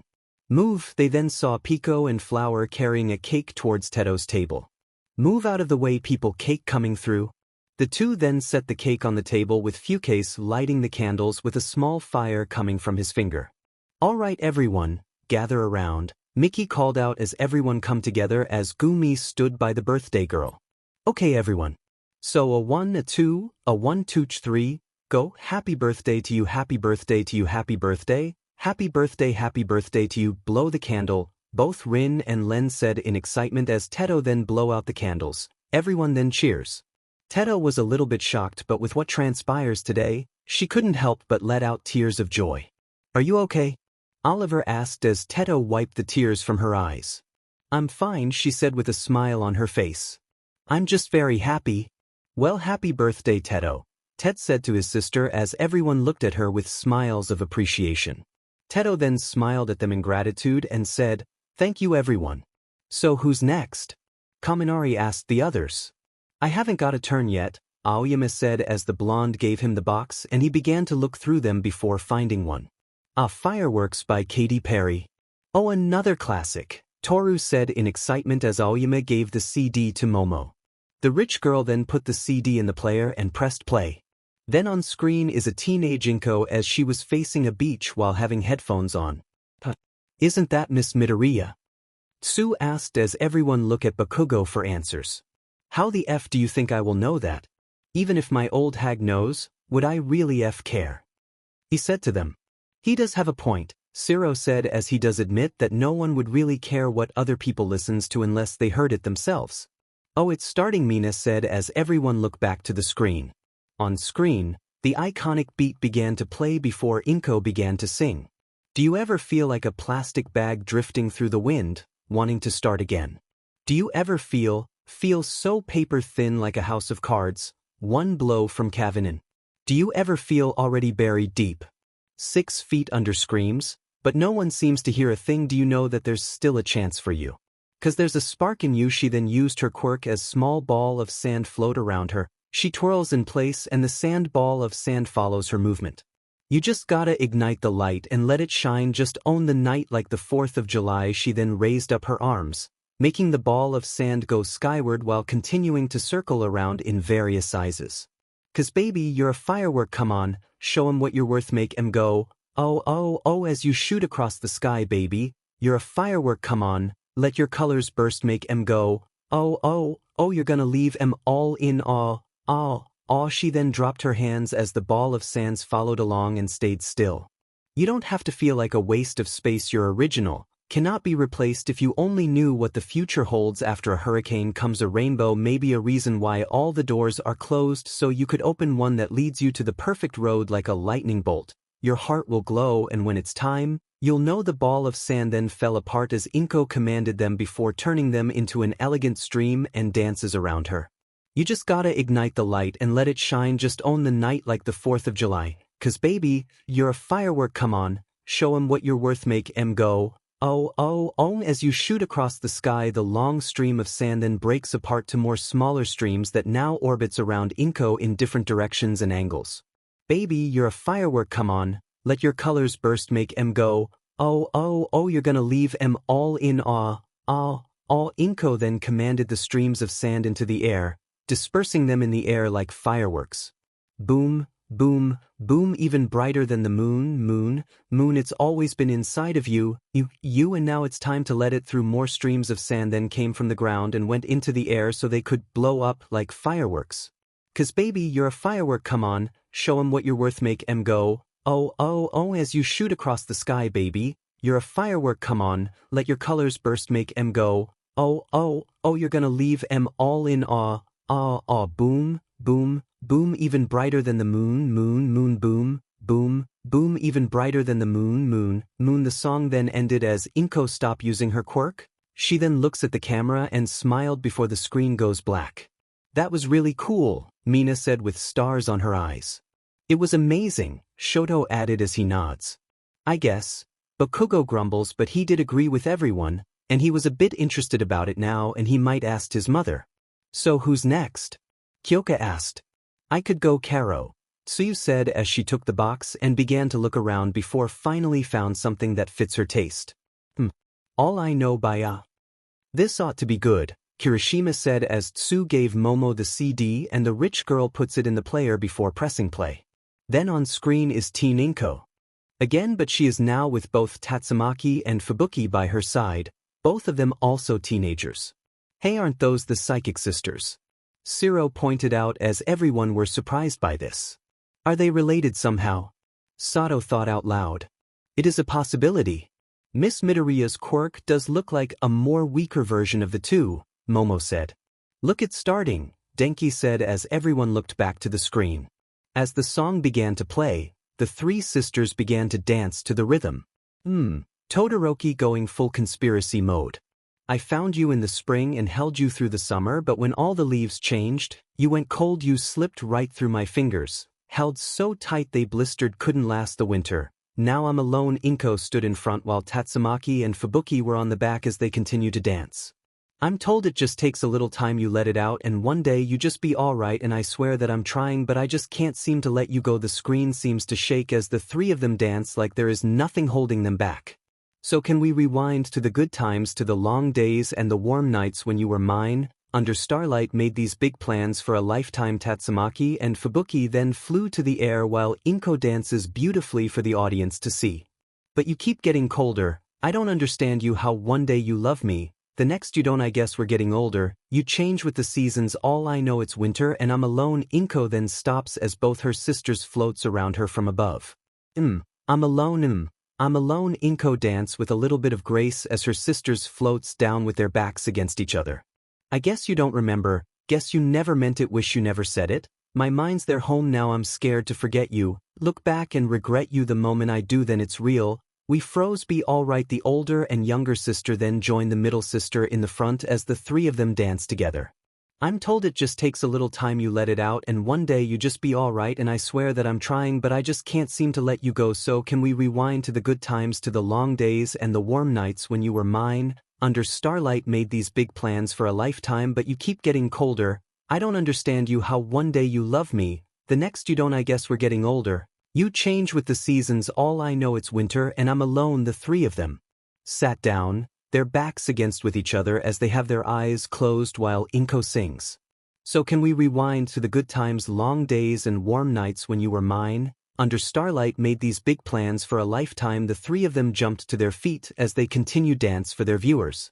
But you keep getting colder, I don't understand you, how one day you love me, the next you don't, I guess we're getting older. You change with the seasons, all I know it's winter and I'm alone. The three sisters then stand side by side before giving a bow and the video ended. Most of the class then give a round of applause when Sato grabbed the box. Alright, my turn, Sato said as he began to look around. While he does that, most decided to chat. So I have been thinking, Mineta said. This better not be something perverted, Kyoka warned him, her jacks raised to prove her point. It's not, well, maybe a little, the jacks closed to him and Mineta frantically wave his hands. It's not that bad, I am just wondering if Midoriya has more girls. This stopped everyone as they thought about it. I mean, do you think that Midoriya has more girls other than Flower and Rin? The pervert said. Well, he and Kagomine were close friends, but I don't know about him and Kaikane, but the possibilities is there, Momo said. Why you calling them by their surnames? Denki asked. Well, it would be rude to say their names since we are not that acquainted. While they are very famous, it is still very respectful to say their surnames till we have a better relationship with them, the rich girl said as Ida nods. I do agree with that, Tenya said as he then looked at Mineta with a judging look on his face. But what you are especially asking is very disrespectful. You shouldn't ask something so complicated, especially one of our classmates. Can a dude just be a little bit curious? Mineta defended himself. You can just ask them, Toru suggested. I bet Fukase has some really juicy information, Mina said with a cheeky smile on her face. With the already rising tension that would result into more arguments, Rikido just picked a random CD to quickly avoid it. Got one, he said as he then gave it to Momo, who looked at it in interest. Amazing dolce, she said out loud, which got some reactions from the others. This would be good, Azui said. Really good, Mineta commented with a perverted look on his face, but Kyoka quickly saw this and jabbed her jacks at his head. As Mineta screams in pain, Momo puts the CD in the player and pressed play. They're appearing both Rin and Len on a stage with a cheering crowd facing them and an older woman in her 30s with them, the three of them wearing clothes fitting for a fantasy setting. First off, the woman with them has short brown hair and hazel eyes. She is currently wearing on the video is a red dress with frilled underlayers, a pink and brown striped apron with white frills, a short, red, collared coat with puffed shoulders and white inner fabric, a brownish red CRP top with matching detachable sleeves, white sleeve coverings tied with red ribbons, a white ribbon tied at the waist, brownish red stockings, and red boots with white cuffs with strawberry ornaments. Additionally, she is wearing red contact lenses and a brownish red witch hat with multicolored ornaments perched on it. Next, Rin is wearing an orange dress with various patterns and white frills and puffed shoulders with brown cuffs, a light orange underdress, an orange choker with an ornament hanging from it, white gloves with orange ribbons on the wrist, a brown apron with citrus patterns, orange and brown striped stockings, and white high-heeled Mary Janes with orange soles and citrus ornaments on the sides. Additionally, Rin wears an orange headband with a brown hem and white frills on the back, and her hair clips become brown and are moved to the left side. Lastly, Len is wearing a collared shirt that is white on the top with green stripes on the sleeves and matching cuffs and becomes brown on the lower part with green diamond patterns, a green ribbon at the neck, white, fingerless gloves with green and brown cuffs, a brown waist apron with green hems held by a brown belt, green pants, and white boots with brown tips, green soles, and ribbons tied around the cuffs. Additionally, Len's hair is mostly combed down and parted to the right with a cowlick sticking out, and has his ponytail placed at the bottom of his head with a green and white bow. Rin and Len looked so adorable, Toru said in adoration. Those are very fashionable, stunning even, Aoyama commented.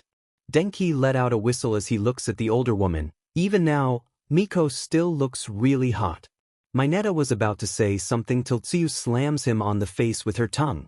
Oh, it's starting, Kyoka said to everyone. Then a winding sound could be heard as Miko and the twins began to move on stage as they then dance when the song starts. Shizukana mori no your meijo wa motamer, kyukyoku no mahu o. Some of the viewers sway with the beat as it was very melodic. Dare mo katawakashi, tobikiri amazing ni izano. Sweets jing. Tabitai no. When the upbeat and outgoing part of the song came in, most of the viewers couldn't help but tap their feet or move along with the beat. Amai kori shitagawasit yuta goken, yoba isamis tsuyamiku iro a. Misets sukit cc Mineta was about to get a picture with his phone when Tsuyu slapped it off his hands. Magical cooking, hajimaru yo amai daikja, tsumaranai desho. Tekidona nagasa emo hitsuyune, hashiai nara, koe kunidat. Sa. Isho ni torakemishikiri ni kazuritsuk, ohairom sana ni jurasanai deter, mao o, sorry junbai wa yorashikute. Saika no sweets magic. Misatigra both Mina and Toru then get off their seats as they began to dance as some of their classmates cheered them on when the rest continued to listen to the song, tapping their feet and bobbing their heads with the beat. Torakaru uni kuchizukiti. Kokoro yuku made omeshiger kami mo satan mo mata wasra gokuju no honey sweets jitabitai no nagai katai bechabeka kojasuji kulimo anti dokumata hidakuchi kamiba go to hell. Meshamaza cooking, mata shippai kunin no michi? Magical cooking jaiman no mahu imo kikane mao, odij nanti fukuna ending. Akaramuru no wa, mata hiai kantana kodo wa, tsumaranai chao. Pachizri no michi wa chaukwashit, sordemo, sukanaraba, ichiria mezashite sa, isho ni gambarimishu yasashiku, nadru yuna tetsukida. Sana ni ranbu ni shircha dame yo o, sari banji wa, nukariniku. Hantu no sweets magic, misatigra torakar yuna sweets no oaji wa beauty. Cc. Amai kami mo unarazuru gokuju no honey sweets o. Meshiger miru no mo hitoba kara.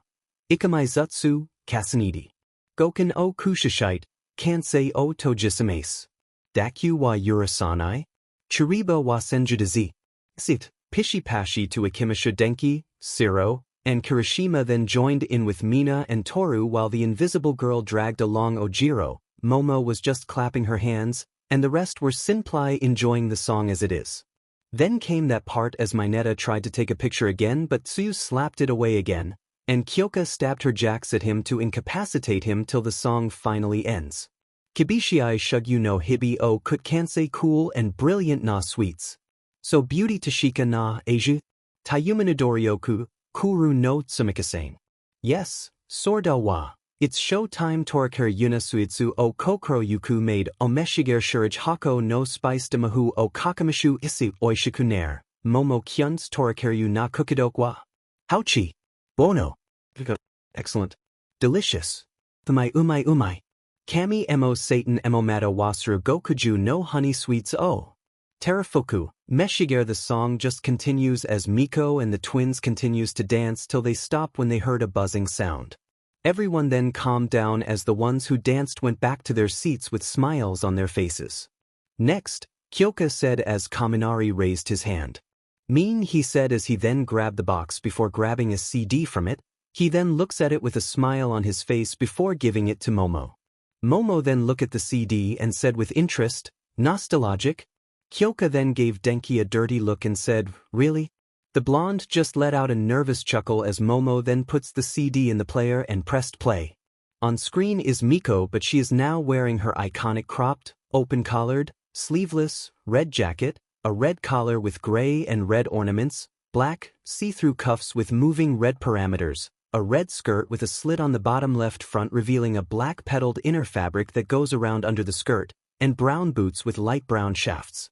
"Dimin, she's hot," Mineta mutters as he saw Kyoka glaring at him. "What?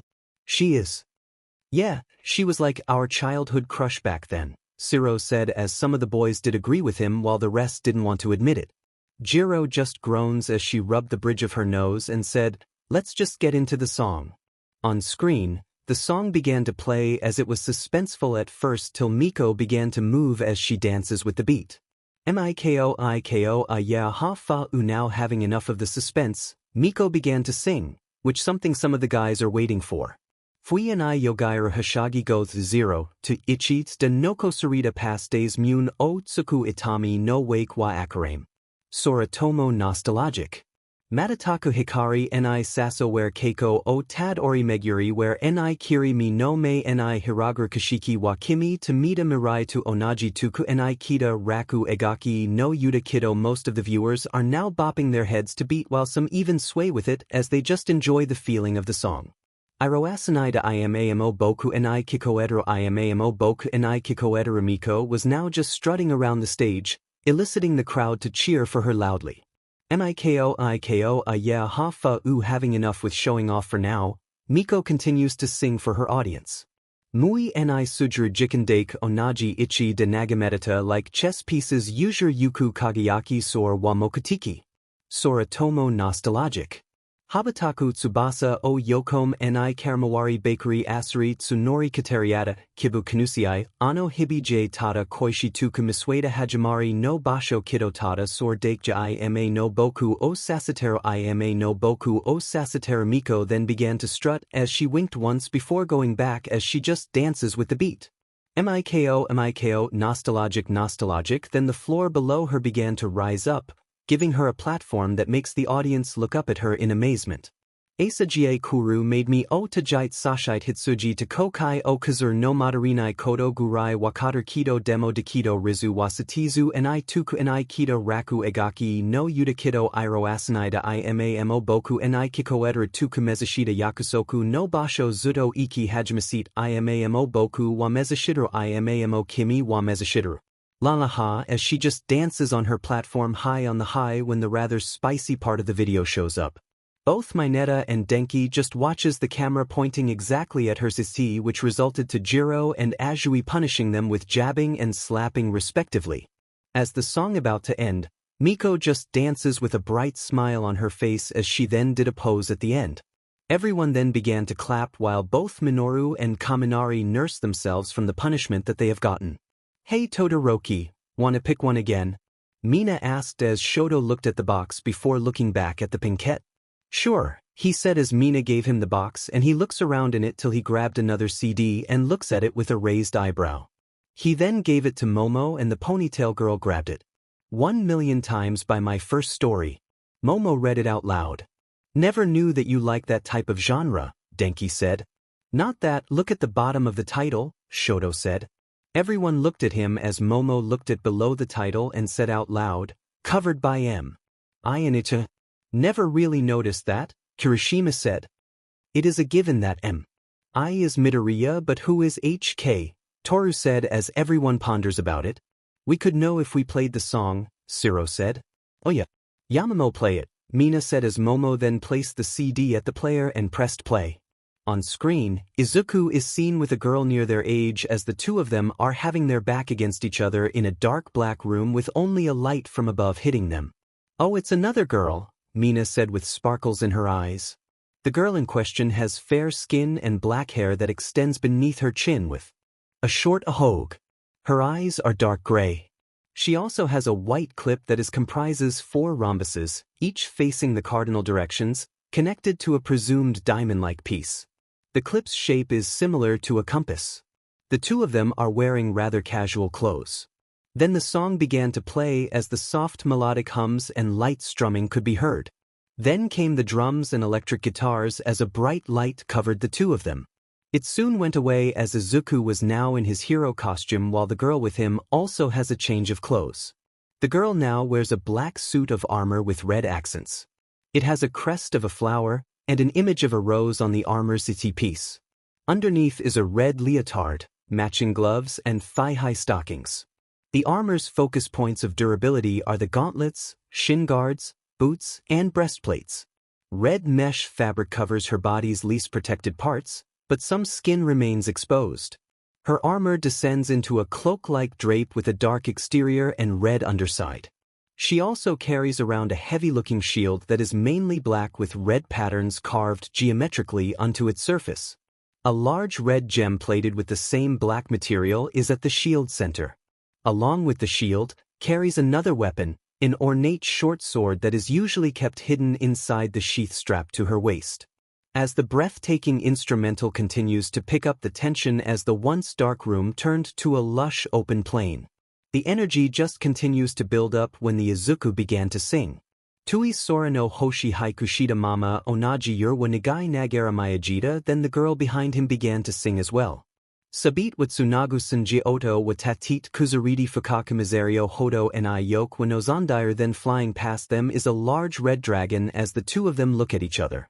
Michi naki michi was susundita ko nikigo watori ni shite. The two then smiled as they nodded each other before looking towards a world that is just mystifying.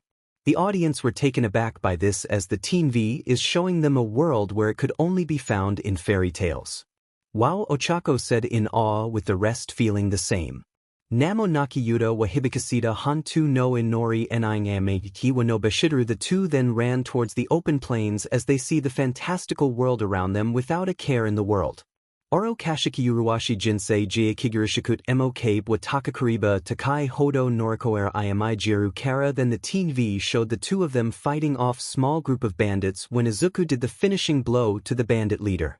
Hayakumanen no ichi demo yumjie kanao naraboku wanando demo nando demo takai Suzuki yuku kara. Then it shows the two in the middle of the sea during a treacherous storm as the two of them fought of a massive sea monster that is attacking the ship that they were on. Anata je inakya hajimarana yo shubu wa tsukanakya awarana yo. Then it showed the two fighting off a giant as the girl with Izuku summoned a 3-headed serpent made from poison.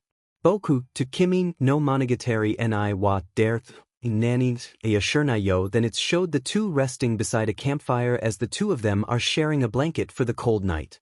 Arikatari na sekai wakata yuburi na sekai I dekara hit origine kara. Then the two of them are walk on the dirty road as they were soon joined by their friends like Ash, Rin, Len, Hansuki, and many others that the audience don't know of wearing different styles of costumes. All of them walking this same dirt road with one direction in mind as they all have large smiles on their faces. Masuguna Michi was Susumu Toki Se Fuandake Wakizu Ni Tsukimitata. The teen V then showed the large group fighting off a skeleton horde. Itsuno ma'an ka soto kara kokoro wa kataku to zashi jiban samo wajiri chikai wa yabatiata. Then it showed them having to stop a massive dam to break. Kawaida warai wa yukabit shinda namaida wa namahashida. Then it showed them crossing a mountain range during a storm. Uganda omoi wa tsatit kono mama ashinai so dakara. Then it showed them fighting a massive black dragon as they charge at it with Izuku rushing in with some of the party while the girl follows suite with the rest. Izuku then punched it on the face as Ash fired off some ball-off energy at the same spot. Kurawashiku Utsukushi Zetsubu Ni Tsutsumiko Marit Mo Rin and Len charged at the beast on a horse as the both of them have their blades ready. Meanwhile Hansuki is preparing a large spell that is clearly shown by the magic circles that surrounds him. Saki J Kurokuriba Kua Hodo Tsurukameyo Hayamo Arukido Rin and Len then strikes the dragon's legs with a orange-haired girl with 2 pairs of swords followed suite, striking at the weakened spot of the dragon. The dragon was angry as it tried to attack, but it was stopped by a young man with black hair firing gemstones at him. Hyakukunin Mo Me Kara Hikari Waru Kara Izuku and Ash then struck it at its ST, making the dragon stumble back before the girl with the shield pushed it even further to the ground. Oku wa Seigo made Nozomi was Sutizu and Ironda. The dragon tried to attack again, but a blue-haired girl fired a rocket at its face, which stuns the beast before a very muscular teenage boy with white hair punched it with a black fist. Shinjitsu wa Yawaka Hakanakut Itsuwari wa Tsuyaku Mushibaminda. Both Izuku and the shield girl then stand by each other with the rest as the dragon tried to stand up. Kimi, to Boku no Ketsumatsu Nanti Shiro, Ka, Kuro, Ja Kimaranai Yo Hansuki then finished his spell as he then summoned mechanical golem that is the same size as the dragon. Arifureru Kasiki wa Makuketeru Sadaim Demo Kawaranai Hitatsu Janae Kara. The group then stand by each other, looking at each other before they gain smiles on their faces. Armed and ready to fight as they face the now recovering dragon as it roars at them. Electricity seems to slowly cover Izuku as he and his friend are ready to fight. Weapons high, spells are ready, they are ready to end this fight. Hitori da Kawashidi Futari Dawasida Izuku and the shield girl then look at each other with smiles on their faces as the both of them nod and face their adversary. Anohai no Yakusoku wa Hadashite. All of them charged at the dragon, spells are being fired and those with weapons charge at the monstrous beast. Oro Kashiki Uruwashi Jinsei Jiakigurishikut Mo Kabe wa Takakuriba Takai Hodo Norikoera Imiga. Aru Kara Izuku punched it again on its face along with Ash while Rin and Len jumped from their horse to strike the dragon's wings. Hayakuminen no Ichi Demo Yumjie Kanao Nara. The golem then hits the dragon with its mechanical fist at the dragon as the winged beast fired a fire attack to stop it, but that was blocked by the shield girl, so it got hit and stumbled back. Oku wa Nando Demo Takai Tsuzuki Yuku Kara. The blue-haired girl with the gem-using boy then fired at the dragon with everything they got while Hansuki fired bolts of lightning. Anata de Inakya Hajimaranai Yo Izuku then faced the distracted dragon while having his left hand holding his right wrist. Shubu wa Tsukanakya Awaranai Yo. The shield girl standing in front of him as the poisonous hydra appeared before her again. Boku to Kimi no Monogatari Ni wa Dertho Nani Yashurnai Yo. Izuku then rushed in, his right fists glowing brightly while the shield girl commanded the hydra to attack. Arikatari na Sekai wa Katiaburi na Sekai Itakaru hit Ori Janae Kara. Both attacks hit as it causes a bright light and large smoke screen that was soon followed by an aftershock. The others hold their ground before it finally stopped. The others looked on before they saw Izuku falling in the air. The shield girl quickly ran and threw her large shield to catch him. The rest soon followed as they gathered around Izuku, who was groaning, as they gave him sighs of relief. Izuku just smiles nervously as Rin grabbed his right arm. But the audience didn't expect for the shield girl to grab his left, causing her and Rin to glare at each other. While most are applauding, Mineta was glaring at the screen. I knew it, the pervert yelled in anger, but he was soon knocked out by a strong slap by Azui. I think it's my turn, Shoji said as he took the box as everyone just waits for him to get a new song. Talking, thinking, lyrics, flashback, screen, quirk introduction disclaimer. I don't own anything chapter 9. Track 6. As the rest of class 1A waits for Shoji to pick a song, it is now time for them to chat for a while. Man, how did they get the budget for that song? Even the scene was really realistic, Kyoka said. A quirk maybe, Tokoyami suggested. It is a possibility, Ida said in agreement. Also no, we are not going to talk about the girl, the petite rocker quickly said in annoyance, not wanting to have this conversation again. She then looked at Kaminari.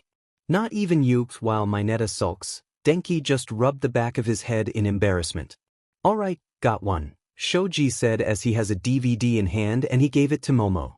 Oh, 8,000 Year Solo by Yanagi P and Kaito. It even said that it came from Kansai, Momo commented. Oh, play it, I think it's one of their concerts, Mina said in excitement as Momo then put the CD in the player as she then put the CD in the player. On screen, standing on stage is a young man in his 30s. He has blue hair, eyes, and a scarf. His default attire consists of a light blue top beneath a white jacket/blazer with blue edge trimmings, and a brown rectangle and the familiar Vocaloid logo on the left side, dark brown pants with yellow stripes going down and white shoes with blue soles. I knew it, Mina shouted in excitement. Alright, let's hear it, Denki said as he was also excited. The song then began to play as the crowd began to cheer when they heard the sounds of a fiddle, guitar, and drum in a medieval tune. A flute then appeared in the hands of the singer on stage, who then began to play it. As he did so, he also started singing and dancing. Hitori Hiro no Oka Kawaida Karakusa Fumi Shimeet Omoi Megurasu Sora no Kanata and I Cherry Blossoms then began to fall on the stage, which gives it a appealing fantasy setting. Kaze and I Yura Hanabira Yawaraka na Nada no Hohimiya wa Kyoku no Keikra Sepia Iro no Muko no Mabaroshi Dare Emo Shira na Yudo Kanade Yo Kono Miji Sabite Tamero Tamakujer Kikita Bohioni Utai Tsuzukyo Anada no Nokashida Yuda O Kono Karada Wasabit Tsukuri Mano Dashika Nai Kido Kono Kokoro Wasamit Yuda and I Sasajit Io. The singer just continues to dance in a mesmerizing way on stage before singing again. Shizuma Yuhi ni Makao Iro Asita Guitar Kata ni Hibiku Kodama ni Odru Kajiboshi Suri Kureda Yubisaki wa Hikari o Nibukuteri Keishite Kuchi Zusama Melody wa Kaze ni Nadesora no Muko made Kasuk ni Kishimujin no Haguruma Hibiite Yuku Nibairo no Kodogarasuno Hitamanai Atsuru Kono Sorwa Dana Meakashi Daro Kono Suki no Shida de Mameguri o Kodo Emo. Nai Kido Kono Sora ni Mukat Itai Tsuzuki Io. He began to play the flute again as it just captivates the audience, before he went to sing. Again. Anada to Diata Samayer no Oka Emo Ikuzen no Yurinai Hiro no Nakigara Kono Karada Wasabit Tsukuri Mano Dashika Nai Kido Kono Kokoro Wasamit Yuda ni Sasajit Io Kono Suki no Shida de Mameguri o Kodo Emo Nai Kido Kono Sora ni Mukat Utai Tsuzukit Io Hu Hoo. The singer just continues to dance on stage, even when the song finally ended. He just continues to dance till he stopped and he disappeared in a puff of song and the crowd in the video began to cheer. It is still a very wonderful performance, Momo said. Just the way Kaito sings, it was really mystifying, Kyoka added. Wait, there's more, Toru pointed out as everyone looked back to the screen to see the video still going. The camera was moving towards the backstage. When the guard tried to stop whoever was holding the camera, they stopped to look behind the cameraman and lets them in. There they saw Kaito along with Miko as they hug each other while letting jovial laughters. Hey Kaito, hey Miko. Gumi's voice could be heard as the camera holder and rest laugh a little. The two adults look then towards the camera and they blush a bit, but Miko seems a bit annoyed. Really now? Miko said as she then raised both of her hands and wiggled her fingers while having a scary look on her face. You wanna laugh? Come here, they then scream as the video then ended. Most of the audience laugh a bit due to the end of the video as they then slowly calm down. Man, that's good, Siro said as he wipes off a tear from his eye. Yeah, Sato said as he let out a sigh of relief. My turn then. The acid user then leap over to grab the box and she quickly look in it before grabbing a CD with a twinkle in her eyes. It's Party Rock Anthem, play it, Toru said in excitement as the Pinkette then gave the CD to their rich friend. Momo grabbed the CD and puts it in the player. The television then showed Izuku and his friends in a club while Hansuki was on the DJ booth.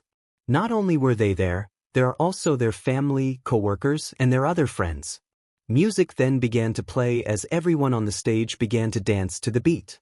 Party rock, the entire place is being light up with colors as everyone just went with the flow of the beat. Yeah, well, let's go. Izuku could be seen dancing in the middle with Gumi joining in with her brother in the middle. Party rock is in the house tonight, everybody just have a good time, yeah, and we gon' make you lose your mind, woo, everybody just have a good time, clap. The Kagami twins then took their place as they did a synchronized dance that they did perfectly. Party rock is in the house tonight, everybody just have a good time, I can feel it, baby, and we gon' make you lose your mind, yeah, we just wanna see you shake that ash. Could then be seen breakdancing in a different part of the club as those who surrounds him cheers him on. Then another part of the club as both Pico and Mickey could be seen doing the robot with a purple-haired girl and a pink-haired maid. Then it showed the center of club as Izuku could seen dancing with Ash, the Kagami twins and Pico. In the club, party rock looking for your girl. She on my jock, huh non-stop when we in the spot but moving weight like she on the block, woo. Then it showed in a different part of the club as both Miku and Gumi could be seen dancing and just having fun with each other. Where the drank. I gots to know tight jeans, tattoo, cause I'm rock and roll, half black, half white, domino gainin' money, Oprado at the DJ booth, Hansuki was just jamming along as he did some tricks with some records. Yo, I'm running through these hoes like Drano, I got that devilish flow, rock and roll, no halo, we party rock, yeah, that's the crew that I'm reppin' on the rise to the top, no lead in our Zeppelin, hey. Then it showed Inko dancing along with Tatsumaki and Fubuki, thou the short yet older sister looked pretty annoyed. Party rock is in the house tonight. Everybody just have a good time, yeah, and we gon' make you lose your mind, everybody just have a good time, let's go. Then it showed Flower just bopping her head in a different part of the club while two young girls dance in front of her, one has violet hair while the other has pink hair. Party rock is in the house tonight, everybody just have a good time, I can feel it, babe, and we gon' make you lose your mind, we just wanna see you. Izuku could then be seen standing alongside Ash, the Kagami twins, Pico, and Flower as they had their backs turned. Shake that every day I'm shufflin', the six of them then began to dance in sync while everyone else cheers them on. Shufflin', shufflin', then it showed Fucase dancing alongside Teto along three other people with red hair, two boys and one girl. Then it showed the shield girl with a group of varied genders as they just also dance around. Then Izuku then stood on the middle again but with Ash and Pico by his side. Step up fast and be the first girl to make me throw this cash, we get money, don't be mad. Now stop, hatin' is bad. The three of them just dance in a calmer fashion to follow the beat. One more shot for us. Another round please, fill up my cup. Don't mess around, we just wanna see you shake it now, now you home with me, you're naked now. Then two new people stood on the middle, one of them is a young man with black and pink streak while the other is a young woman with short orange hair. Get up, get down, put your hands up to the sound, get up, get down, put your hands up to the sound, get up, get down, put your hands up to the sound, woo, put your hands up to the sound, put your hands up to the sound, let's go. Get up, get up, get up, get up, get up, get up, get up, get up, get up, put your hands up to the sound, woo, put your hands up, put your hands up, put your hands up, put your hands up. Izuku could then be seen dancing alongside Gumi, the Kagami twins, Ash, Pico, Mickey, Miku, Flower, Fucase, the shield girl, and the two new scene people. Party rock is in the house tonight, put your hands up, everybody just have a good time, put your hands up. Hansuki then got to the DJ booth and joined in with the dance with everyone else zeering them on. And we gon' make you lose your mind, put your hands up, everybody just have a good time. Izuku was then shown breakdancing alongside his sister. Whoa, put your hands up. The Kagami twins was then shown just jamming around while Len is doing some tricks. Whoa, I can feel it. Babe Ash was then shown dancing along with a blonde girl as he twirled her around before landing her on his arms. Whoa, put your hands up. Pico, Flower, and Fucase dance together and Oliver just excitedly joins in for the fun. Whoa, put your hands up. Shake that every day I'm shufflin'. Hansuki was then shown doing the moonwalk before twirling and struck a pose. Put your hands up. Izuku's mother and aunts were then shown just having fun and doing some poses alongside each other. Put your yeah, the shield girl was then shown jumping around in joy before going back to dancing alongside a young hair with brown hair in a ponytail. Put your woo. Then a delinquent looking girl was then shown dancing on the DJ booth alongside a girl with a bowl cut. Hands up. Then it showed Izuku dancing in the middle with his friends while Hansuki returns to the DJ booth. Put your hands up, put your hands up, your hands up, put your hands up. The song ended with everyone posing for the camera as the screen then blacked out. The audience then let out a round of applause when the video ended. So who's next? Denki asked as Mina looked at Kyoka, who was deep in thought. Hey Jiro, how about you? the acid user said to the rocker girl, who snapped out of her thoughts and looked at the pinkette. Sure, Kyoka said as she grabbed the box and grabbed a CD which she then gave to Momo. Take It Out on Me by 1000-Foot Crutch, Momo read it out. Not a bad choice, those guys are pretty good, Shiro commented. Oh yeah, how do you think Midoriya will sing it? Denki asked. Well, let's see then. Momo then puts the CD in the player. Then on the television was Izuku alongside Ash and Fukase. Izuku has the guitar while Ash has the bass and Fukase has the drums. They then began to play as Izuku starts it off by strumming his guitar, and then Ash and Fukase quickly joined in as they were now banging their heads to the beat. Izuku then took the mic and began to sing. I don't know anymore, thought I had it under control, hear my voice, there it goes, hear it louder than most, here it goes, hear it 1, 2, 3, for it's not worth it, it's not working, you wanted it to be picture perfect, it's not over, you don't have to throw it away, so scream if you wanna, shout if you need, just let it go, take it out on me, fight if you need to, smash if you have to get control, take it out on me, so scream if you wanna, shout if you need, just let it go, take it out on me, fight if you need to, smash if you have to get control. As the audience were listening, some of them were tapping their feet while some of them are banging their heads to the beat as well. You try, but you don't want to lose, so afraid, you don't want it to fade, hear my voice, here it goes, hear it louder than most, let it go, let it 1, 2, 3, for it's not worth it, it's not working, you wanted it to be picture perfect, it's not over, you don't have to throw it away, so scream if you wanna, shout if you need, just let it go, take it out on me, fight if you need to, smash if you have to get control, take it out on me, so scream if you wanna, shout if you need, just let it go, take it out on me, fight if you need to, smash if you have to get control. The trio then began to play a small instrumental before returning to singing. It's not worth it, it's not working, you wanted it to be picture perfect, it's not over, you don't have to throw it away, so scream if you wanna, shout if you need, just let it go, take it out on me, fight if you need to, smash if you have to get control, take it out on me, scream if you wanna, shout if you need, just let it go, take it out on me, fight if you need to, smash if you have to get control. The trio then continued for a bit before finally ending the song, and then they posed for the camera. Woo! Denki lets out a loud cheer while some of the class did so as well, but much more restrained than his. Alright, who's next? Momo asked as Shiro raised his hand. Pass it here, the tape user said as the box was then given to him, so he began to look around before something catched his interest and he picked it. Let's Get This Started Again by Live My Last. He then gave the CD to Momo as she then out the disc at the player and pressed play. Throw Your Hands Up and Fill the Next Cup. The song immediately started as the screen then shown Izuku, Ash, Len, and Fukase in a small studio. Let's get this started again, wake up, rub the eyes, it's another new day and it's no surprise I lost my phone, my keys, my car, I left my wallet at the bar, tie shoes. Swig some booze, another new day, got nothing to lose, I can't remember her name, I think the shots are to blame, if it's only gonna be for tonight, let's set this party right, so throw your hands up. Some of the audience were now banging their heads with the beat as the song continues. And fill the next cup, let's get this started again. Again, me and my whole crew, we live with no rules, let's get this started. Again, let's get this started again, go time, check the clock, grab beer, take a couple of shots, throw on my favorite song, raise up my glass and sing along, let's dance. No delays, this party's underway, she's feeling frisky, we're both tipsy and she's ready to play, if it's only gonna be for tonight, let's set this party right, so throw your hands up and fill the next cup, let's get this started again. Again, me and my whole crew, we live with no rules, let's get this started again. Again, so if you feel like we do, there's only one thing to do, let's go pay tab. Call the taxi cab, got a case in the fridge and a bottle at the crib, let's all get twisted, double FNG drink up.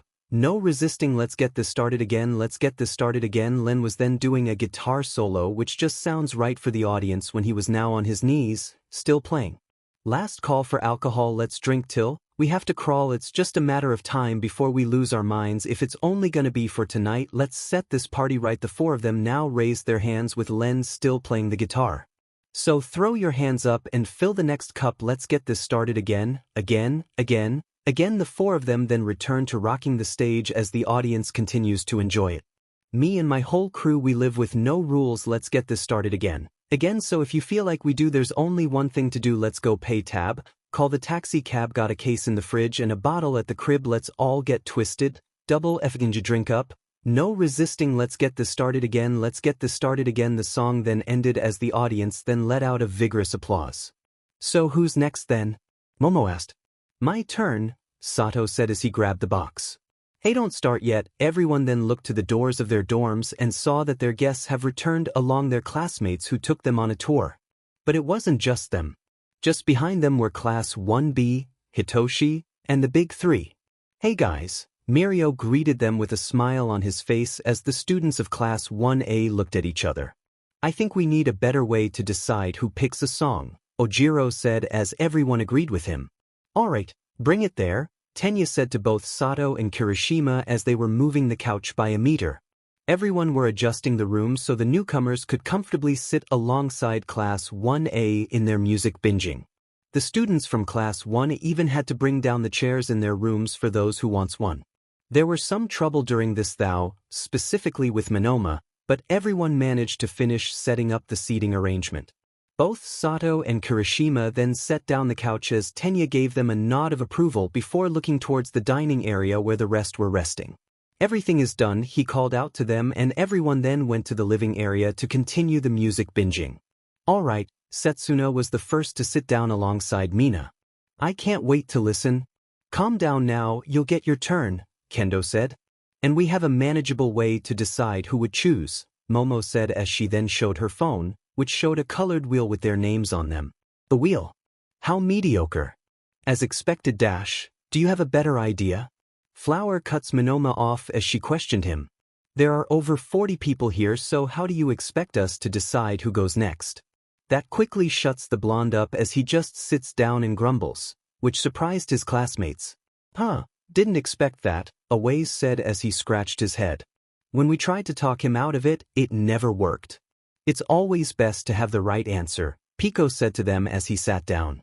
That is how Flower always do whenever Fukase was about to do something without thinking. Hey for a year ago. Oliver's birthday.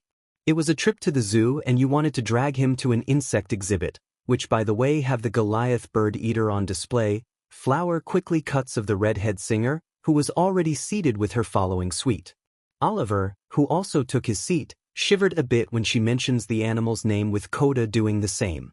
Okay fine, I admit that I do a lot of things without thinking but I am getting better, Fukase said. You only started when Una joined the company, Pico said as more of the audience sat down. She basically followed you around whenever Mayu is doing something else.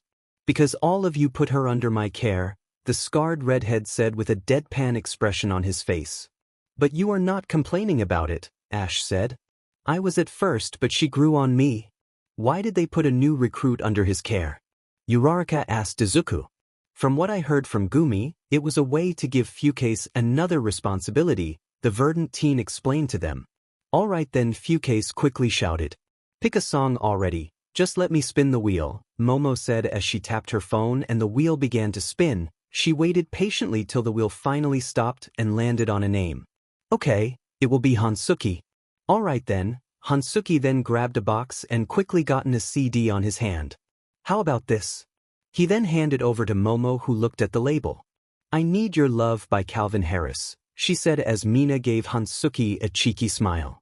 You really are into EDM, Hansuki just shrugged with the acid user said. I dabbled a lot, he said before pointing his thumb at Izuku. But I would help him whenever he wants to do a cover and remixes. Well play it then, Mina said as Momo then puts the CD in the player and pressed play.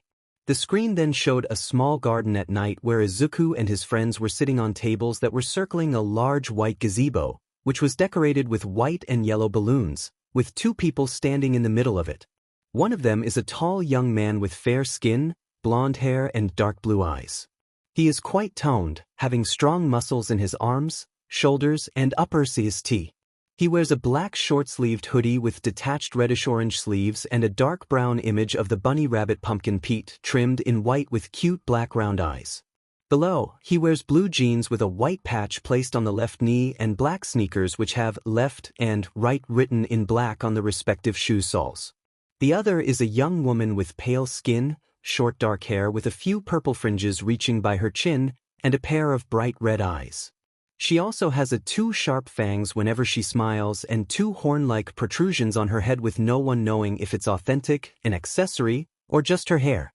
She wears a black short sleeves blouse with orange stripes, her 4 limbs were hugged by black arm and leg tights, and a pair of decorative wrist cuffs.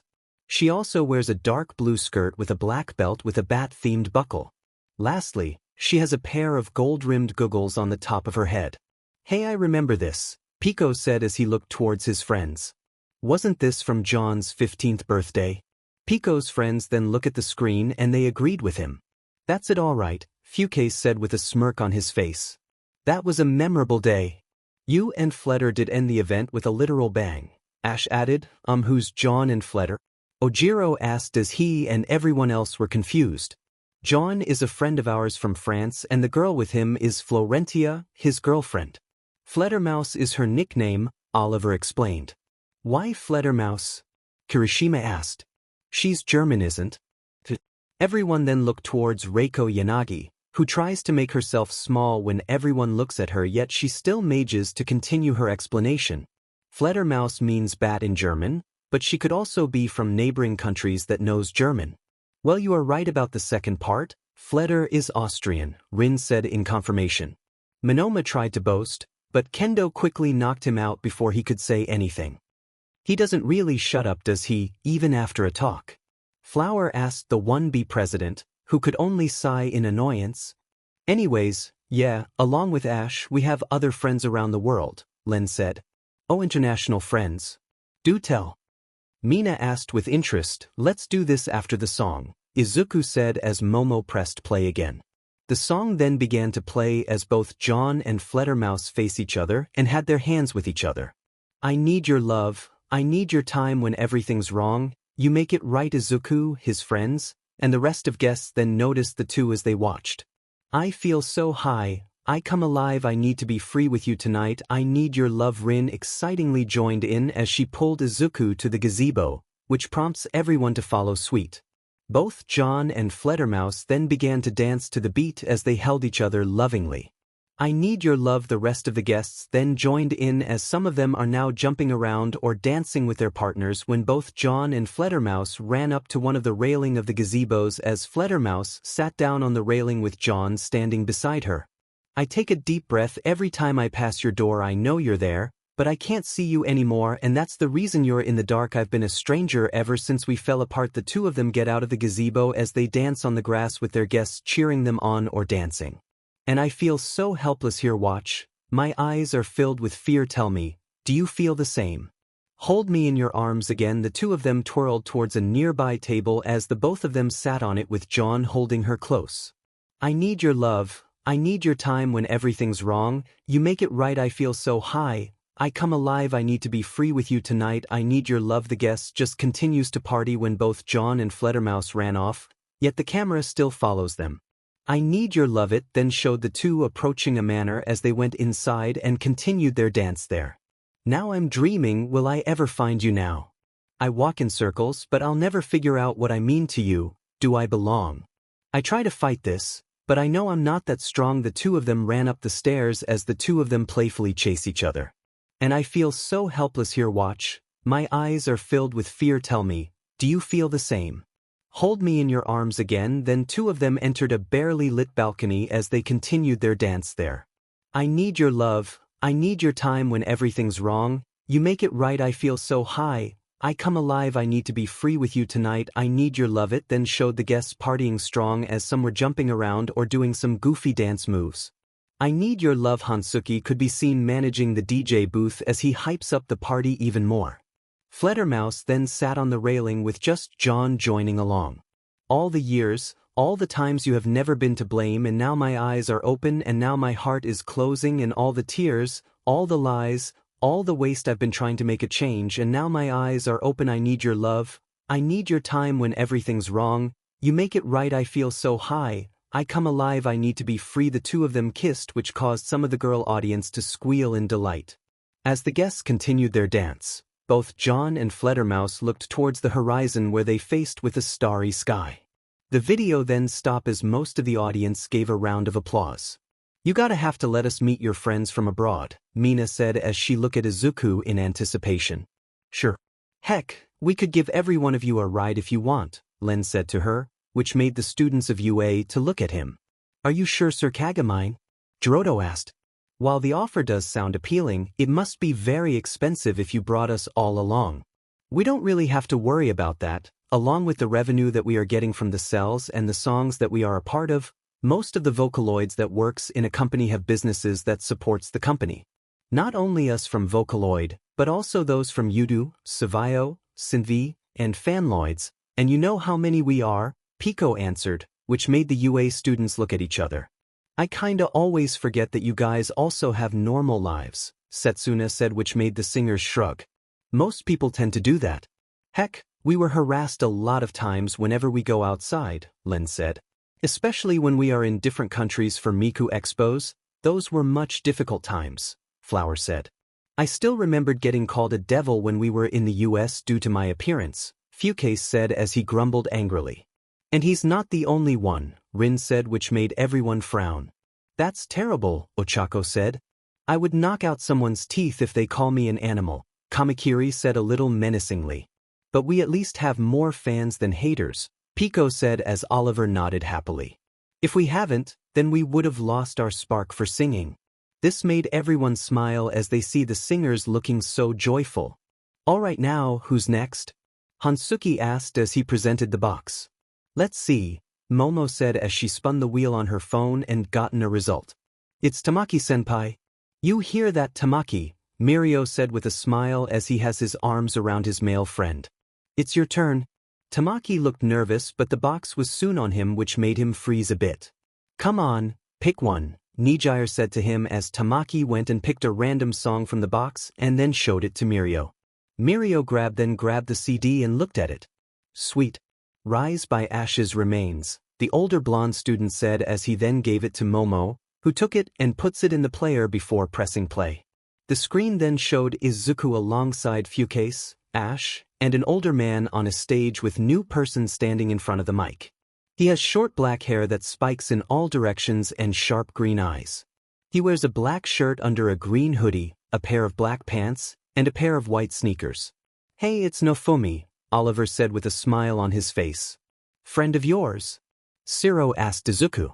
He's a friend of my sister's. We do talk from time to time, but we are more casual, Izuku said. He is also in college, so we don't see him that much because he is busy with something, Pico said. It's starting, Flower said as everyone's attention were then on the screen. The sounds of drums and guitars could be heard as Nofumi then took the mic as he then began to sing. Broken souls on the city streets fall apart while the city sleeps, fading hearts of a generation, tired eyes of a desperate nation, blank stares and empty grins. When did we let darkness in? It's time to light it up again. Fire then came out of the edge of the stage as everyone bopped their heads to the beat. Let the fire inside of me take me over brighter for all to see as the world grows colder. Find me on my knees and take me higher out of the wasted lives. I will rise. Fukase then did a quick guitar solo as Naofumi returned to singing. When light shines on hopeless men, we find the strength to hope again. Every time that freedom finds us, broken bones and scars remind us, seething with bloodshot eyes, breathing just to survive. It's time to bring us back to life. More fire came out of the edge of the stage, but was more taller than the first as everyone continues to bop to the beat. Let the fire inside of me take me over brighter for all to see as the world grows colder. Find me on my knees and take me higher out of the wasted lives. I will rise. Fukase yet again did a guitar solo as Nofumi just sings along with it. Build me up and burn me down, take me over, you're everything that I need now. Let the fire inside of me take me over brighter for all to see as the world grows colder. The hype then just keeps getting better as Fukase and Ash were moving around the stage while Izuku stands up from his spot. Let the fire inside of me take me over brighter for all to see as the world grows colder. Find me on my knees and take me higher out of the wasted lives. I will rise. The song then ended as the four of them then struck a pose. Everyone gave out a round of applause as Mirio grabbed the box. So, who's next? He asked as Momo had her phone out. Let's see, she said as she spun on the wheel on her phone and waited for a moment when it landed on someone's name. It's Komori-san. Kinoko said in surprise as the box was being towards her till it was now in her hands. Well, okay then. Just take your time, no need to rush, Kendo assured her classmate as Kinoko just nodded and began to choose a song in the box. While she does so, both Mina and Setsuna gave Izuku mischievous grins. So, any girls from outside the country? Mina asked, which made Izuku miss a breath and had to cough it out with a reddened face. Ashita, what did I just say? Ida yelled at her as he rapidly chopping the air. Oh, calm down, robot. We just want to know if he has someone abroad, Setsuna said with a toothy grin. It is still inappropriate to ask in front of others that aren't interested, Momo said. We do, Mineta, Denki, and Aways said in the same time. Nobody asked you three, Kyoka yelled at them. This then leads to most of the audience to yell at each other, some wanting to know more, some failing to stop it, and some were only adding more wood to the fire, intentional or not. This annoyed some of the visitors, this including Rin, who has her right twitching at the rambling that was around her. Suddenly, Rin's demeanor suddenly changed as she lets Rillian take over. Enough, Rillian said in an authoritative tone which made the argument stop. Some gulped in fear when they looked at her cold and judging stare, then it disappeared as Rillian gave Rin back control on their body. Look, just to stop any of this, Rin said as she looked at each and every one of the audience. Including Flower and I, there are 10 girls that are in a relationship with Izuku. 10. You lucky bastard, Mineta yelled as he jumps at Izuku in anger and jealousy, but he was quickly restrained by Flower's quirk with said user immediately slapping him silly with another arm that pops out from another arm. Denki and Aways wisely didn't show their dissatisfaction. Okay, wow, I didn't expect that, Siro said in shock. I was kinda betting on only 5 or 6. Ochako stuttered as she now felt depressed after hearing this. Well, technically 11 if you include Rillian in the equation, Pico said. Will there be more? Hagakure asked, which made everyone look at her. Oh please, like they would dash. If Izuku want to, Flower cuts Monoma off in a neutral tone which made everyone look at the gothic singer. You serious? Kyoka asked incredulously. As long as Izuku wants to, we will not be the one deciding who could be with him, but we're not letting someone in that easily, Rin said with a stern tone. Can you please not talk about my complex love life like I'm not here? Izuku said with a full-blown blush as he has his face on his hands. Wanting to help his friend, Hansuki looked at Komori and said, Do you have a song ready? Oh, Kinoko quickly has her attention back to the box as she fumbles a bit before grabbing a random CD. Here. Can you then pass it here please? Momo said as the CD was then passed from person to person till it finally reaches the rich girl, who looked at the CD. Near by Natsushiro, Takaki, Foot Fukase and Una. It's one of your best duets, Yuki said in excitement as Fukase just has a smirk on his face. Well, play it then, Mina said in excitement as Momo then put the CD in the player. The screen then showed Fukase and a young girl inside a recording booth together. The young girl has bright blue eyes, long, electric blue hair pulled into 2 pigtails that are braided at the tips. She has thick bangs and an ahogue. Her bangs have 2 streaks of yellow, and the tips of her braids fade from blue to yellow. She also has hair ties that resembles green lightning bolts. Under her left eye is a hot pink 8th note. Her fingernails are painted blue. She wears a spherical hat on her head with black pupils, pink eyelashes, a yellow lightning bolt under its right eye, and 2 glowing translucent yellow cones on either side of its head that are like horns. She also wears a sleeveless white button-up shirt with pink stripes on the collar. Over this is a black suit jacket. The shoulders of the sleeves are unzipped, exposing her shoulders, with the cuffs of her sleeves also unzipped and billowing out up to her forearms. The lapels are dark blue with neon green trim. Her tie is red with a gold lightning bolt tie clip. On the lower bottom of the jacket is an F-hole decoration like that on a violin. Her gloves are black and green, with the thumb and pointer finger cut out. A white pleated skirt with pink stripes. A double black belt with neon green stripes and silver studs attaches a translucent electric green half-skirt to the right side of her skirt. Her left thigh-high sock is hot pink with a white piano key design, and her right is mesh and attached to a band around her thigh by a black belt. Her shoes are black, chunky, heeled boots bearing neon green detailing and soles. Una-chan looks adorable, Mina cooed as some of the girls did as well. The song then started as Fukase began to sing. Ne nia der ka o waraidabas nakia jibin o urasinai yunakudaranai ningen no kodo kimi wado omo. Ne nia tanin no hohaba o nagamit ayamayamo naku kakishi ni nert sumaranai ningen no kodo kimi wado omo. Ne nia Una then joined in as she was currently dancing in place. Hello, I'm near. For you. Hello, I'm near. For you. Hello, I'm near. For you. Hello, I'm near. Ne nia igeo de sugosu hibi o atari me to omu yunagumin na ningen no kodo kimi wado omo. Katachi no nai fatashika na mano wide sedate kaisen o kuruwasit shirmao no dekido a boku wamada shinjidru kokoro nai kimi ni toikakita no wa kimi no tiji boku yorimo adatakakata kara sa Fukase was now also dancing with Una with a smile on his face.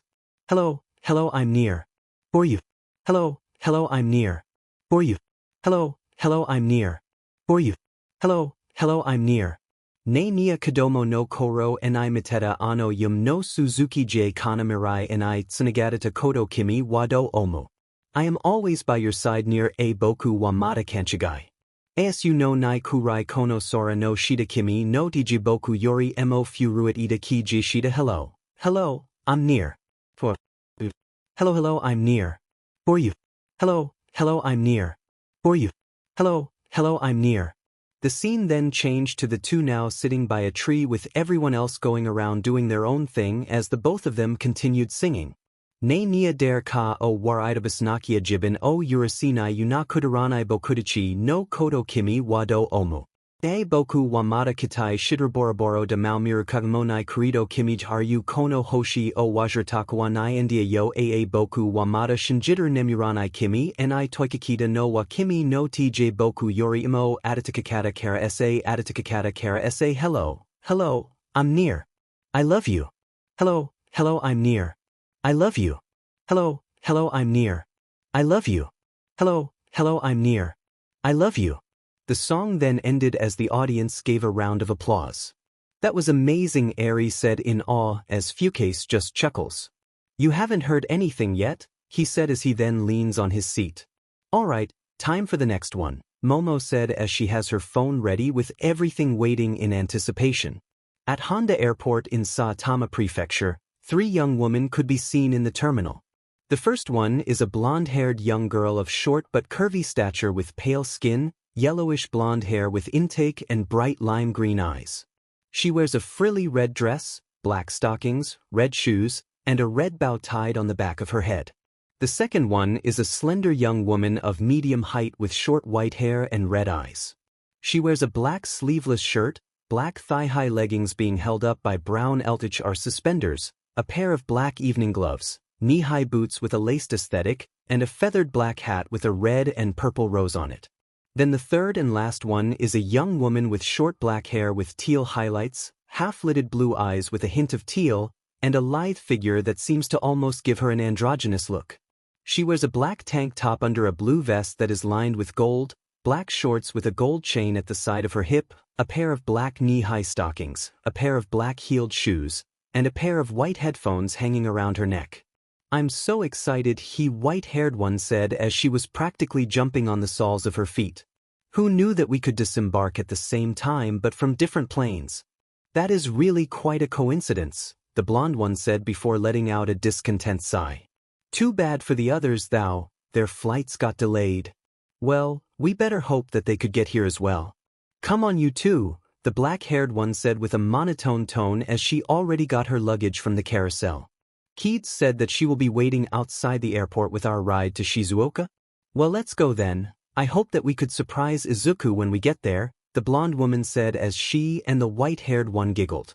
They then went to the carousel to get their luggage before leaving for their next destination.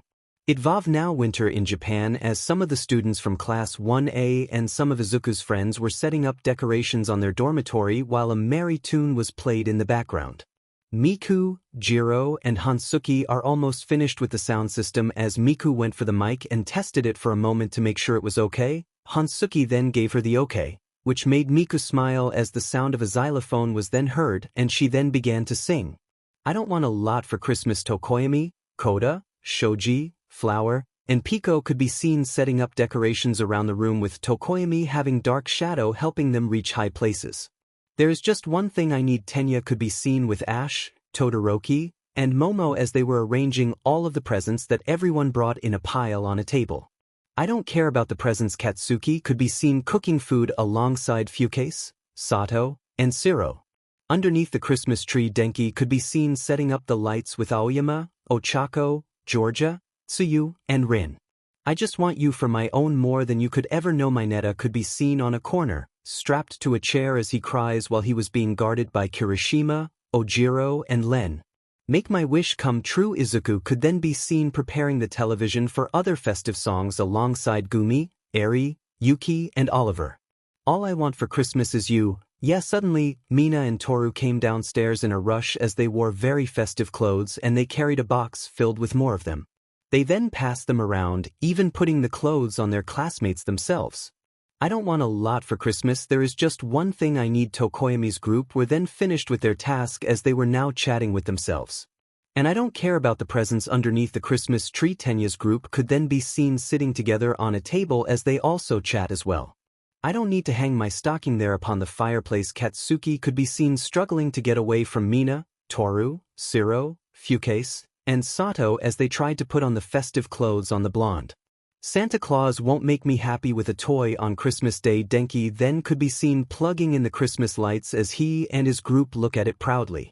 I just want you for my own more than you could ever know. Mineta was currently running away from his wardens, but he was soon tackled down with Len doing an elbow drop. Make my wish come true. All I want for Christmas is you. Izuku, Gumi, Oliver, and the kids could be seen swaying with the music from the background while watching Klaus on the television. You, baby, oh, I won't ask for much this Christmas. I won't even wish for snow. Everyone were then eating together as each and every one of them enjoyed the food, except for Mineta, who was still being kept on surveillance. And I'm just gonna keep on waiting underneath the mistletoe. All Might and the big three soon joined them as they continued their merry party. I won't make a list and send it to the North Pole for Saint Nick. Aizawa then joined them along with Shinso and Mei, with the latter quickly went to chase around Pico in the room. I won't even stay awake to hear those magic reindeer click, 'cause I just want you here tonight holding on to me so tight. What more can I do? Baby, all I want for Christmas is you. More and more guests began to flock in Class 1A's party, including the Izuku's family and the rest of his friend group. You, baby, oh, all the lights are shining so brightly everywhere. Everyone were then playing some games as those who weren't participating cheered them on. And the sound of children's laughter fills the air and everyone is singing. Mineta was on the run yet again when he was noticed leering some of the girls, which leads to Mina grabbing a smaller TV and forced the midget watch the video being played with his eyes forcibly opened. I hear those sleigh bells ringing. Santa, won't you bring me the one I really need? Won't you please bring my baby to me? John could be seen talking with Izuku and Ash as Ochako, Rin, Flower, and Fledermaus having their own talk alongside 32 other young women in other parts of the dormitory. Oh, I don't want a lot for Christmas. This is all I'm asking for. Some of the partygoers were just goofing around now with some forming small groups and doing their own things. I just want to see my baby standing right outside my door. Everyone were then opening some presents with Izuku, John, and Ash having the most, which got then some ire from most of the boys close to their age. But just want you for my own more than you could ever know. The party was then nearing its conclusion as most of the partygoers were either leaving or went to bed early. Make my wish come true, baby. All I want for Christmas is you. Izuku could then be seen on the rooftop with Eri on his lap, and Ochako, Flower, Rin, and 9 other girls with him as they watch the full moon high in the sky while snow slowly falls from the sky. You, baby, all I want for Christmas is you, baby. Then each and every girl, except Eri, gave Izuku an embrace on the cheek, which made the Verdant teen blush strong and made everyone around him laugh. Talking, thinking, lyrics, flashback, screen, quirk. Introduction. Disclaimer: I don't own anything. Chapter 11. Track 8. The audience were about to pick another song when someone barges in. I am here. They came in All Might in his buff form as he struck a pose for the audience. All Might, everyone shouted in surprise at the sight of the retired hero.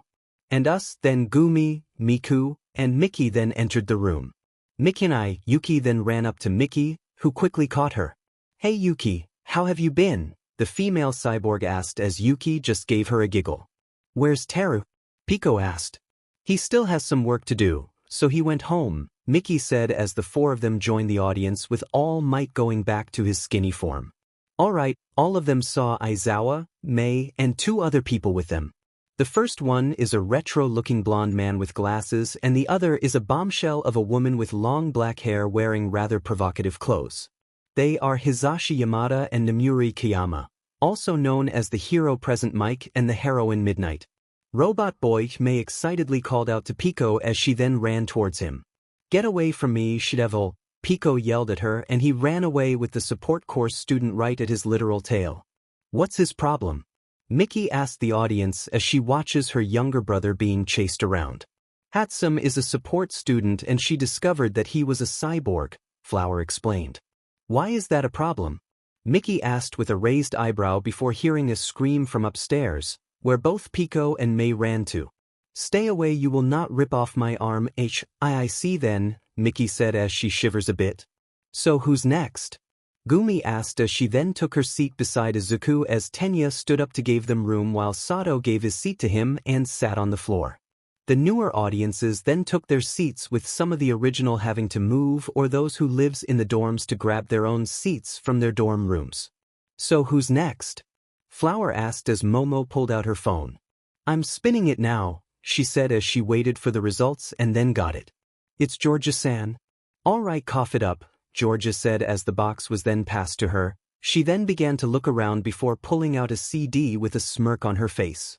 Sweet Rasputin by Boney M and it's covered by Izuku. I hope you sang this one good. I was there and I can say that it was indeed good, Hansuki said with a smirk which excites Georgia. Oh, I can't wait, she said before passing the CD to Momo. She's a bit of a fan of the mid and late 1900s, Ash blurted out, which made most of the audience to let out a giggle while his cousin looked at him with a madly blushing face. H, she yelled at him in embarrassment. Ihich prompts the audience to laugh again. Momo then puts the CD in the player as the video began to play. The Teen V then showed Izuku on a small stage with a mic in front of him while Len, Ash, and John were on the side with instruments in hand, and Rin and two other girls stands behind him with microphones in front of them. One of them has short white hair like Flower and the other has short black hair. So Rin is there, but who are those two? Denki asked. Are they also from different parts of the world? Bujiro asked. Yeah, the girl that looked almost like Flower is Frida. She is from Germany, while the other girl is Bobby and she is from France, Pico explained. Bobby? Isn't that a guy's name? Kirishima said. The name Bobby is considered a gender-neutral name, but it all comes to how it is spelled, Momo explained as she paused the video. Yeah, Bobby's name goes like this, Bobi, but we would always call her Bochan, Gumi said. Then there are their nicknames, Fukase said with a smirk. Oh yeah, their nicknames are pretty unique, Hansuki said. What are their nicknames? Setsuna asked as most of the audience were curious. Well, Frida's is Free Shooter while Bobby's is Bolero, Ash answered, which confused everyone except Momo. Wait a second, Momo before looking at Izuku and his friends. Does those two know Fledermaus? Yeah, they do. Flower as she and the others saw Momo starting to get it. And what school do they attend? It's Symphonica. Oh my goodness, Momo cheerfully said, which scared most of the audience. I can't believe you knew someone from such a prestigious school. Is this Symphonica really good? Kyoka asked. Oh, Symphonica is one of the best music school across the world, Momo said in admiration as she clasps her hands together. It is also has one of largest music library in the world that ranges from old classicals to modern pop. Really now? Setsuna said with a wide grin before looking at Izuku's friends. And all of you knew this? We are singers, of course we knew, Gumi said. I was even the one who told Izuku about it. Midoriya, Kyoka then looked at the male Verdant teen. I am so jealous of you right now. Oh, I almost forgot, Momo said as she then claps her hand with a smile on her face. Symphonica also has a program that only teaches young girls to be heroes just a decade ago. Really? A school about music has that? Zero asked. They do indeed, Momo said as she then raised a finger. Rising heroes like Earl King, Tannhauser, Carmen, and air on the G came from Symphonica and they are slowly rising in the ranks. But that doesn't explain with Midoriya's friends, Toru said, which made Momo frown. Really, especially when I told you the names of the heroes there, she said, which confuses most of the audience, but some of them eventually gets it. I see, their hero names are the same names of famous classical musics, Tenya answered as he finally gets it. So Midoriya's friends also studied there as well? Yep, Fucase said, but a mischievous smirk appears on his face. And those two are in on it as well? In on it? Denki asked, which confused everyone, but it suddenly clicks in their mind. Damn you Midoriya, you have foreign girls too, Mineta yelled in jealousy as he tries to attack Izuku, but was immediately stopped by Azui and Flower, who restrained him, then knocking him out. Can we just go back to the video? Izuku asked as he was blushing madly with Gumi and Ochako comforting him. Momo then pressed play, so the video continues.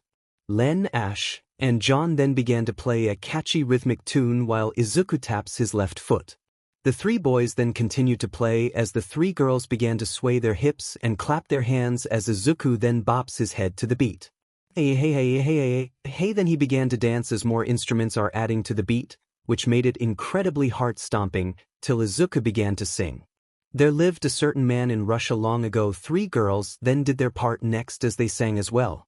He was big and strong, in his eyes a flaming glow most people look at him with terror and with fear, but to Moscow chicks, he was such a lovely dear. He could preach the Bible like a preacher full of joy and fire, but he also was the kind of teacher women would longing. Rasputin, lover of the Russian queen. There was a cat that really was gone. Rasputin, Russia's greatest love machine. It was a shame how he carried on the beat, just continues as Izuku continues to dance with it.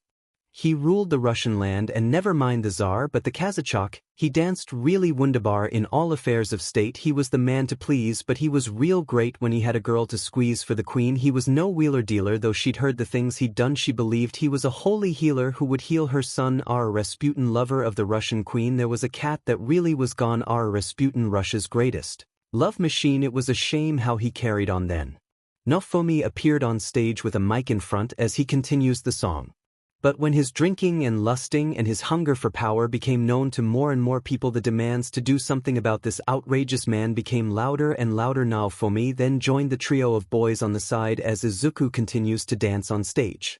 Hey, this man's just got to go, declared his enemies, but the ladies begged, don't you try to do it, please. No doubt this Rasputin had lots of hidden charms, though he was a brute. They just fell into his arms. Then one night some men of higher standing set a trap. They're not to blame, come to visit us.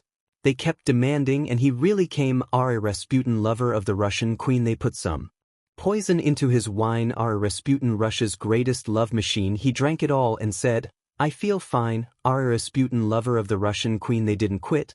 They wanted his head. Rasputin, Russia's greatest love machine, and so they shot him till he was dead. Then Izuku faced the audience as he did a really bad attempt of a smirk with the microphone near his lips. Oh, those Russians. The song ended as the audience gave a round of applause. I'll give that 9 out of 10, Georgia commented, which made everyone look at her. It would be better if he did it shirtless, just to emphasize the lyrics a bit. Izuku then blushes madly as most of audience gave him cheeky smirks. A shirtless Deku. Ochako thought as she imagines Izuku without a shirt, which made her blush and drool. Is that what girls want? Muscles? Denki asked Kyoka, who gave him a look. Why are you asking me? She asked. Preferences.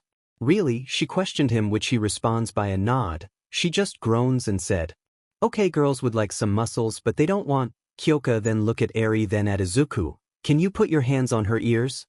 Izuku nodded and placed his hands on Eri's ears to muffle any sound that she might hear.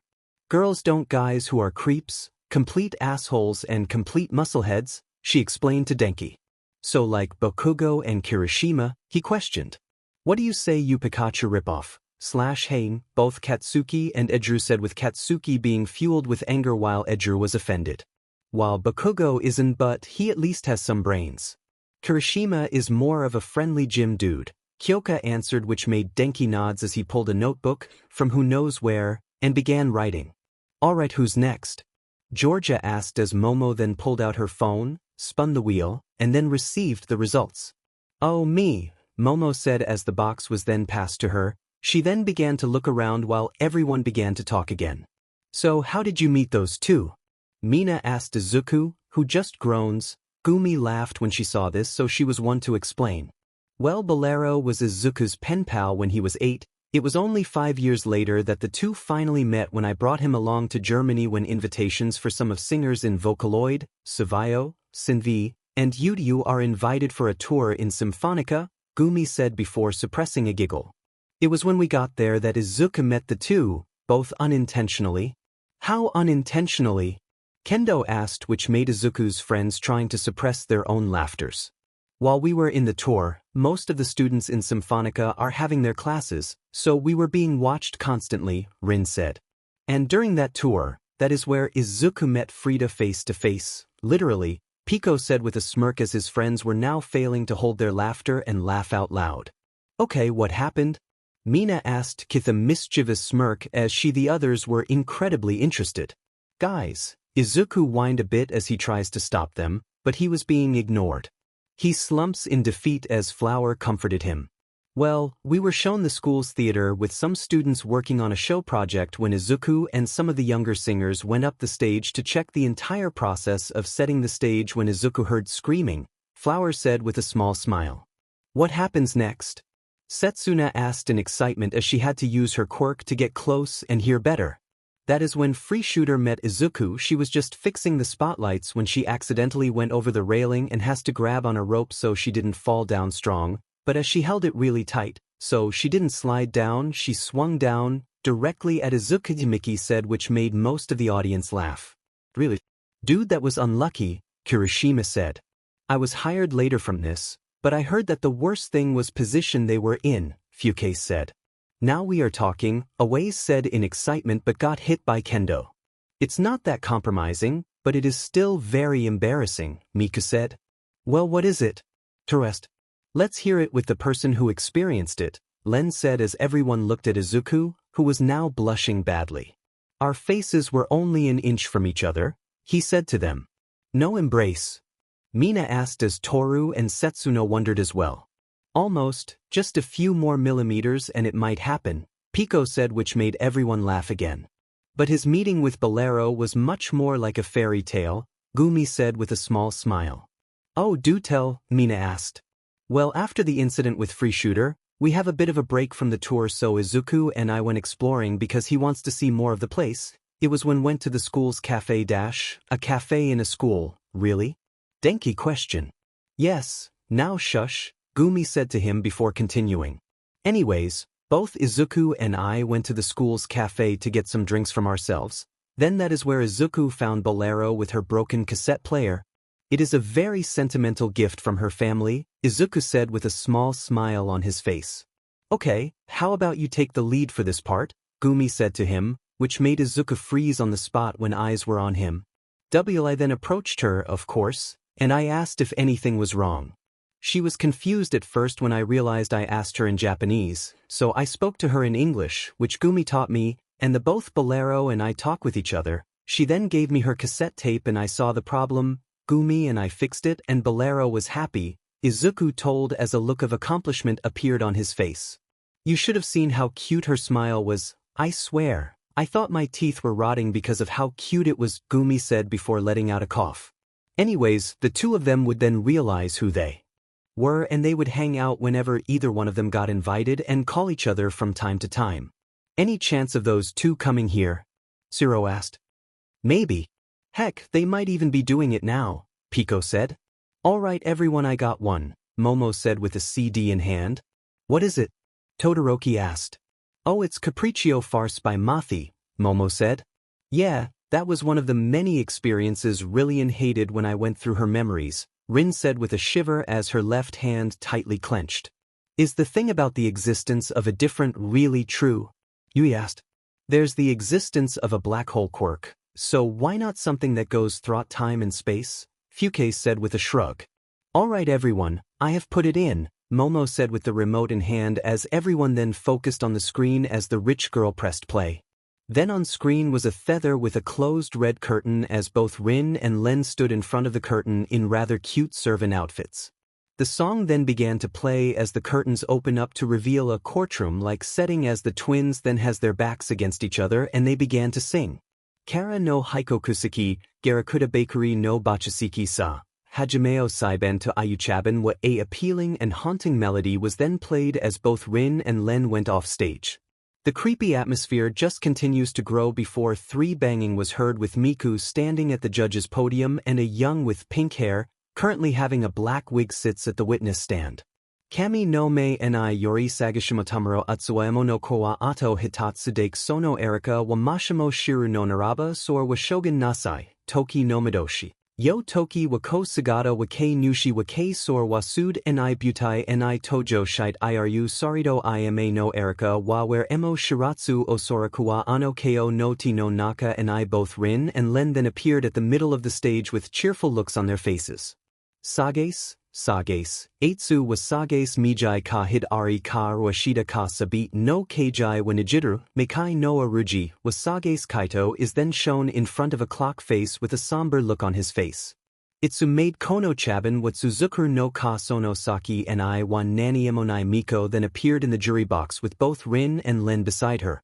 Wana ni Okita Adamu no Tamashi yo Omi no Nasru Kodo Nado mon Nani Emonai. The Kagami twins then went down and began to act dramatically at the center stage. Uragu Tenbin Midorita Scenario Tsumi ni Yagarita Utsuwa Tachi Ono no Yuda Wakat ni Kanadra Fukiawane no Kapurishio. The wig-wearing woman then did her part with a menacing aura around her along with Miko.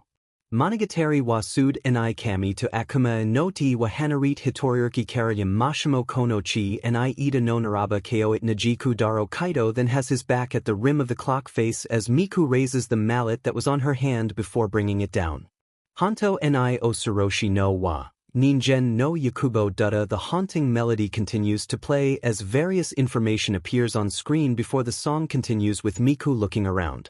Tsukashi Joho was Siri Shimasho Akuma no Chi wa Hiku Ayashiki Otoko yo Kyoka shite Adru no Dakatari Nasai Omijie Kono Mori ni Kita Toki no Kodo, where a young man with long violet hair in a ponytail was then on the witness stand with a determined look. Where Nomi ni Yadru Imawashiki Noroi sor wa Toku Tame ni Hitsuyo to Ner Senso Yurai no Ken wa Motomite Hitori de Kono Mori ni yet Kita. Both Rin and Len appeared on stage again with shovels in hand. Kuros Kuri Muri Nara Tsukamero Mori ni Haida Futodoksha wa Miku was then slamming on the mallet strong as the tempo continues in its fast pace. Sabake, Tanikaku Sabake Kaiti Henketsu Shirkei. The violet-haired man then slams his fist on the witness stand before having that same hand on his Istich Torukakugo wa Kimeda Toki ni Kimigura Shojoji wa Sashinobeta. Rin then appeared on the jury stand alone in a different servant's outfit. Kodo Zatsuyo Gakari Jahashikata no Sashite, where Watch Nawashich and Aina. Both the violet-haired man and pink-haired then appeared on the center of the stage with the man glaring while the woman has a sinister smile. Toki no Madoshi, Norwarita Niwashi, Meizamenyu Utsuwa no Deo Hin Ono no Yabo Mune ni Himura Funbunshi no Inbita. The pink-haired woman then went away as Rin took her place. Ninjio Kancho, Hakaba no Aruji, Haguruma, Matsu Mano. Then a cloaked figure was shown on screen with fire surrounding them. Mekai no Aruji, Sabit no Owari Je Otos Yurita Toki, where are you no Wader na no ka. Then from somewhere on the stage, Len's voice could be heard. Ru are you ruri are hibiku irajura no kodo. More information then appears on screen as the rhythm slows down, which gives it a different haunting feeling when it suddenly picks up its pace with Miko on the center stage. Yujo, Torauma, Seiji, Genkaku then Kaito. Kibo, Hametsu, Yum, Yoku, Ai, sure then Miku. Sabit wa Tokushite Maari Tsuzukuru then Rin. Zenmeijikake no Komori Yuta. Len's echoing voice continues to be heard throughout the stage. Kataku na Otoko Jie Sono sure no Majua. Then the purple-haired man appeared on center of the stage. Tsukuria Jida Iga can then the pink-haired woman. Kerjinozond Ida Utopia. While then the cloaked figure with fire then appeared as Gumi's voice could be heard from them. Kansei Suru no Daroka. Then everyone gathered together on the center stage for ending of the song. Some Maito de Kyo Jinsei to Ayuchaban. What everyone then bowed as the song then ended. The audience then gave a loud round of applause for the recorded performance. Man, I can't wait to watch more of the series, Kirishima said. No kidding, I think all of it would be Fumi's preference, Dark Shadow said, which made Fumikage glare at his living shadow. Alright, next one, Momo said before spinning the wheel on her phone again. It's Eri.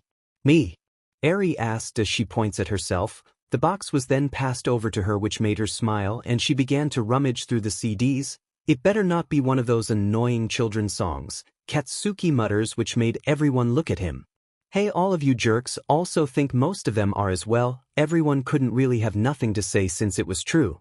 Here Eri then pulled out a CD as it was then passed to Momo. Oh, it's You'll Be in My Heart by Phil Collins, Momo said when she saw the title. Oh, Uncle Red sang that, Georgia said. Is this from my mom's birthday 3 years ago? Ash asked the gang. Yeah, it is, Hansuki said. Play it, Momo, I want to hear this, Toru said as the rich girl then put the CD in the player. It then showed a large birthday party with Ash's mom sitting on comfy chair at the back of building that was rented, and Ash's father kneeling on her left with a guitar in hand. He then began to play and sing as their guests and the audience watches. Come, stop your crying, it will be alright, just take my hand, hold it tight, I will protect you from all around you, I will be here, don't you cry. As he continues to play, Ash's father stood up and sat by his mom as two shared a warm smile with each other. For one so small you seem so strong, my arms will hold you, keep you safe and warm, this bond between us can't be broken, I will be here, don't you cry, 'cause you'll be in my heart, yes. You'll be in my heart from this day on now and forevermore, you'll be in my heart, no matter what they say, you'll be here in my heart, always. Then most of the guests then stood up and they began to dance with their partners in the middle of the room. Why can't they understand the way we feel? They just don't trust what they can't explain. I know we're different, but deep inside us we're not that different at all, and you'll be in my heart, yes. You'll be in my heart from this day on now and forevermore. Don't listen to them, 'cause what do they know, what do they know?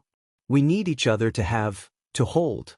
They'll see in time, I know. Ash's mom then leaned on his father and he smiled at her. Ash then came into view as he took the guitar from his father and they held each other close as they walked towards the middle of the room and began to dance while Ash continues the song. When destiny calls you, you must be strong, you gotta be strong. I may not be with you, but you've got to hold on. They'll see in time, I know. We'll show them together, 'cause you'll be in my heart, believe me, you'll be in my heart. I'll be there from this day on, now and forevermore. Ash's parents then held each other close as they just sway with the appealing melody. Oh, you'll be in my heart, you'll be here in my heart, no matter what they say, I'll be with you, you'll be here in my heart, I'll be there always, always, I'll be with you. The of them then look at each other, their eyes showing each other's affection, and their smiles warm each other's heart. I'll be there for you always, always, and always. Just look over your shoulder, just look over your shoulder, just look over your shoulder, I'll be there always. The two of them then shared an embrace as the video ended. The audience then gave a round of applause while Aizawa looked at the time in his phone. He then stood up from his seat and looked towards the rest of the audience. We will continue this tomorrow, he said to them. But why? Nijire whined as she and most of the audience were not happy as well, especially the new arrivals. Because it's almost night, he said, which prompts everyone to grab their phones to look at the clock, and it was indeed almost night. Did we really watch that for that long? Shiro questioned.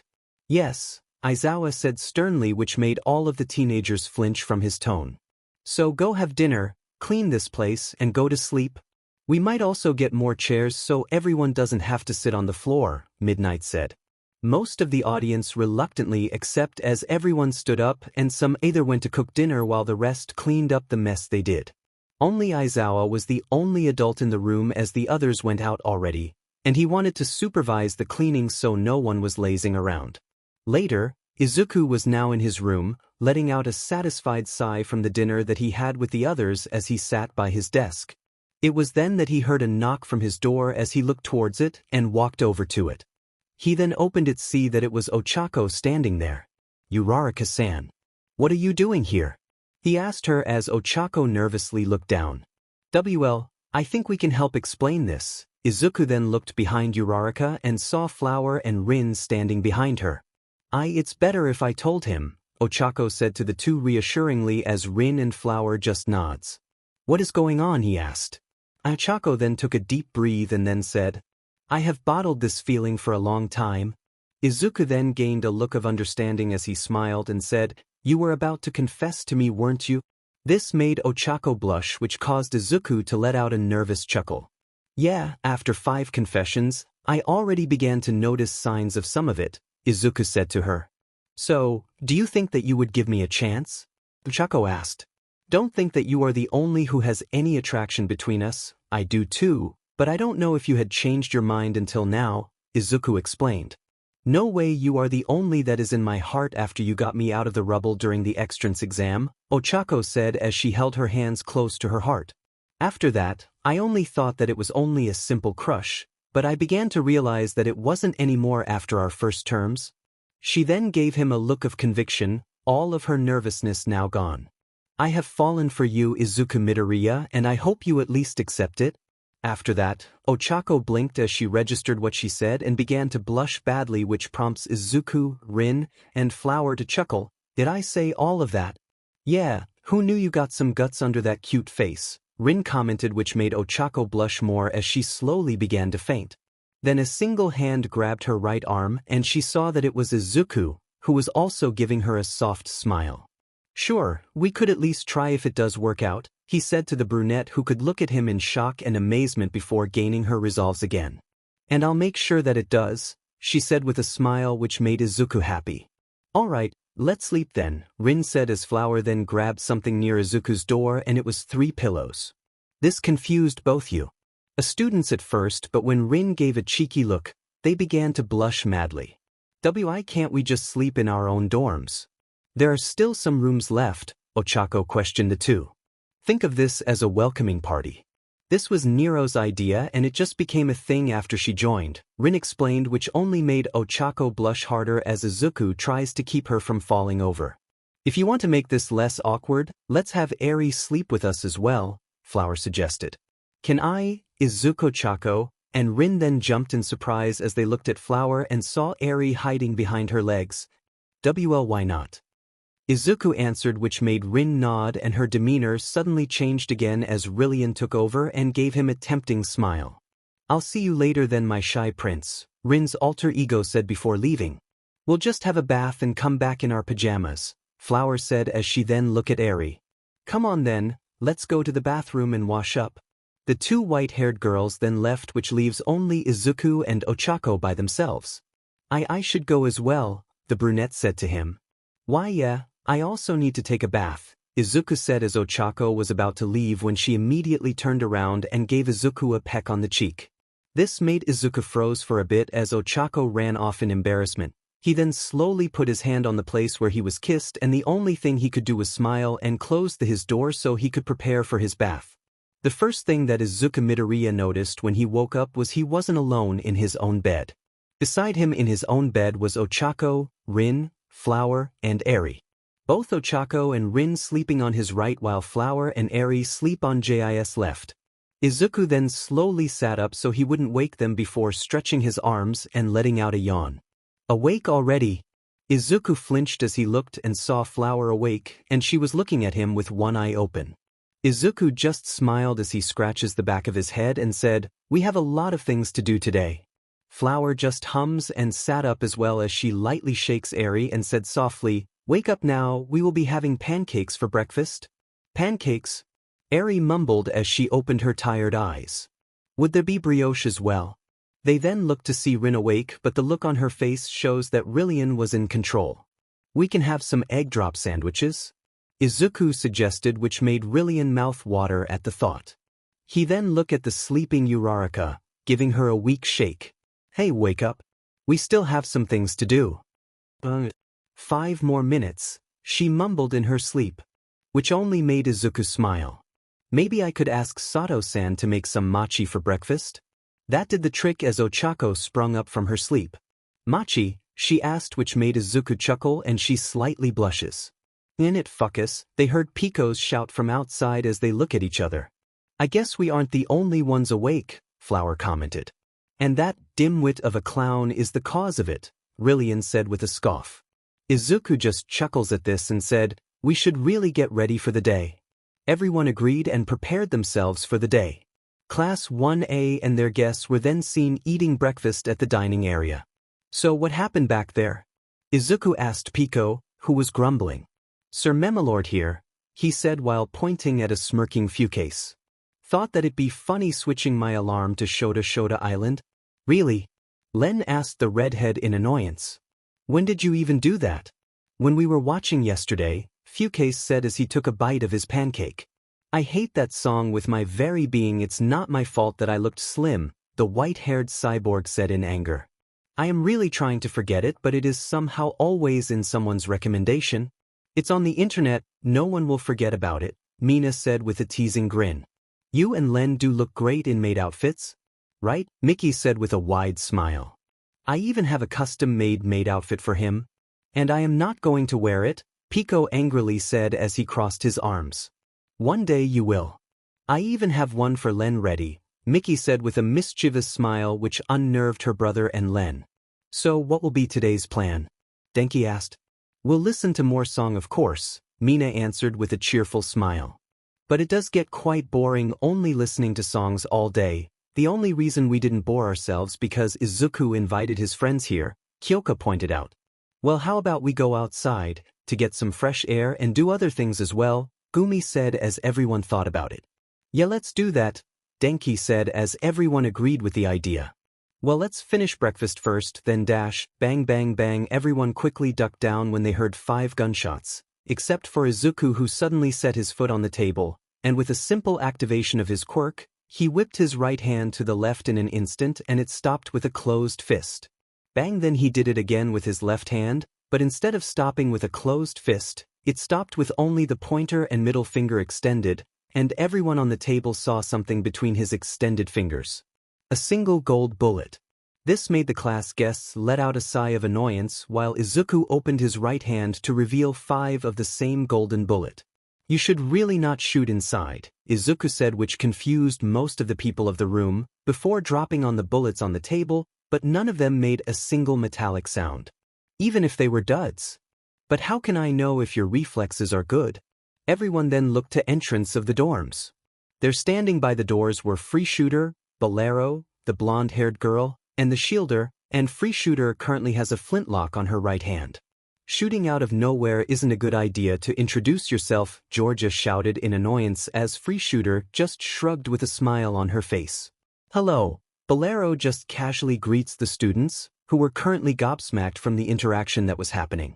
Then Tenya came out of his stupor and shouted, Do you know how dangerous that was? If they were real bullets, then it would be guaranteed that you will be arrested for having a dangerous firearm. Relax, I will never bring real bullets with me, Free Shooter said to them before having a cheery smile on her face. Thou, you should really get used to it since there are villains that uses firearms. That's beside the point, Tenya angrily said as he robotically chops the air, but Frida just sheepishly chuckles, and she, Bolero, and the blonde girl walked over to the table. It's nice to see you again, my preter, the blonde girl then greeted Izuku, who gave a nervous chuckle. Hey Nero, he returns the gesture nervously. Who is she? Jiro asked as the blonde girl then looked towards Class 1A. How come you know these two but not me? She questioned them. We saw them while watching through Midoriya's CDs, Kirishima said as the blonde girl looked at them. Unbeknownst to her and the students, Izuku and his friends knew the reason why she wasn't in most of them. And you haven't seen me in one of them yet? She asked again, much more annoyed. We don't know, we actually haven't looked through all of them yet, Ciro explained. Just introduce yourself, Nero, Bolero said to blonde girl, who just huffs. Fine, my name is Nero Claudius, the Red Rose of Italy Umo. She introduced herself to the students in a pompous way. Might as well join in, Free Shooter said cheerfully with her hands behind her head. Frida Jaeger, but my friends calls me Free Shooter. I'm from Germany. I'm Keat Hanjo, but my friends call me Maple, the now named Maple introduced. Bobby Bandolier, but my friends call me Bolero, Bolero said rather casually. I'm from France. Oh man, I really want to go to those places. Are those places really great from how people say it? Mina asked their guests. They were appealing, Mickey said with a dreamy look. The cities, the local plants and fauna, the food and so much more. It was an experience. Speaking of food, the food there, Fucase then did a chef's embrace. Were divine. Especially their native dishes. I really hope that you guys could have us go there during our break, Denki said with a bit of excitement. Don't worry about it, But please only do it sparingly, that would just be abuse of power, Pico warned them. Anyways, what are you guys having? Free Shooter asked as she sheepishly rubbed the back of her head. I kinda missed breakfast. She isn't used to the time zone yet, Bolero casually explained. She also slept late because she was binging on Japanese books late at night. Really? Rin asked with a deadpan look. I really wanted to learn. I even plan to visit Japan again when we're going to have our break, Free Shooter cheerfully said as she slightly tipped her hat down. That would have to wait. Most of them jumped in surprise as they looked towards the door and saw Aizawa walking towards them. Oh, Hobo-san, Free Shooter merrily greeted the teacher as she waved at him, which made most of the students look shocked at what she said. Still blunt as ever, Miss Yeager, Aizawa responded rather calmly, but everyone could see that he was irked by it. How is Najenda doing? Mom is doing fine, early retirement has been doing her greatly, and the business is booming, Free Shooter said with her hands on her hips as Aizawa just nods. Sensei, do you know her? Momo asked. I know her mother, Najenda Yeager, a former German vigilante that helped stop the corruption that was happening throughout Europe as she led a group known as the Night Raid. Night Raid? Shoji asked as most of the students looked confused. They were a well-known vigilante group in Europe, Tenya explained as he crossed his arms. They disbanded almost 20 years ago after taking out the great European empire to free the continent from its corruption. I was still a student in you. When that happened, and the reports about it are not good, Aizawa said as he shook his head. You could even think of that time as the worst times to be alive. Indeed, ever since the now deceased Honest was chosen to be the Prime Minister of the Empire, Europe have turned itself back when it was still in the Dark Ages, but worse, Momo said with a look of anger. Their borders were closed from the outside world, taxes were so high for the common people, and there are so many atrocities that they did that I am disgusted to even name one of them. It was indeed a sad time. The students and their guests then blinked from the new voice as they looked around before something popped out of Aizawa's scarf. It was a stout creature who appears to be a possible combination of several different animals, including a dog, a mouse, and a bear, which would make it a chimera.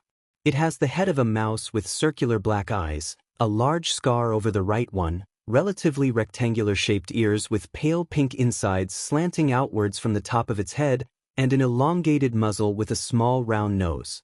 Its fur is white and has large, dog-like paws with pink pads and a thin tail like that of a cat. It sports a white dress shirt, a dark red tie around its neck, a black double-breasted waistcoat, and matching dress pants.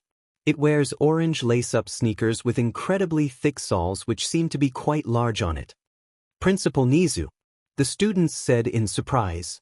That's your principal? Pico asked as he points to Nizu. Hello, Rat Man. Oliver greeted Nizu with a smile which made Nizu chuckle a bit. Hello to you too, young child, Nizu said as he then jumped off from Aizawa and stood on the ground. So how has our guest been doing? I hope you enjoyed your time here. We have Mr. Nizu, a bit of troublemaking here and there, but it's good, Rin said. Then I am glad, Nizu said before having an interested look. You and your brother really interest me, alter egos that have come from a different plane of existence. A very interesting subject to know more, wouldn't you agree? Yes, sure, Rin said, unsure what to say, which only made Nizu laugh. Now in a more serious note, we have a surprise for all of you, he said to them, which made everyone interested. What is it?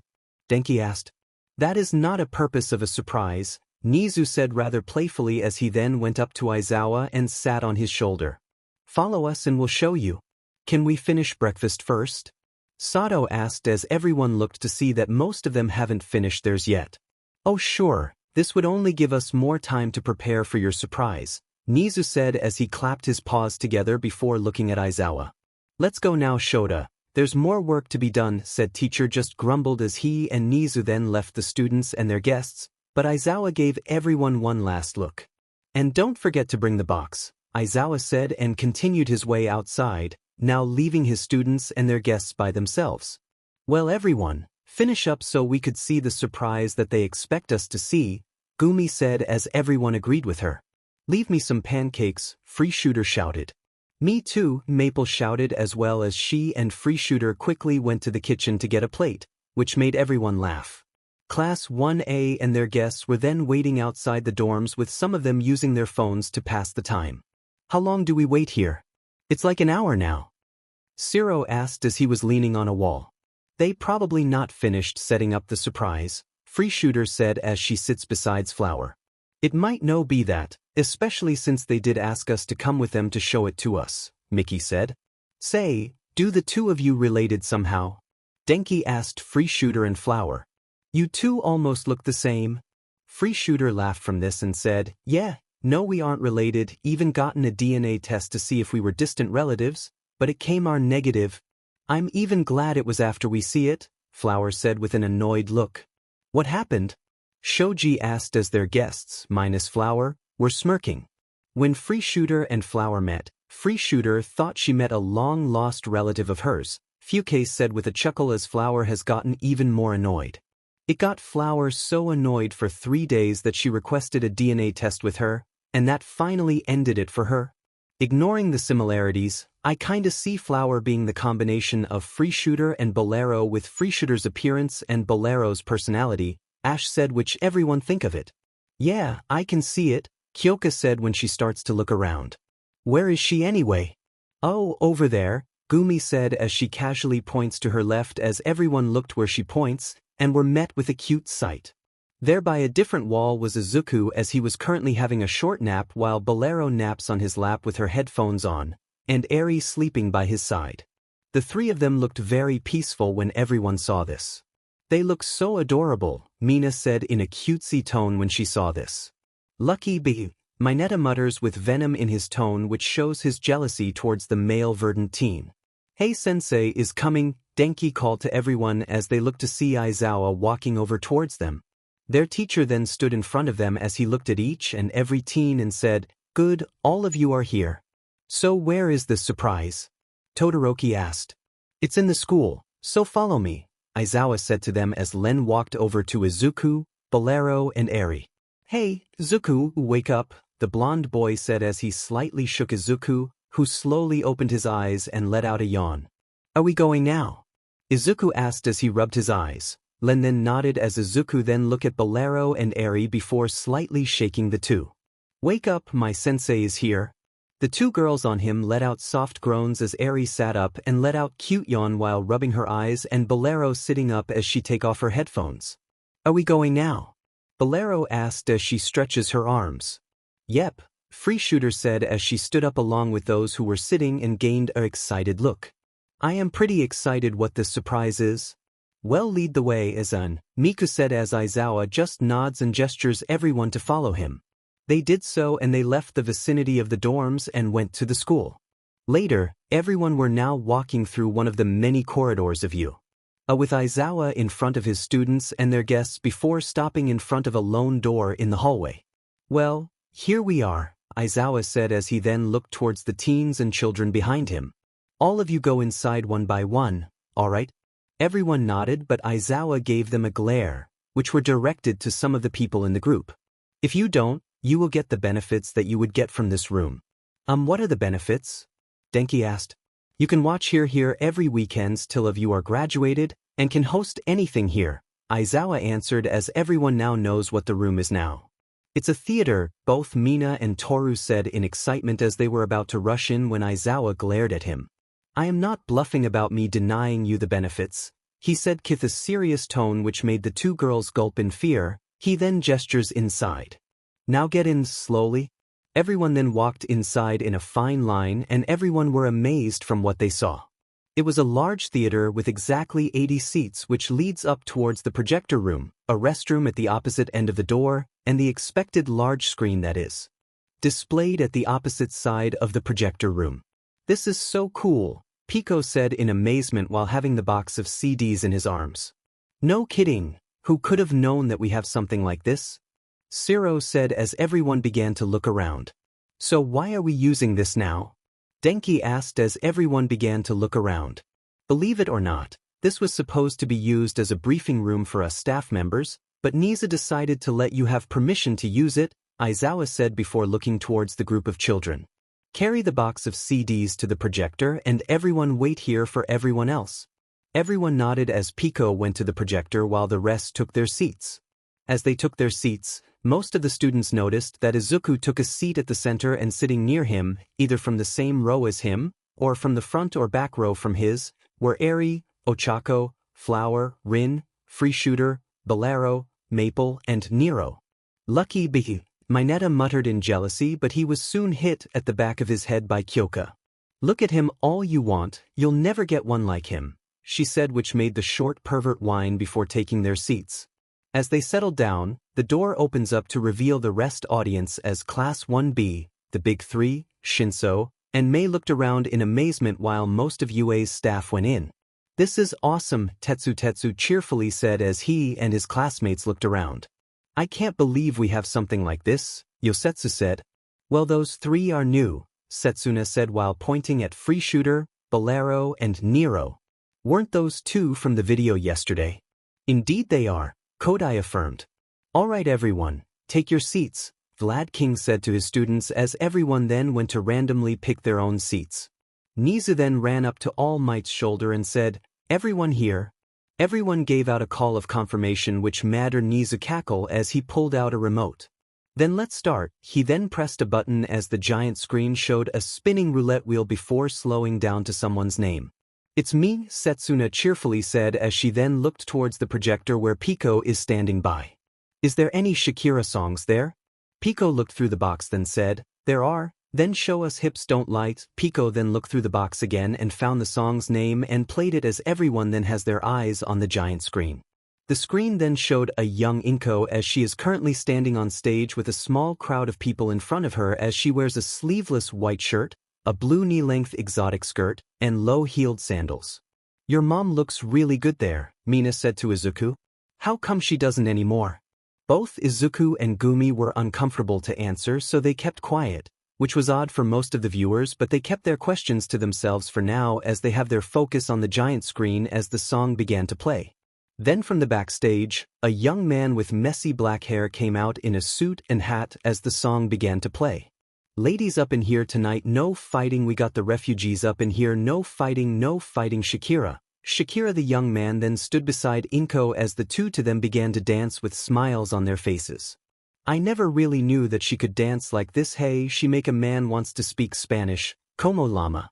Si, bonita si mi casa, su casa Shakira. Shakira. It was then Inko's turn to sing as she has her hands on her hips.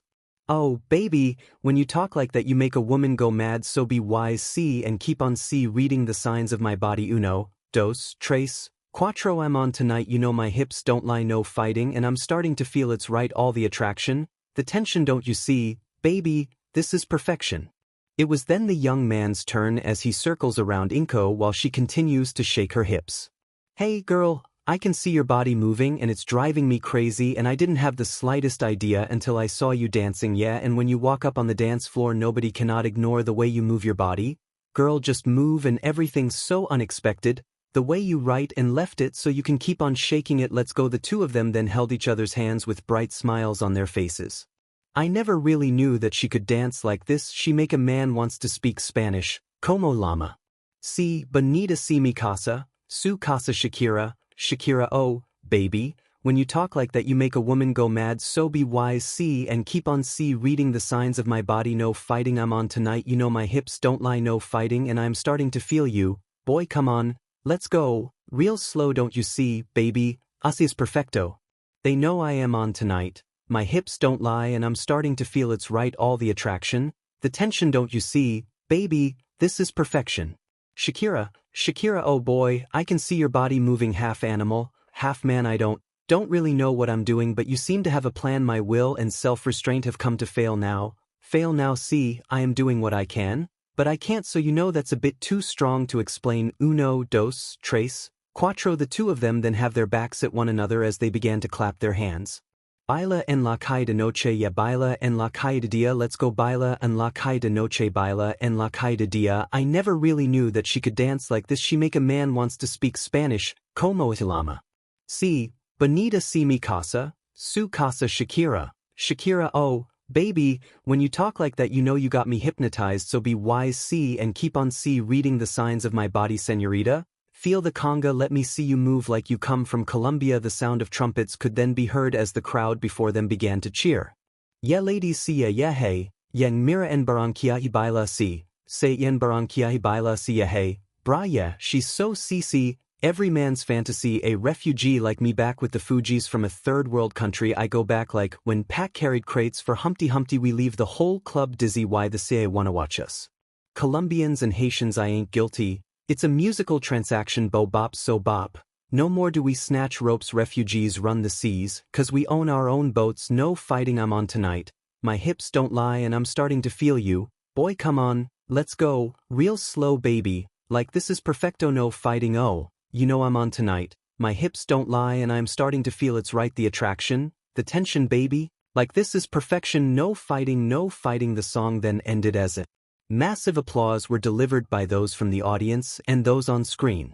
Another banger. Thou, I wonder that guy was? Zero questioned. Yeah, who is he? Toru asked Izuku as almost everyone looked at the Verdant teen, who looked nervous, while some also looking at Gumi, who looked very uncomfortable. He's our dad, Midoriya Hisashi, Izuku said uncomfortably, which made everyone looked confused with his nervousness, while his friends, Aizawa, All Might, and Katsuki were feeling uncomfortable as well. They, of course, wanted some answers, but they held their tongue for now. Alright, next one, Nizu said as he pressed the button on the remote he has, and the giant screen yet again showed the wheel as it spins for the next person to be picked till it finally landed on someone's name. Wonderful, it's my turn, Aoyama said joyfully as he looked towards Pico. Do you have songs from the Fat Rat? Sure do, we played some of them, Pico called out from the back. Then can you play Mayday? The blonde said as Pico rummaged through the box till he finally found it and put it in the projector and pressed play. On screen, Gumi is standing on a balcony under the starry night sky as she looks towards the horizon with a smile on her face. The song then began to play as a soft began to play and Gumi began to sing. Can you hear my voice? Coming through the noise, I'm floating through outer space, I'm lost and I can't find a way. Oh, all the lights going dark and my hopes destroyed, help me, is anybody there? Is anybody there? Is anybody there? Save me, I'm running out of air. Gumi then sat on the guardrails and looked upwards to see the starry sky. Calling out Mayday, everyone just sway with the song as they move along its melody. Calling out Mayday, it's so dark out here in space and it's been so long since I've seen a face, my eyes are shut but I can see the void between you and me, and I feel like I'm going insane, help me, is anybody there? Is anybody there? Is anybody there? Save me, I'm running out of air. Gumi the reached out to sky with her right hand as the stars twinkle in the dark sky. Calling out Mayday, far from the sun beyond stars I hear their song, they're coming closer, talking without sound, calling me home. Gumi then looked towards the door connecting to the balcony to see Miku inside watching TV as a smile formed on her face. Calling out Mayday, Gumi then went inside and sat beside Miku, and the two of them embarked each other. Calling out Mayday, then the two of them just watch as Gumi's voice keeps playing in the background. Save me, I'm running out of air, I'm running out of air, I'm running out of air, I'm running out of air, I'm running out of air. The audience then let out a round of applause while some of the girls were squealing at the end. You two are so cute with each other, Mina said as some of the audience agreed with her. Thanks, Gumi said as she wrapped her right arm around Miku's shoulder, which Miku reciprocated by leaning on her. We've been through a lot when we finally ask each other out. Some loved it, some hated it, but we didn't care, Miku said as she and Gumi smiled. Alright folks, next one, Fuke said, which ruined the mood a bit, but they do need to focus. Alright, here we go. Nizu then presses the remote as the wheel appeared and began to spin. Then it began to slow down and stops to the next volunteer. It's my turn then, Shirhai said as the black user turned towards Pico. Do you guys have Papa Roach? Oh yes we do, Pico said with an appreciative smile. Then play Last Resort? Pico then began to rummage through the box till he found the CD, puts in the projector and pressed play. The screen then showed a small indoor stage with Izuku and Fukase on it, along with another boy with them. He has unkempt brown hair, green eyes, pale skin, and he is quite skinny for his age, though he shows a lot of muscle definition due to being athletic. He wears a black shirt that has a green stripe in the middle with a white 10 and green stripes on the sides of his shirt. He wears brown cargo pants with pockets at the knees with a brown belt hidden under the shirt and green and white shoes. "Hi, it's Ben," Fukase said with a grin on his face. "Who's he?" Toru asked with everyone else wanting to know as well. "He is a friend of ours from the States," Hansuki explained. "Whenever we do go to the States, we would always go to him and hang out. He would always show us the best of the country," Fukase said before a frown formed on his face. "It really makes us forget for a moment how bad it can be there." There's a lot of things that is bad here in Japan too," Ash said with a shrug. "Same could be said in Britain." "Okay, let's get into politics. Start it, Pico," Mickey shouted to her brother as he then continued the video. On stage, Ben then grabbed the mic and began to sing. "Cut my life into pieces, this is my last resort." Both Izuku and Fukase then played their instruments as Ben continued singing. "Suffocation, no breathing, don't give a f if I cut my arm bleeding." Most of the audience were now bopping their heads to beat, and some of the rock fans were just jamming out with Kyoka doing an air guitar. "This is my last resort, cut my life into pieces, I've reached my last resort. Suffocation, no breathing, don't give a f if I cut my arm bleeding. Do you even care if I die bleeding? Would it be wrong, would it be right if I took my life tonight? Chances are that I might mutilation out of sight, and I'm contemplating suicide, 'cause I'm losing my sight, losing my mind, wish somebody would tell me I'm fine. Losing my sight, losing my mind, wish somebody would tell me I'm fine. I never realized I was spread too thin till it was too late, and I was empty within, hungry, feeding on chaos and living in sin. Downward spiral, where do I begin? It all started when I lost my mother. No love for myself and no love for another, searching to find a love upon a higher level, finding nothing but questions and devils, 'cause I'm losing my sight, losing my mind, wish somebody would tell me I'm fine. Losing my sight, losing my mind, wish somebody would tell me I'm fine. Nothing's alright, nothing is fine. I'm running and I'm crying, I'm crying, I'm crying, I'm crying, I'm crying. I can't go on living this way, cut my life into pieces, this is my last resort. Suffocation, no breathing, don't give a f if I cut my arm bleeding. Would it be wrong, would it be right if I took my life tonight? Chances are that I might mutilation out of sight, and I'm contemplating suicide, 'cause I'm losing my sight, losing my mind, wish somebody would tell me I'm fine. Losing my sight, losing my mind, wish somebody would tell me I'm fine. Nothing's alright, nothing is fine. I'm running and I'm crying. I can't go on living this way, can't go on living this way. Nothing's alright. The three boys then struck a pose as the video then ended. Everyone then let out another round of applause, with some cheering louder than the others. "Oh yeah, that was awesome," Denki said jovially. "You guys are really going through the genres, aren't you?" Kyoka said. "Well, music is part of the job, so why not enjoy some time we have till we get another gig," Len said. "It is really nice not to sing all the time, it hurts the throat," Flower said as Fukase looked at her before looking to the rest of the audience. "Said by the deep voice girl herself," he said as she mockingly points at her, which got some chuckles and a smack on the back of his head. In the States, Ben could be seen packing up a suitcase with an excited look on his face. "Do we have to go to Japan?" Ben then turned around to see a young woman standing by his room's door. She has light brown skin tone, medium-length black hair which is tied in a single braid that rests over her left shoulder, and gray eyes. She is wearing a white shirt covered by a yellow-trimmed red hooded jacket, with the hood over her head, black shorts that stop just above her knees, a gray pleated skirt, and black sandals. The hood has pointed ears with yellow trimmings on them. "School will be closed for construction, since you know," Ben said as he then closes his suitcase while the girl just let out a sigh. "You and your friends shouldn't really have gone overboard during training," she said to him. "It wasn't that bad, sure's," Ben said, trying to play it off, but the stern look that he gotten clearly shows that it wasn't working.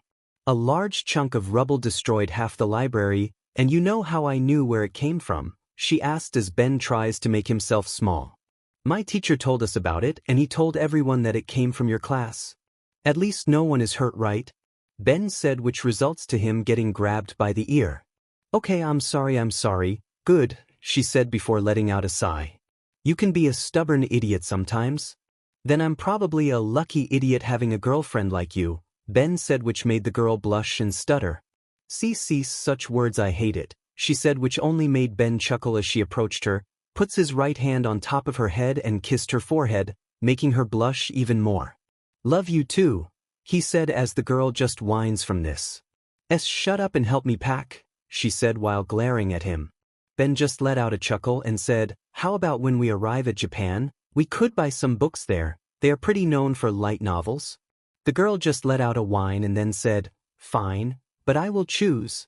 Deal, he said with a nod. Let's get your bag ready, I'll call Ash after. Let's just get this over it, she said as they then left the room with Ben having his suitcase with him. Everyone stopped watching for now and went to chat with each other. I really hope that I'm next, Mina said in excitement. With so many in here, I doubt it, Todoroki said rather bluntly, which made the acid user puff her cheeks in annoyance. Don't feel so down, there might be a chance that you will get picked, Kirishima said in assurance. It just all comes down to luck, Tsuyu added, which seems to calm Mina down. Say, I heard that you guys will be having a school festival in a week or so what have you guys chosen to do in the event? Len asked. We haven't decided yet, Denki said before pointing at Class 1B, though if we did, it would ruin the surprise if they hear it. So you think that we dash bonk, that is enough of you, Kendo said in annoyance while a knocked-out Monoma leans forward. I also heard that there would be a beauty pageant in the festival, Nero said. There is, Gumi confirmed for her. I still remembered going there with my friends after a break. A lot of people really want to watch it, which sounds really scary when I say it. How come? Kinoko asked. Since you know we're teenagers and there wouldn't just be teenagers there would also be adults, the bad kind of adults.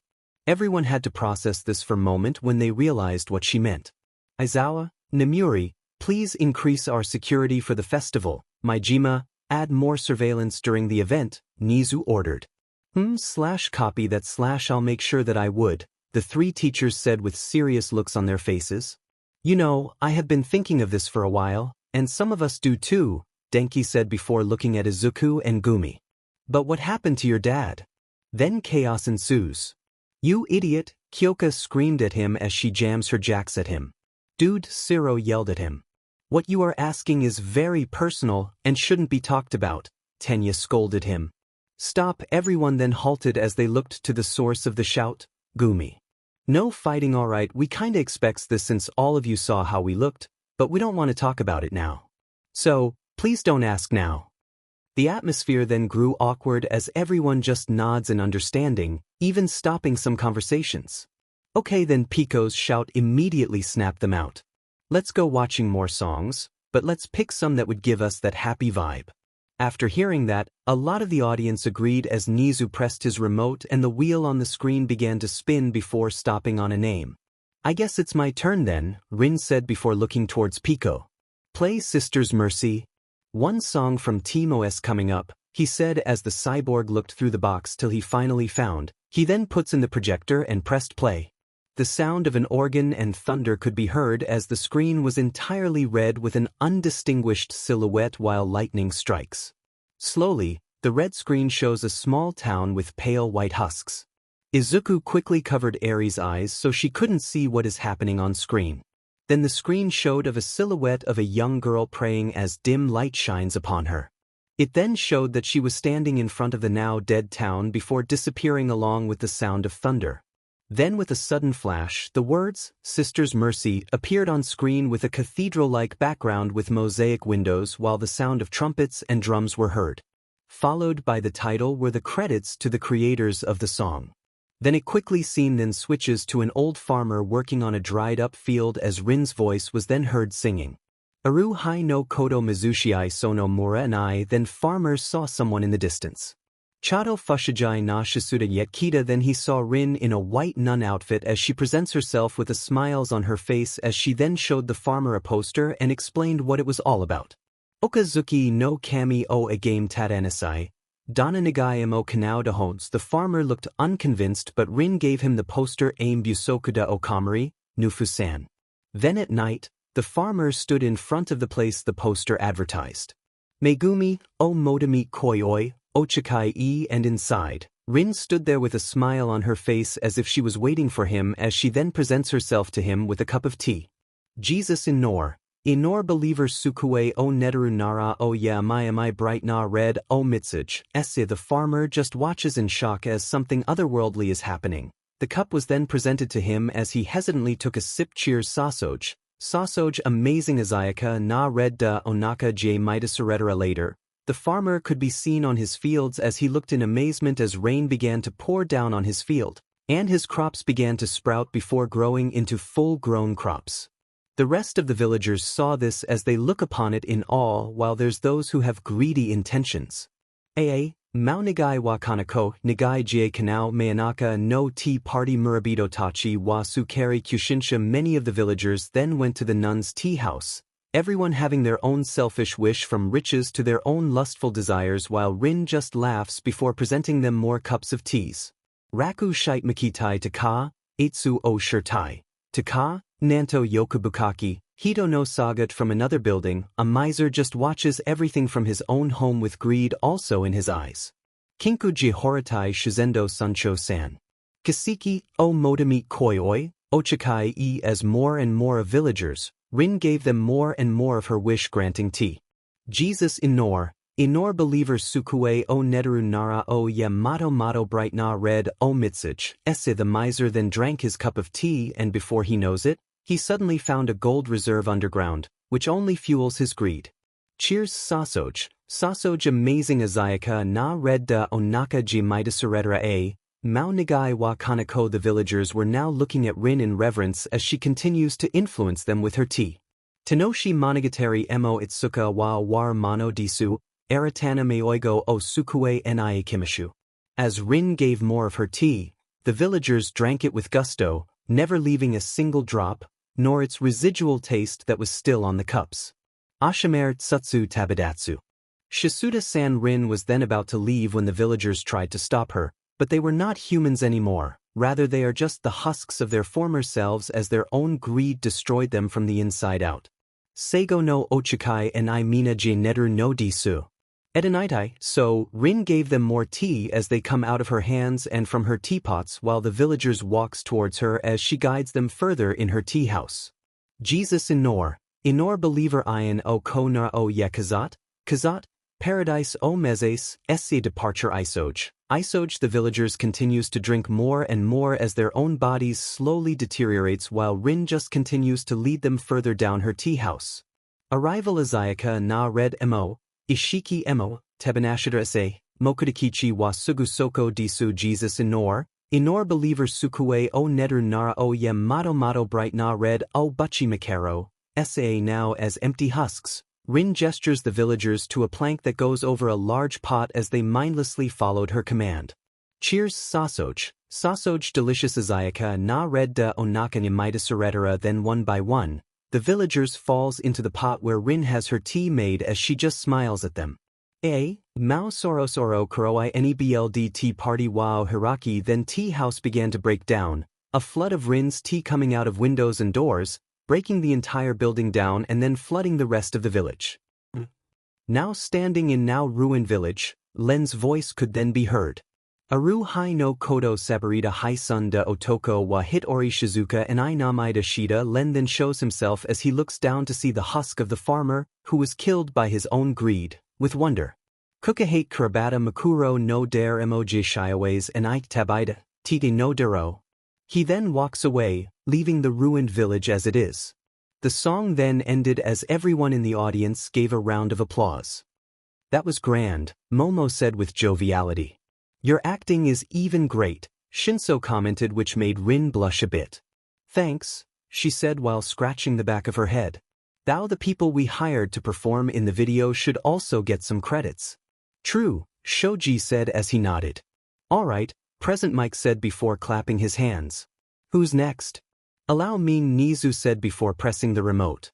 The mighty wheel appears before them yet again as it spins round and round till it finally stops on a name. Oh, Free Shooter could only look on in excitement as she grabs Bolero by the shoulders and shakes her around. Bochan, it's your turn. I can. Bolero said each time she was being tossed around. I think Bochan has enough now, Maple said with an awkward smile. So Free Shooter stopped shaking Bolero as the more reserved girl then looked towards Pico. Alexandra Stan. Mr. Saxabeat.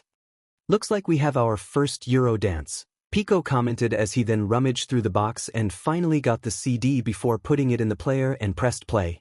Then on screen, it showed someone's camera recording of Izuku and his friends in a private pool along with their families and other friends. Bikinis, Mineta screamed in joy but was quickly incapacitated by Jiro. Hey, isn't this the one where we go to the Philippines for the summer? Len questioned as the other guests looked closely to the screen. It is, Free Shooter said as she cheerfully points at the screen. There's me on the diving board. This was 2 years ago, before Izuku went to UA. We even invited All Might, before we even knew his secret identity, Gumi said. I thank you again for inviting me for it, All Might said to them, which results to some chuckles. When I saw your true form on Teen V, I was shocked, Ash said.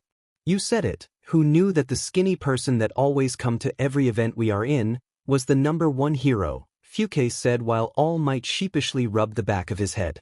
Alright everyone, look back on the screen, Nizu said, which prompts everyone to look back to the screen. Then standing by a karaoke machine were 2 people as they were setting up the song. One of them is a young woman of average height with long pink hair in a ponytail and big pink eyes. For the occasion, she wears a pink 2-piece swimsuit.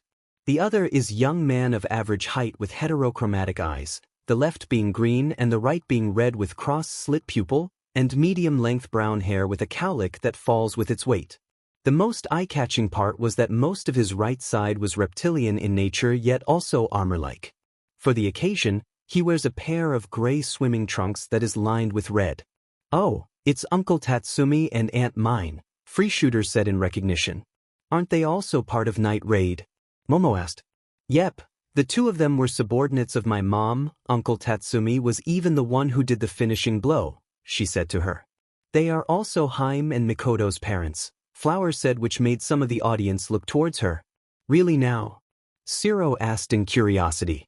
Yep, they also moved in the more rural parts of Japan after everything, but they would come by to Germany for a yearly reunion for the surviving members of Night Raid, Free Shooter said with a smile on her face.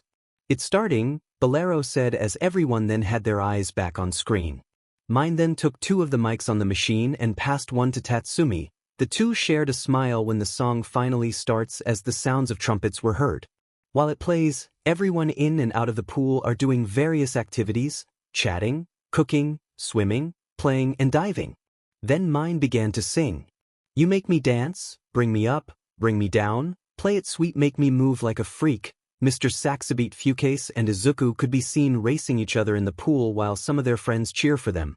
Makes me dance, brings me up, brings me down, plays it sweet, makes me move like a freak. Mr. Saxo, you make me dance, bring me up, bring me down, play it sweet, make me move like a freak. Mr. Saxabeat, Ash, Georgia, Rin, and Len were playing chicken fight in the pool as Georgia and Rin tries to push each other while Ash and Len hold them up. Makes me dance, brings me up, brings me down, plays it sweet, makes me move like a freak. Mr. Saxabeat. Then it was Tatsumi's turn to sing while everyone else continues to have fun. Then it shows Bolero relaxing on the side of the pool on a chair while listening to her cassette player. Oh yeah, yeah, yeah, then Free Shooter jumping off the diving board, doing a flip before piercing the water surface. Oh yeah, yeah, Pico and Mickey could be seen cooking up some food on the grill when a pair of 2 girls ran up and stole 4 sticks of barbecue, which made them gave chase to scold the 2. Oh yeah, yeah, Gumi and Miku were in the pool in 2-person pool float when Kaido cannonballs near them, which flips the float over and made the 2 girls go to the water and became drenched. Oh yeah, yeah, then it shows Fluttermouse trying to sneak a machine into the pool when John grabbed her and pulled her away while she whines about not testing her machine when a girl with white hair helped John getting Fluttermouse away from the pool. Mr. Saxabeat Miko then pulled Kaido out of the pool in frustration as he apologized multiple times towards her while both Gumi and Miku were now in the water and they look at the scene humorously. Hey, CC boy, set me free. Don't be so shy, play with me my dirty boy, can't you see that you belong next to me? Hey, CC boy, set me free, don't be so shy, play with me my dirty boy, can't you see, you are the one I need, you make me dance, bring me up, bring me down, play it sweet, make me move like a freak. Mr. Saxabeat makes me dance, brings me up, brings me down, Plays It Sweet Makes Me Move Like a Freak. Nofomi was then shown trying to hold down a little blonde girl with bird wings alongside a woman with long teal hair. Oh yeah, yeah. Then it shows Nero trying to sing when a pair of women, a fox girl and a dragon girl, shuts her mouth before she could even do so. Oh yeah, yeah. Then it shows Ben trying to get his girlfriend away from a tree along with an eccentric blonde girl as she tries to stay away from everyone. Oh yeah, yeah. Sitting by the grill was All Might, drinking a can of beer alongside a white-haired man with only one arm.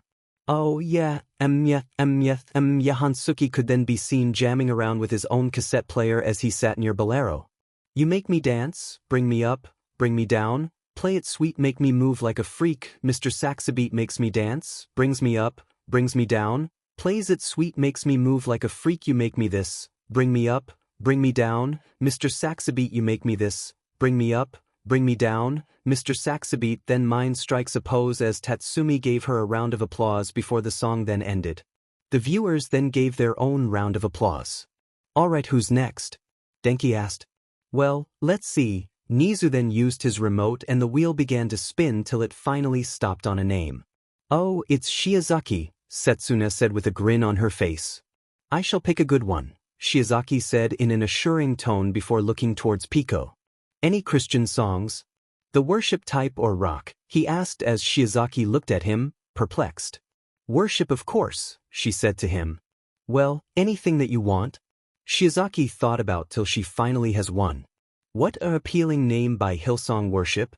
Pico then looked through till he finally found it, he puts it in the projector, and played it. Then the screen showed a young woman in her 40s in a church, standing in front of a small crowd. She has long, auburn hair tied into a ponytail with a red ribbon, pale skin, and bright eyes that are described to be like soft, wet soil in color. She wears a simple red dress and black shoes. Oh, it's Miss Celica, Nero said. Who is she? Shoto asked. She's John's mom. She's also a very famous hero around Europe, especially with her husband, Bolero said. Ah, I remember how I team up with them in my younger years, All Might said before everyone looked back to the screen. Celica then checked the mic before clearing her throat and began to sing. You were the Word at the beginning, one with God the Lord Most High, your hidden glory in creation now revealed in you are Christ. What a appealing name it is, what a appealing name it is, the name of Jesus Christ my King. What a appealing name it is, nothing compares to this. What a appealing name it is, the name of Jesus. You didn't want heaven without us, so Jesus, you brought heaven down. At this point, the audience were now swaying with the melody, with some even closing their eyes to enjoy its sweet tone. My sin was great. Your love was greater. What could separate us now? What a wonderful name it is. What a wonderful name it is, the name of Jesus Christ my King. What a wonderful name it is, nothing compares to this. What a wonderful name it is, the name of Jesus. Death could not hold you. The veil tore before you. You silenced the boast of sin and grave. The heavens are roaring the praise of your glory, for you are raised to life again. You have no rival. You have no equal now and forever. Our God reigns. Yours is the kingdom. Yours is the glory, yours is the name, above all names. What a powerful name it is, what a powerful name it is, the name of Jesus Christ my King. What a powerful name it is, nothing can stand against. What a powerful name it is, the name of Jesus. What a powerful name it is, the name of Jesus Christ my King. What a powerful name it is, the name of Jesus. The song then ended as Celica gave everyone a bow. Everyone then gave a round of applause for the great performance.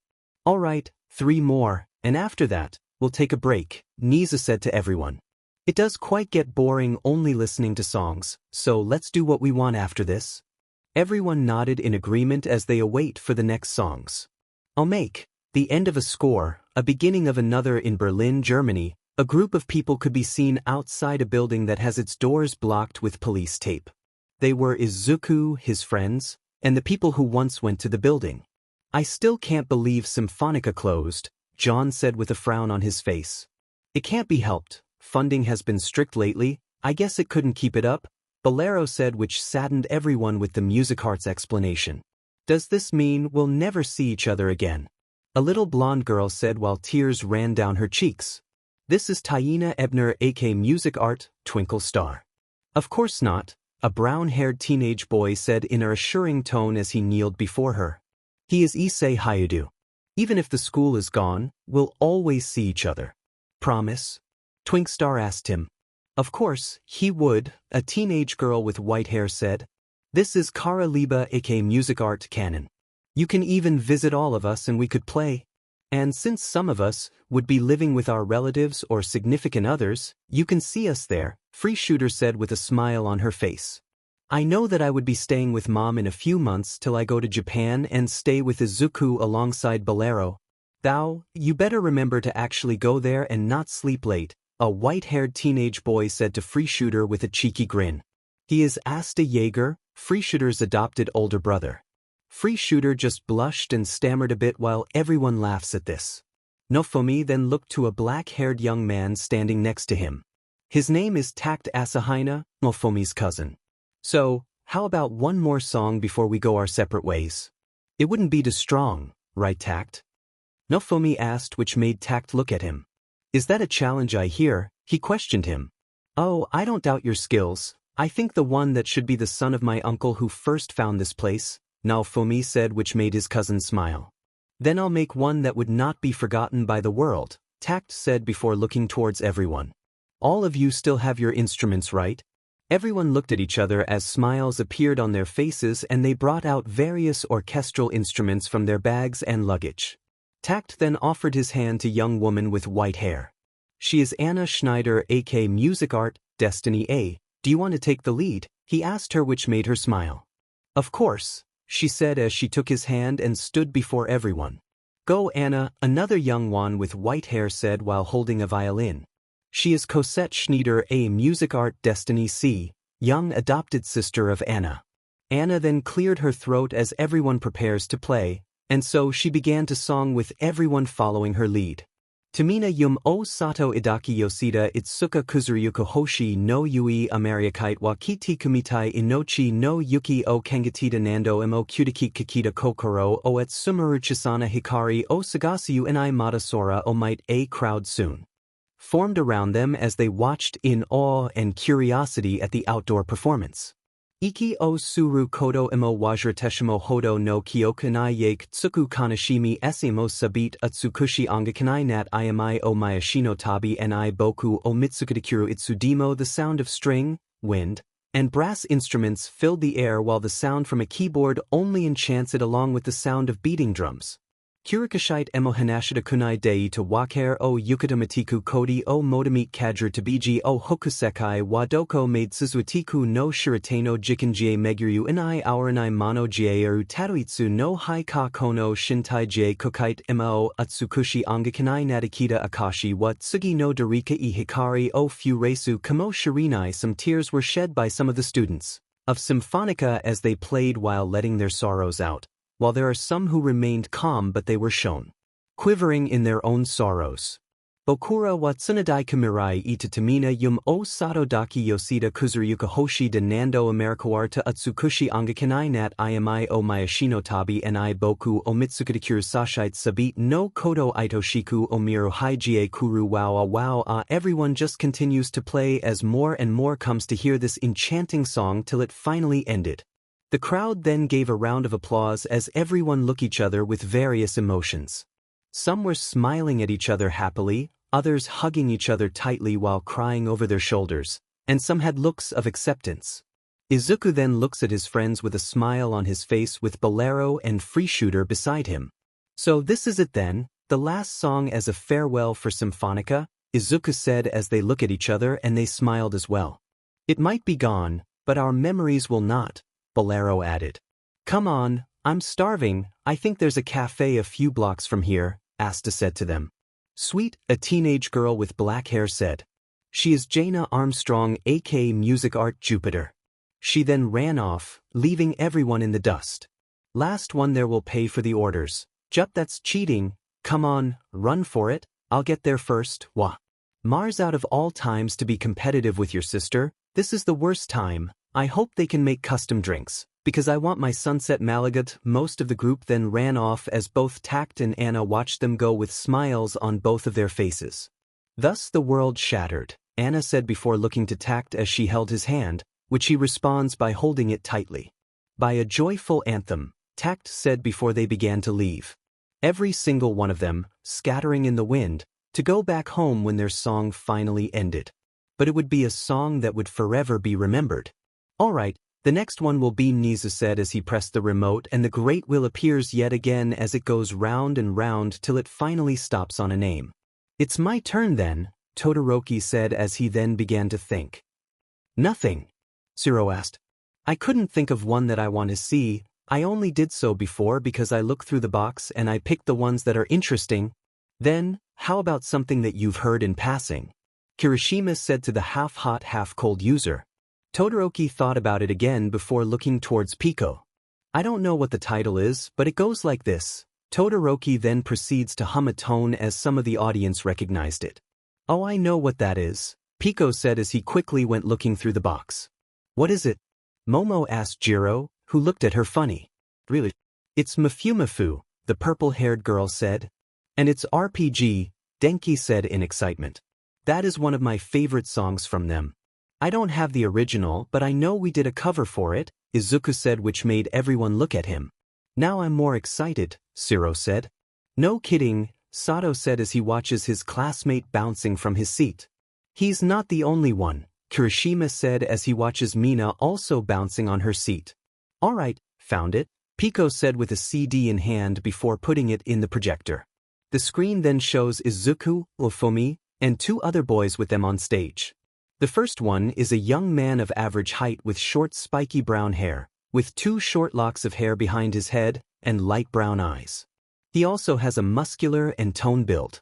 He wears a uniform from a different school, which consists of a black blazer over a white, long-sleeve dress shirt with black highlights with a black ribbon on the collar, matching black pants, and brown dress shoes. The second one is a young man with slightly long, spiky, cerulean hair which sports in a hogue.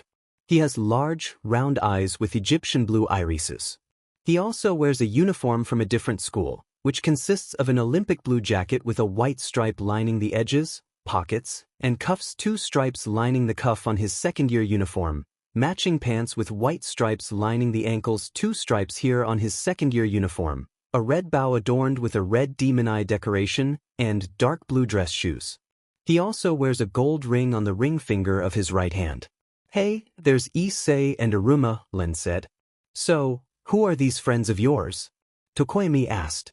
They live pretty far away, especially with Iruma since he was adopted by a foreigner due to being in a bad situation before he was adopted, Fukase said with a bit of hesitation at the end. We'll not talk about it, Flower said with finality. Alright then, Denki said as the video then continues to play.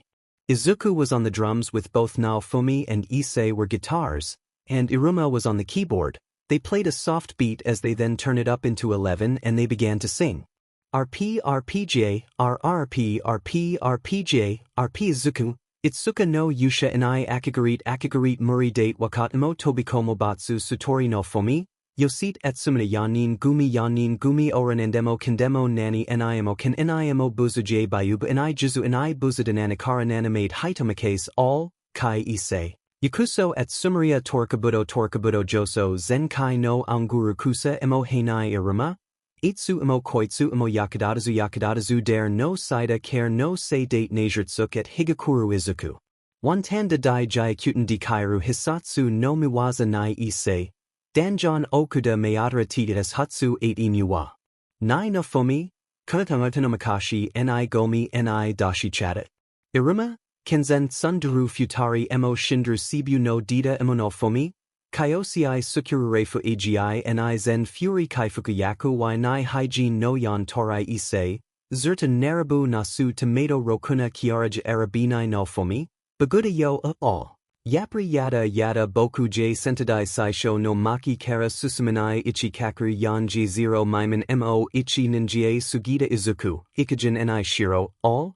Gacha Ni Tatoiria Hoshi Futatsu Kurai SS Arjune Kurido Sordemo Bokurat Itai Nda Kimi to Yafukashite RPG RPRP. J, RRP RP RPJ, RP Dialogue Part, Burma.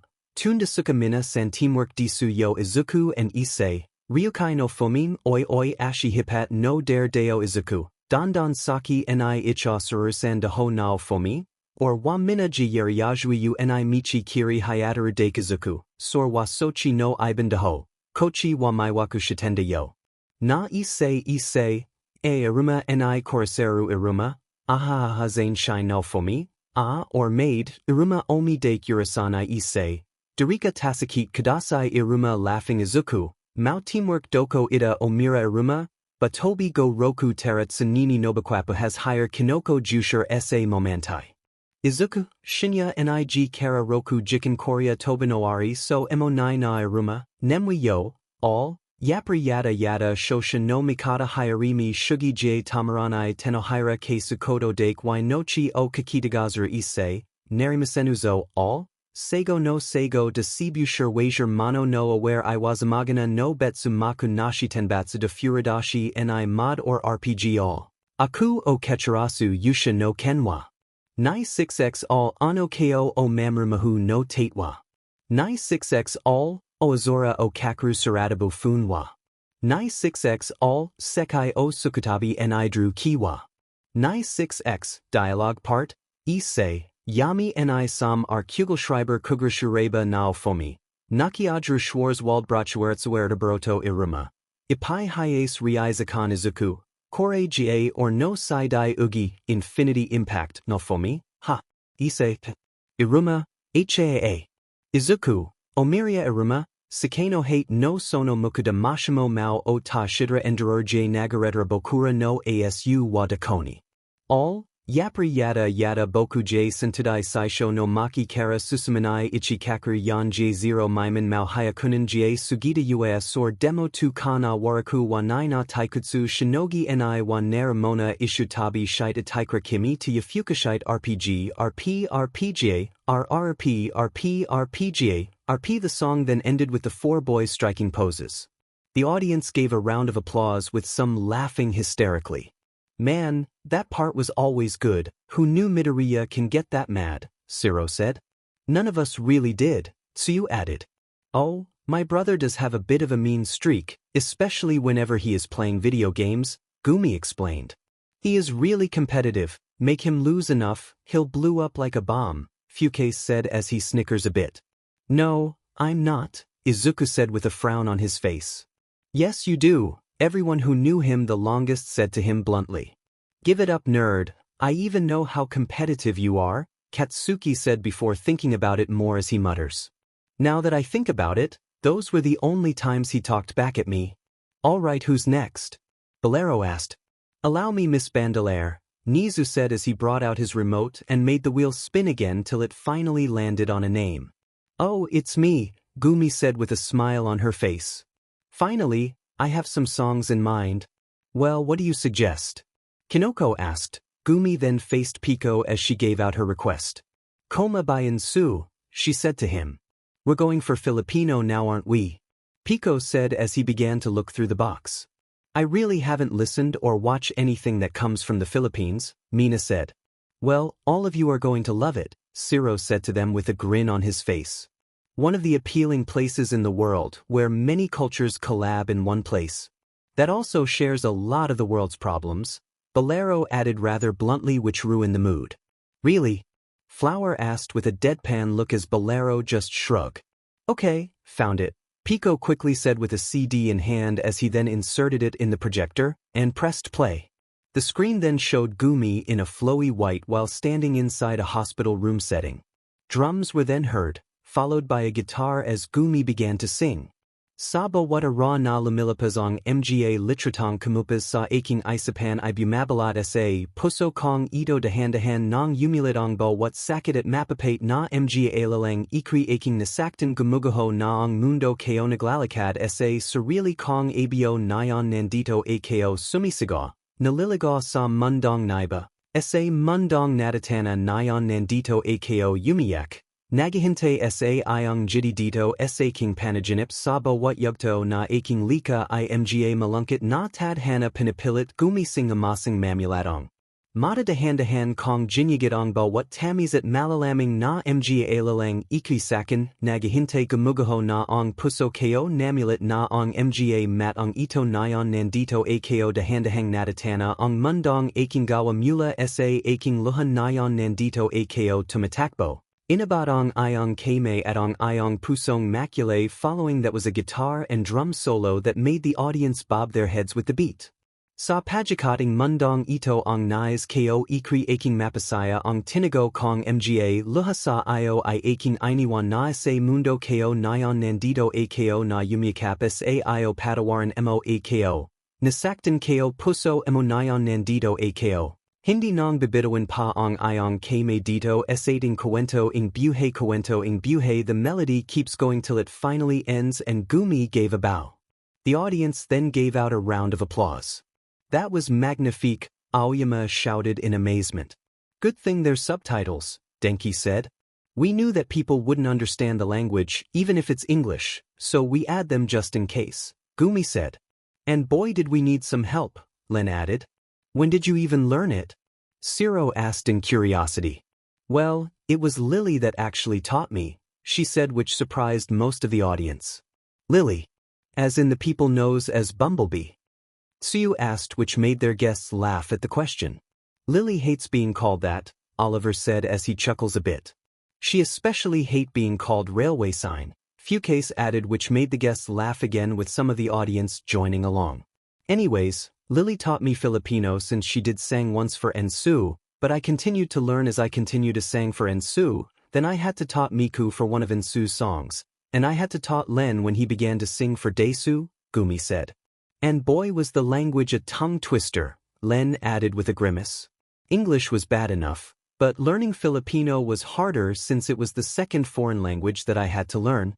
He then points to Miku and said, Miku is only one who can speak a lot of language.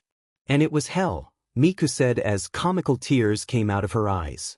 English, Japanese, Mandarin, Filipino, and even Finnish when I sang even polka. I only managed to keep my mind on track because of my quirk. Sheesh, Jiro said in shock along with everyone else. Okay then, so who's next? Present Mike asked. Allow me, Nizu said as he brought out the remote and made the wheel spin yet again. It goes for a while when it finally stopped on a name. All right, my turn, Free Shooter joyfully as she turned around to face Pico with her knees on her seat. One Step at a Time by Jordan Sparks. When Izuku heard this, he began to blush in embarrassment. Oh hell yeah, I know this one, Ash said as he let out a snicker. What is it about? Terest. It's something the girls and I made when we started our relationship with Izuku, Free Shooter said. It was pretty messy, Bolero added. You should have seen how a nervous wreck he was before we finally snap him out of it, Nero quipped with a smirk on his face. Can you guys please stop mentioning it? Izuku asked as his friends looked at him. No, all of them said consecutively with grins on their faces as Izuku just groans on his hand. Pico just chuckles as he then pulled out a CD and said, All right, I got it. He then put it in the projector and pressed play. Then on screen, it showed both Izuku and Free Shooter walking together in the streets of Berlin while being recorded from a distance. Izuku looked very nervous, which Free Shooter noticed. You should really relax, Free Shooter said to him. The two of us are just going for a date. Well, Izuku looked down nervously as Free Shooter just looked towards the one recording and gave them a nod. Free Shooter began to harmonize a tune as Izuku looked at her confused. Hurry up and wait, so close, but so far away. Free Shooter then walked ahead of Izuku as she began to walk backwards while giving him an assuring smile. Everything that you've always dreamed of, close enough for you to taste, but you just can't touch. You want to show the world. But no one knows your name yet, wonder when and where and how you're gonna make it. You know you can if you get the chance in your face, and the door keeps slamming. Now you're feeling more and more frustrated, and you're getting all kind of impatient, waitin'. Free Shooter then jumped towards a lamppost as she began to spin around. While Izuku just looked on in shock. We live and we learn to take one step at a time. There's no need to rush. It's like learning to fly. Free Shooter then stood in front of Izuku as she gave him a bright smile which made him blush a bit. or falling in love, just falling in love. It's gonna happen when it's supposed to happen. Then we find the reasons why one step at a time. She then took his hand and began to drag him, which made the camera holder having to chase them. Free Shooter then continues to harmonize when the two of them were now in a nearby park, as she then looked back to Izuku. You believe and you doubt, you're confused and got it all figured out. Everything that you always wished for could be yours, should be yours, would be yours if they only knew. You want to show the world, but no one knows your name yet, wonder when and where and how you're gonna make it. You know you can if you get the chance. In your face. And the door keeps slamming. Now you're feeling more and more frustrated, and you're getting all kind of impatient. No. Waitin', we live and we learn to take. She then dragged Izuku towards the side of a lake as she playfully messed with him, and Izuku began to loosen up a bit. One step at a time. There's no need to rush, it's like learning to fly or falling in love, just falling in love. It's gonna happen when it's supposed to happen. Then we find the reasons why one step at a time. When you can't wait any longer, you can't wait, but there's no end in sight. When you need to find the strength, it's your faith that makes you stronger. The only way we get there is one step at a time. The two then began to laugh. When Free Shooter jumped on him and they stumbled into the lake, making them drenched with cold water, but the two of them just laugh. Then the two of them were now sitting on a bench, still a bit drenched as they have some towels with them to dry themselves, but Izuku feels more calmer than before. Take one step at a time. There's no need to rush, it's like learning to fly or falling in love.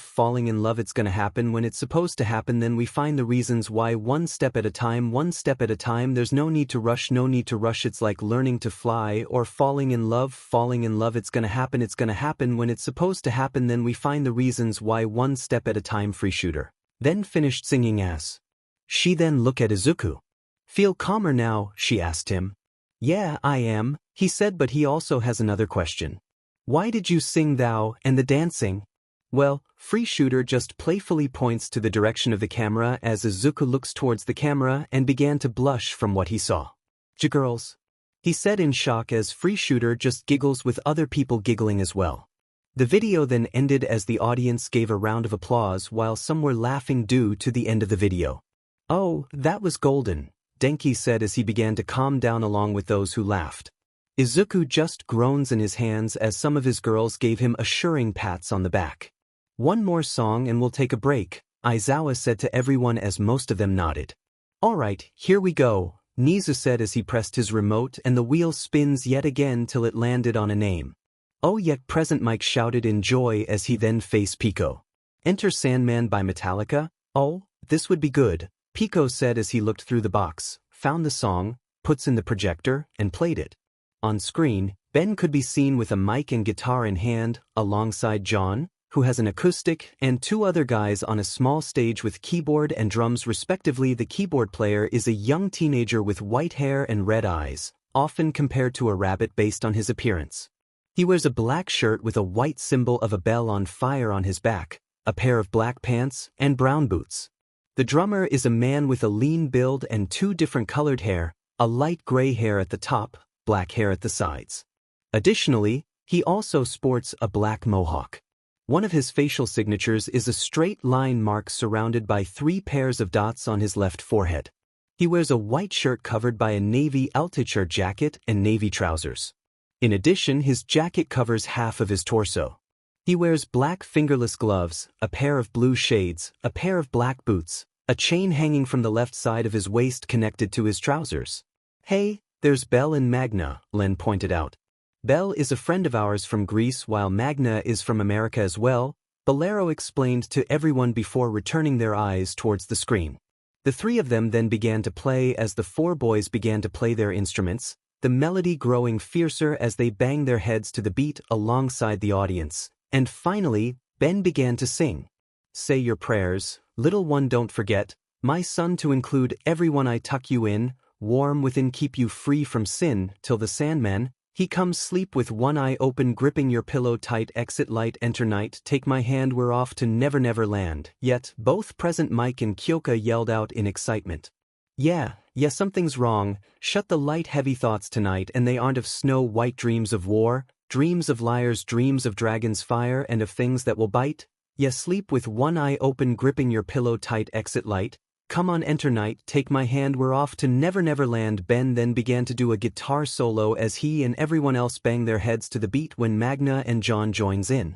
Oh yeah, put your hands together now, I lay me down to sleep, now I lay me down to sleep, pray the Lord my soul to keep, pray the Lord my soul to keep, if I die before I wake, if I die before I wake, pray the Lord my soul to take, hush little baby, don't say a word and never mind that noise you heard, it's just the beasts under your bed, in your closet, in your head, exit light, come on enter night, grain of sand, exit light, enter night, take my hand, off to Never Never Land. The four continued to play as some of the audience were waiting in anticipation. Yeah, we're off to Never Never Land, take my hand, we're off to Never Never Land, take my hand, we're off to Never Never Land, thank you very much, France, that felt good, man, thanks for coming on down here, man, making us feel good. The four of them then strike a pose as the song then ended. The audience then gave a round of applause when Aizawa stood up. Alright, that's enough, we will be taking a break, and no excuses, he said to everyone, with the last part mainly focusing towards the students. Some groaned at this, but they eventually accepts it as one by one, everyone left the theater to have a break. Now outside, Izuku and his friends were walking together when Fukase had something to ask. So, he said while looking at Gumi, Miku, Mickey, Free Shooter, Bolero, Nero and Maple. What do you guys want to do before we go back? The seven of them look at each with looks of excitement. Izuku and his friends decided to take the seven new guests for a tour just like they did with the first group of guests. This time, leading the group are Izuku, Tenya, Momo, Ochako, Pico, Flower, Fukase, Oliver, Georgia, and Hansuki. Their first stop is Class 1A's classroom. I was expecting something grand, Nero commented. We did too, Georgia said before leaning on a wall. Nothing is really extravagant about it. It's more normal than those we have back home, Free Shooter commented, and Bolero nodded in agreement. What does it look like? Ochako asked. Well, our board is digital and our seats are more artsy looking, the white-haired gunner said as she continues to look around. While ours felt like we are in the future, but here, it felt like we are back in reality, away from the insanity. The studios are also like that, inside it's like a dream, and outside is the rest of the world, Pico said. Alright, can you lead us to our next destination? Nero asked the students. Just follow us, Tenya said as everyone then left the classroom to go to their next destination. The tour group were now in Gym Gamma, and most of them were surprised to see Cementos there, as if he was waiting for them. Sensei, what are you doing here?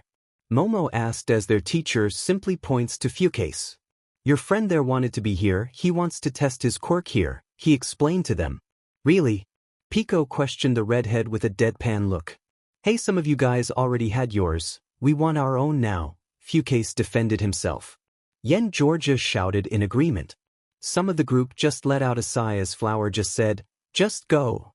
Dibs, Georgia quickly said as she ran up to the center, which annoyed Fukase. That cheeky brat, he mutters as he purrs his hands on his hips. Georgia then stood in the center with Cementos standing a few feet across from her. So, how do you want to proceed, he asked her. Put walls around me, Georgia said as the teacher nodded before doing what she requested and put up walls around her. Georgia then lets out some breaths as she then began to focus. The temperature seems to drop dramatically that everyone could feel the change from the distance they are from her. Frozen world, then suddenly, everyone felt cold in an instant, pillars of ice came out from the inner premises of the wall that reaches to the roof. There even frost that almost reached everyone's feet. In the walls, Georgia could be seen grinning in the middle, her breath visible due to the cold and her skin turned an icy blue. Georgia Amori quirk. Refrigerate, she can change the temperature around slowly or spontaneously, creating an area that would deter most opponents, but she only use it a few times or she will begin to develop hypothermia. Georgia then climbed out of the mess she made, her skin still an icy blue and her breath still visible for everyone to see, and walked over to the group. Who's next? Georgia asked as her skin tone slowly returns to its normal color. Mean Fukase quickly said as he looked at Georgia with an annoyed look. I was supposed to be first till you took it from me. Georgia just sticks out her tongue at him as Fukase just scoffs and went forward. Any preference? Cementos asked the redhead who looked at the ice Georgia made. Just make me some that goes to the ice. My quirk is a little uncontrollable, so give me 2 walls that goes to it, Fucase said as Cementos nodded at the request and did what he asked as 2 walls goes parallel between Fucase and the ice Georgia made. Fucase then let out a sigh as he stretches for a bit before gaining a serious look. He then removes his gloves and he stretches out his right arm with his right hand in fingergun pose while his left arm was relaxed.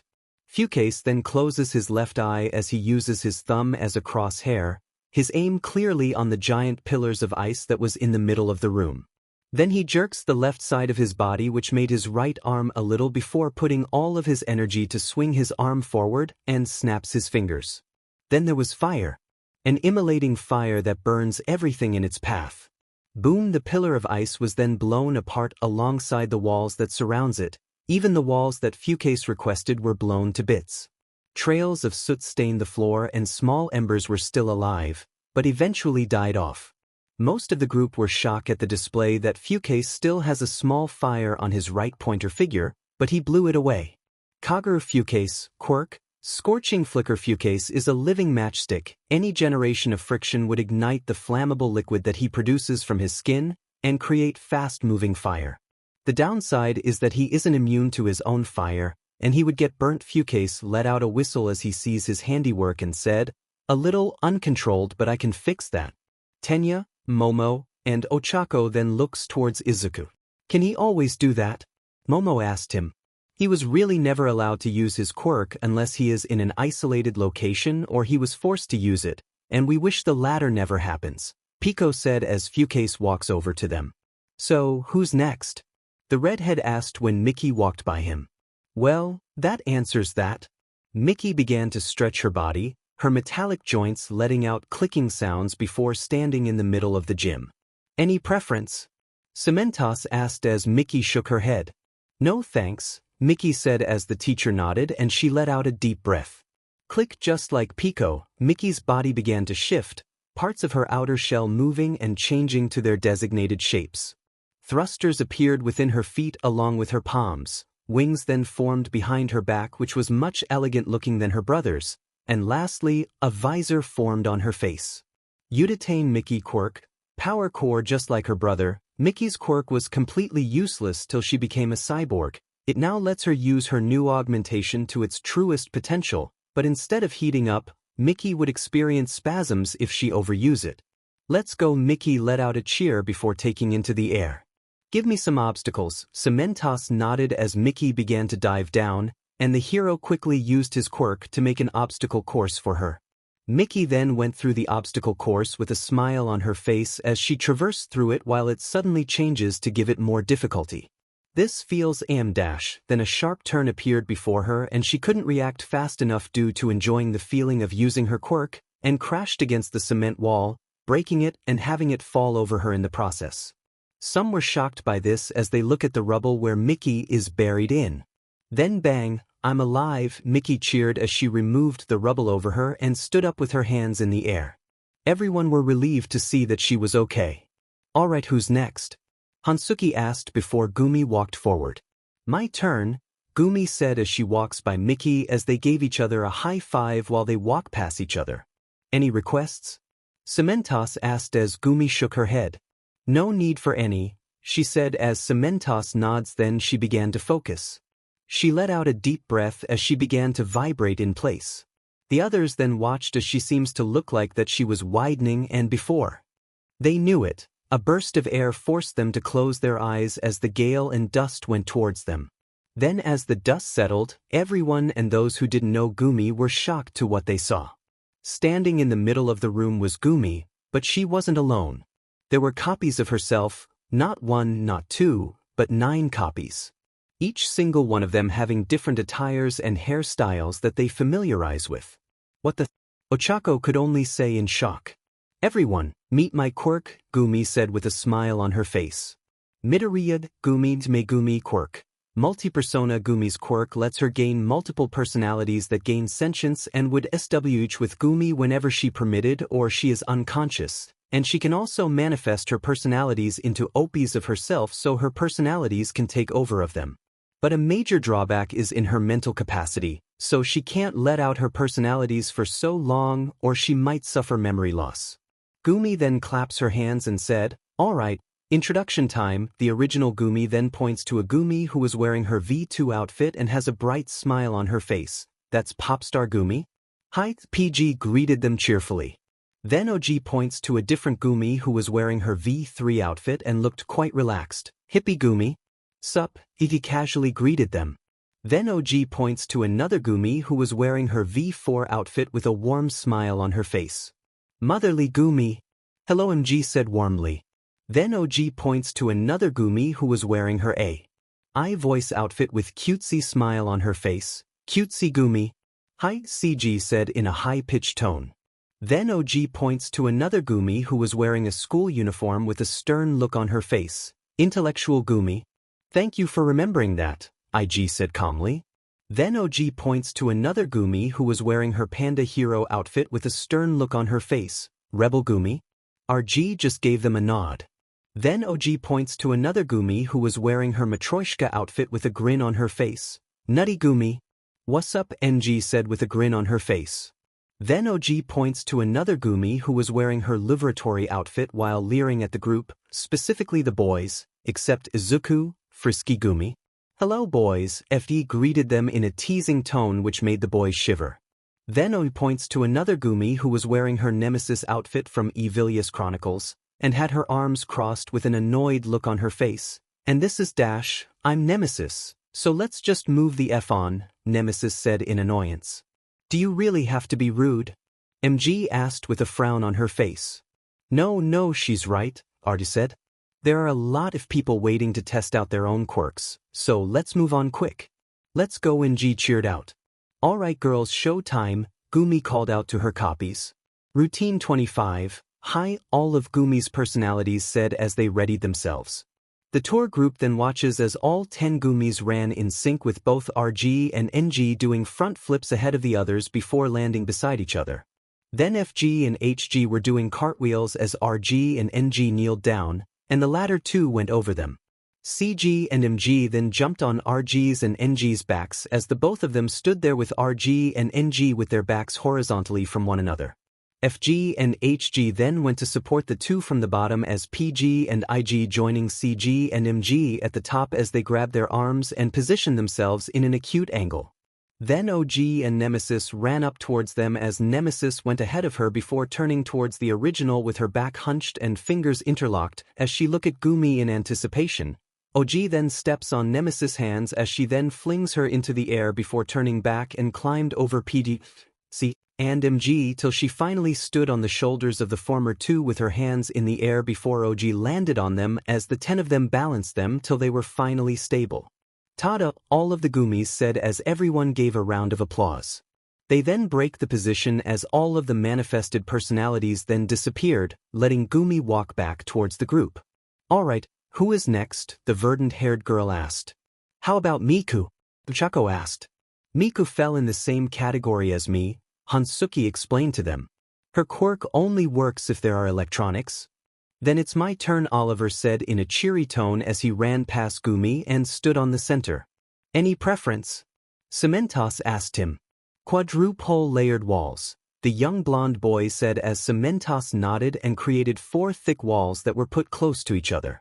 Oliver then loosened the bandages around his head, letting it fall, but his once covered left eye was closed. He then let out a deep breath as he then opened his eye as jolts of electricity came out of it. Boom! Izuku's classmates were then shocked to see a large bolt of lightning coming out his eye, striking the layered wall, almost breaking the last layer in the process. Oliver groaned in discomfort as he closed his left eye and said, "It is still irritating to use."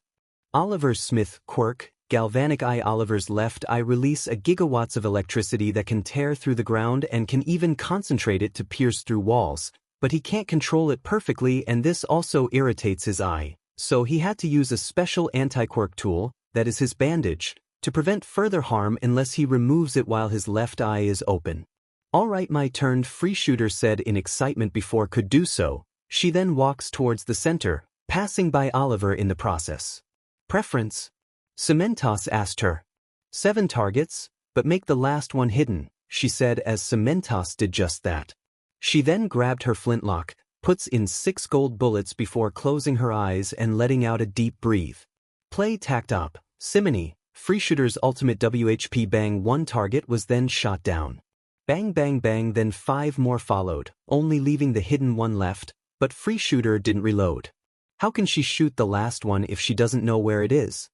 Ochako whispered to Izuku as she doesn't want to break Freeshooter's concentration. And aren't those types of guns only limited to 6? They can have more chambers, but 6 is the most common, and as for how she shoots it, he whispered back to her as they continued to watch. Just watch. Freeshooter then lets out another deep breath as she puts her hand on the chamber and spins it. Everyone then watched as one of the revolver's chambers began to glow a reddish hue before stopping, the glowing chamber now aligning with the barrel. Freeshooter then aimed her revolver in the air with her eyes closed before pressing the trigger. Bang zip. Tenya, Ochako, and Momo then watched as a red bullet came out of the revolver as it went up into the air, but they were immediately shocked when it suddenly loops around and was heading towards Cementos. Sensei, zip zip boom. The 3 students were then shocked as the bullet went around their teacher and hit something behind him, shattering it in the process. End music. You are Nagenda's daughter, alright, Cementos said as Freeshooter just gave him a jolly smile and a peace sign. Frida, Freeshooter, Jaeger, quirk? Sure, 7. Every 7th shot that Freeshooter makes will be a guaranteed hit, no matter how hidden they are, as long as she thought of who to shoot. The main drawback is that every 7th shot must be thought out more, or it would lead to grave accidents. Bo-chan, you're up, Freeshooter quickly called out to Bolero, but the quiet girl didn't respond. Bo-chan, Bolero, Maple said as she snaps her fingers in front of Bolero's face.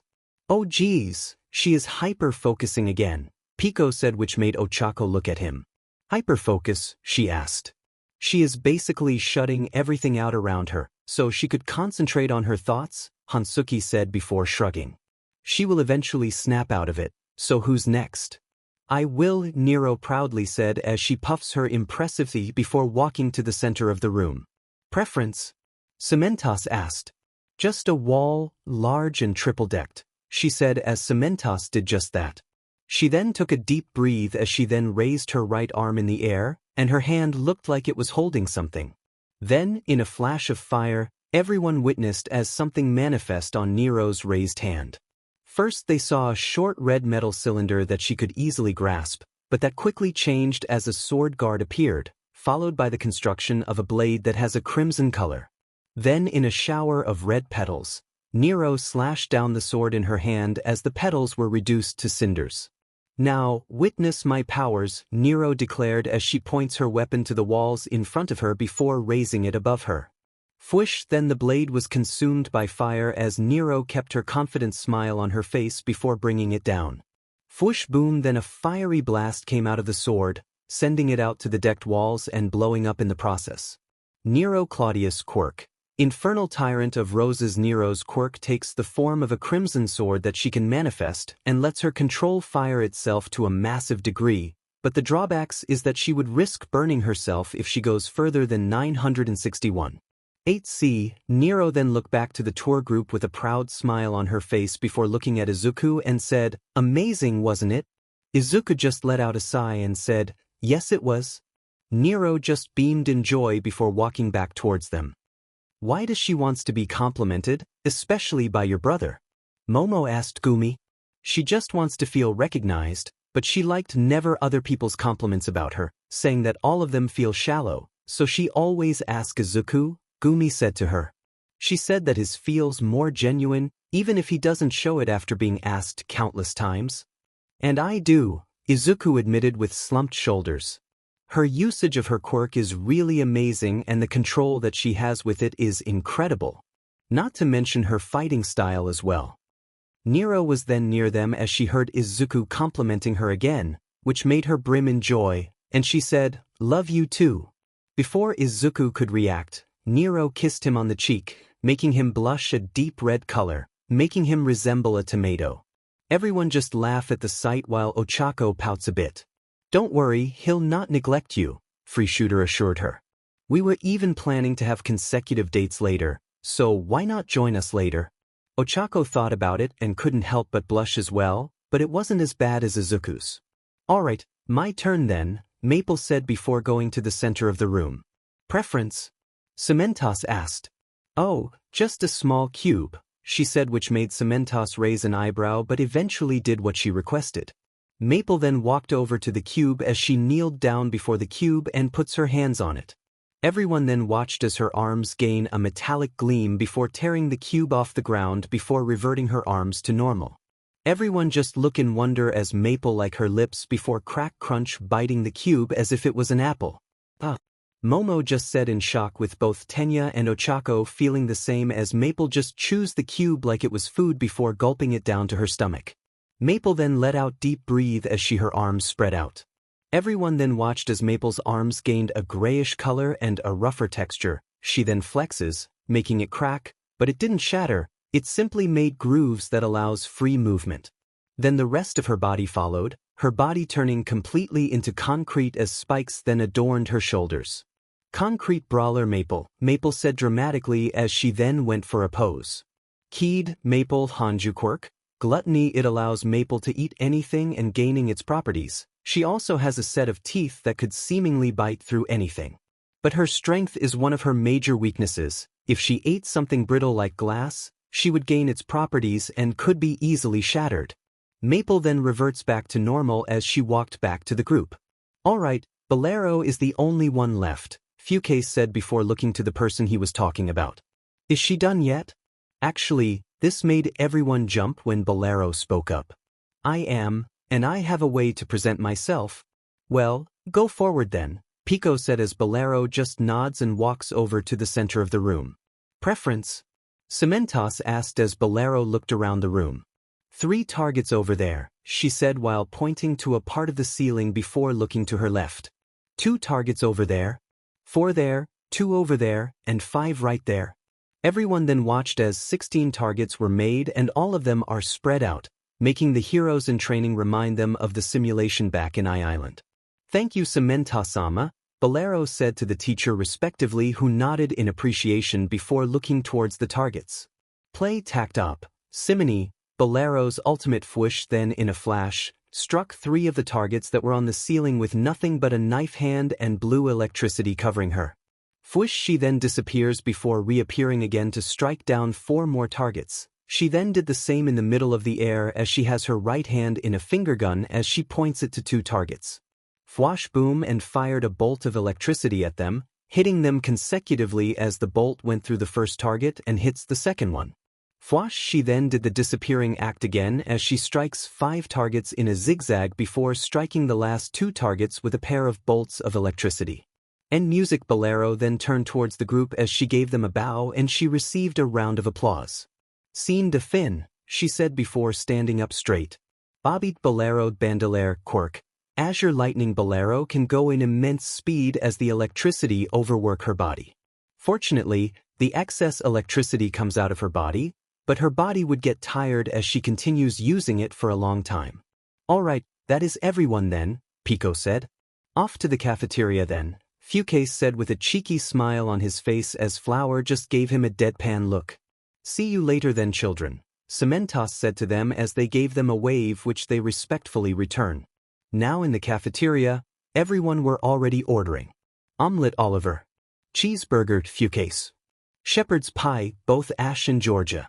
Apple pancakes, both Yuki and Eri. Blueberry cheesecake? Same, but mine is strawberry. Mickey. Okonomiyaki. Flour. Sim. Hansuki. Banana bread Len. Orange sweet rolls Rin. Shrimp and leek soba. Miku. Carrot cake? Gumi. Pepperoni pizza Nero. Sashimi platter. Maple. Bratwurst free shooter. Basque cheesecake. Valera. Katsudon. Izuku. Mochi. Creamy lemon pasta. Tenya. Medium rare steak. Enough said, moving on.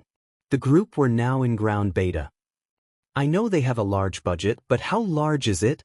Mickey said in shock. Right? Fucase said as he felt a slight victory. The group is now in the development studio. So, this is where you get your equipment? Maple asked. It is, we get services including repairs, upgrades and modifications, Momo said. They also test experimental gears that would lead to them starting their own support gear business, Tenya said. Speaking of support gears, Ochako said before looking at Free Shooter. How can you walk around with a gun? The same reason Snipe-sen has one, she simply said to the brunette. But isn't that illegal since you still aren't one? Some hero schools allows the usage of weapons and gives out weapon passes so we can carry them around, Bolero interjected. While Free Shooter's is a revolver, mine is a pair of swords.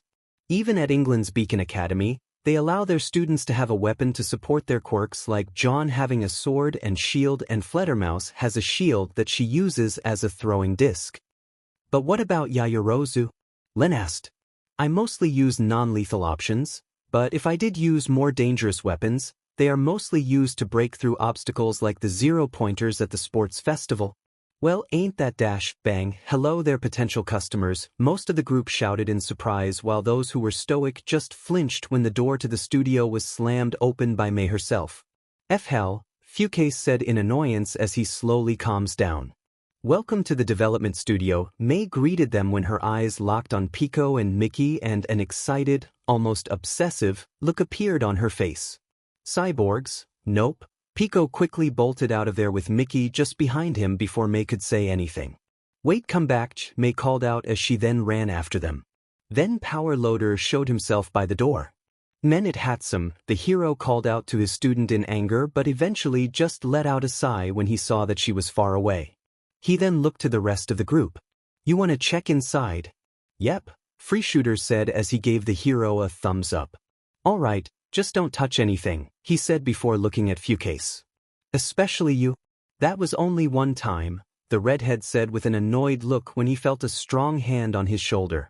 And that time will be your one and only, Flower warned him in a cold tone which made him shiver. They then entered the studio and the rest of the group went smoothly. At Hondo Airport, Ben could be seen coming outside the building with the hooded girl beside him, but they weren't alone. Beside them were John and Fluttermouse. Man, ain't that a big coincidence, Ben said to John as the both of them laugh. What are the chances of that happening? John said as Fluttermouse stood between them. 1 in a million, she said with a proud smile on her face. Ben's girlfriend just hides behind him as she feels uncomfortable with the crowd. Is Sonia not used to crowds yet? John asked as Fluttermouse gave the hooded girl a deadpan look. Really, Scheherazade? The Batgirl questioned the tan-skinned girl. Shut it, it's not bad as having the impulse to prank everyone she knows, Scheherazade retorted as Fluttermouse was about to say something till she stops and resigned from the argument. Touché, Fluttermouse said. So, we will go straight to you. Then? John asked. Yep, I even learned what to say to get there smoothly, Ben said. How can you speak Japanese so easily while I could do short sentences? That's a secret, Ben said with a smug look on his face. His favorite game is from Japan and he would learn Japanese so he could play the Japanese release, Scheherazade said, which made Ben look at her in betrayal. But, are you still mad about the library? Yes, that was simply her answer and Ben deflated, which made both John and Fluttermouse laugh. Alright, let's go so we wouldn't waste time getting there, John said. I can't wait to meet them, Fluttermouse said with a cheerful smile on her face when John gave her a deadpan look. You already thinking of some traps, aren't you? Who knows, maybe I have, maybe I haven't, the Batgirl said while giving him a cheeky smile as John let out a tired sigh. Please don't, I'll even buy you some gummies. Let me buy how much and I will not do anything, she said, and John couldn't help but groan. I could already feel my wallet losing weight, the blonde muttered in a tired tone as Ben gave him a pat on the back. That's rough, buddy, the American said as they then walked towards a nearby bus stop. Everyone were now back in the theater with everyone taking their original seats. Alright, who's going next? Pico asked. Allow me, Nizu said as he grabbed the remote and pressed the button. The wheel then appeared on the giant screen yet again as it goes through their names till it finally lands on one. Oh my, I guess it's my turn then, Midnight said in excitement. You better not choose anything that aren't for kids, Aizawa warned her, which made the heroine huff. I wouldn't do that, I am not that crude, she said before looking towards Pico. Evergreen by Circus P. So you did listen, Present Mike said as he gave her a smug smile which prompts to Midnight to playfully push him. It's not bad to have a first impression, she said as Pico finally found the song and puts in the projector.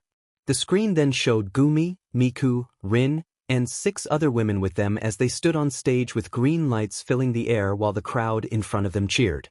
So, along with Gumi, Miku, and Rin, there's Ivana, Dana, Sanika, Cyber Diva, Ruby, and Luca, Denki mutters as she looked at the girls.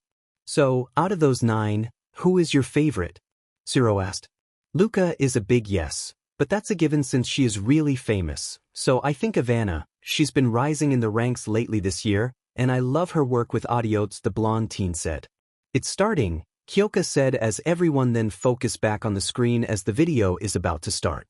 Sanika surround me Ivana my heart is evergreen, though encompassed by falling leaves Sanika baby, the flowers and tress begin to wilt when you leave Cyber Diva but as you walk away I am all I need Dana ooh whoa oh oh whoa oh oh whoa oh oh oh Gumi through the cold of winter I am numb Dana ooh whoa oh oh whoa oh oh whoa oh oh oh Rin and when the sun returns I'll blossom chorus evergreen, evergreen, baby, by design my love withstands the test of time evergreen, evergreen.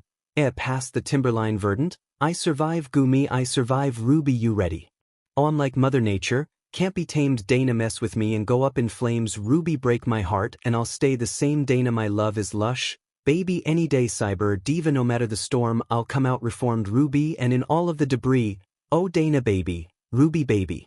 I'm evergreen Gumi I can thrive in a grove where the rain comes pouring down night by night Rin with time I find my mind is entwined by vines Ruby ooh whoa oh oh whoa oh oh whoa oh oh oh Miku through the cold of winter I am numb Ruby ooh whoa oh oh whoa oh oh whoa oh oh Luca and when the sun returns I'll blossom chorus evergreen, evergreen, baby, by design my love withstands the test of time evergreen, evergreen, past the timberline Mika Verdant, I survive Rin ever ever chorus evergreen, evergreen, Rin ever chorus evergreen, evergreen.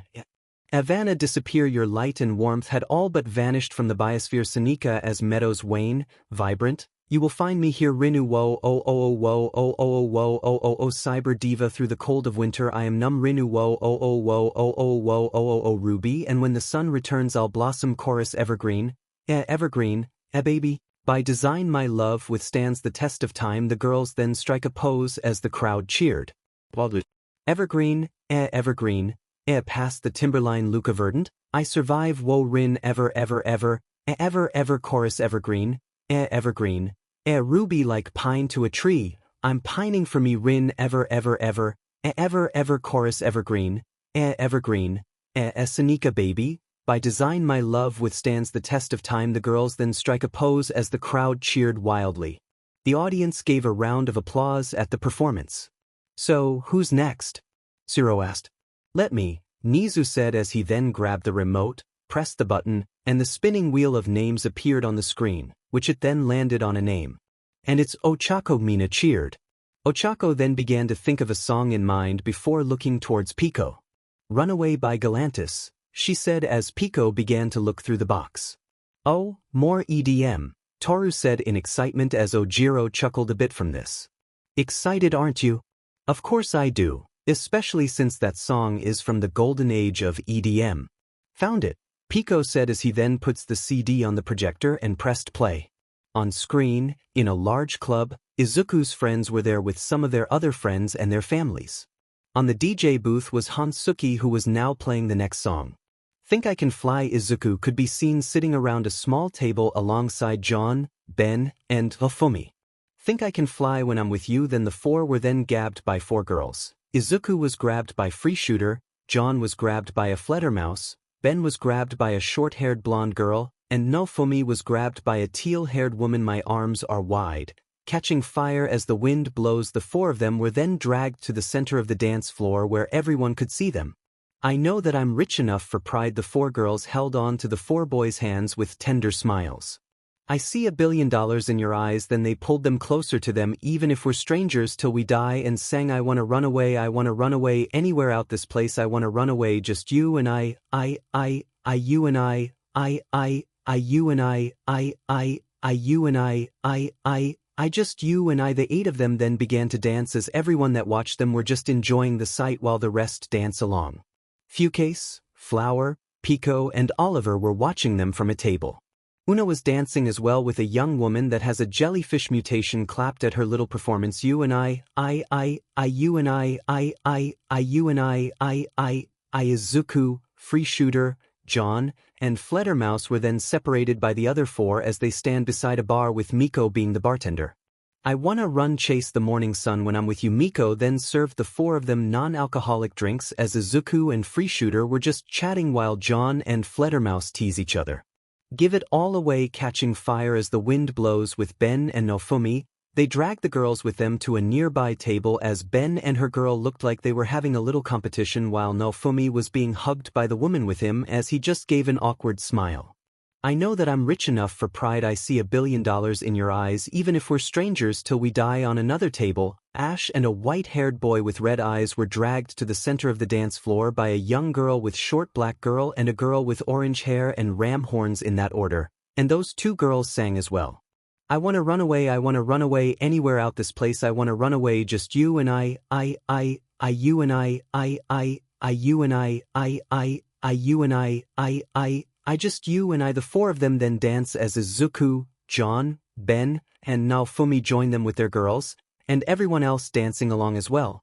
Just you and I you and I you and you and I just you and I. As the beat slows down, the 12 people on stage stare at their partners before giving each other an embrace. Then the video ended. The audience then gave a round of applause while some of the female audience squeal in delight. That ending was adorable, Mina said with cheerful look on her face. Who are those guys anyways? Denki asked. And the girls? Fukase then let out a chuckle. You think that Izuku is the only one with a HR? Wait, are you? Mineta realized this and look at Ash with a look of jealousy. You lucky bis. It just happens, Ash said with his hands in the air. Yeah right. Anyways, Gumi quickly said. The girl with Ben is Silanagi, the woman with Nofumi is Arya Kant, the girl with Ash is Nino Hinterleitner, and the girl with Belle is Daphne Berger. But they are also called Campanella, Air on the G string, Nacht Music, and Daphnis and Chloe respectively, Izuku said with a raised finger. The 4 of them are also from Symphonica with Air now attending her college years there. Except for that one trip to Symphonica, do you guys have connection there somehow? Jiro asked. Nah, it was mostly by chance, Fukase said. Like how John met Fleder when he and his family went to the Austrian countryside for a vacation when he met her working on the contraption of hers in a barn. Have we even learned what it was? Oliver asked. Nope. From what John told me, he thought that it was just a RC car with a noisemaker and spray bottles on it. It is not just a RC car with a noisemaker and spray bottles on it, Fledermaus yelled and constantly lightly smacking at a cowering John while the of them were in a hotel room with Ben and Scheherazade.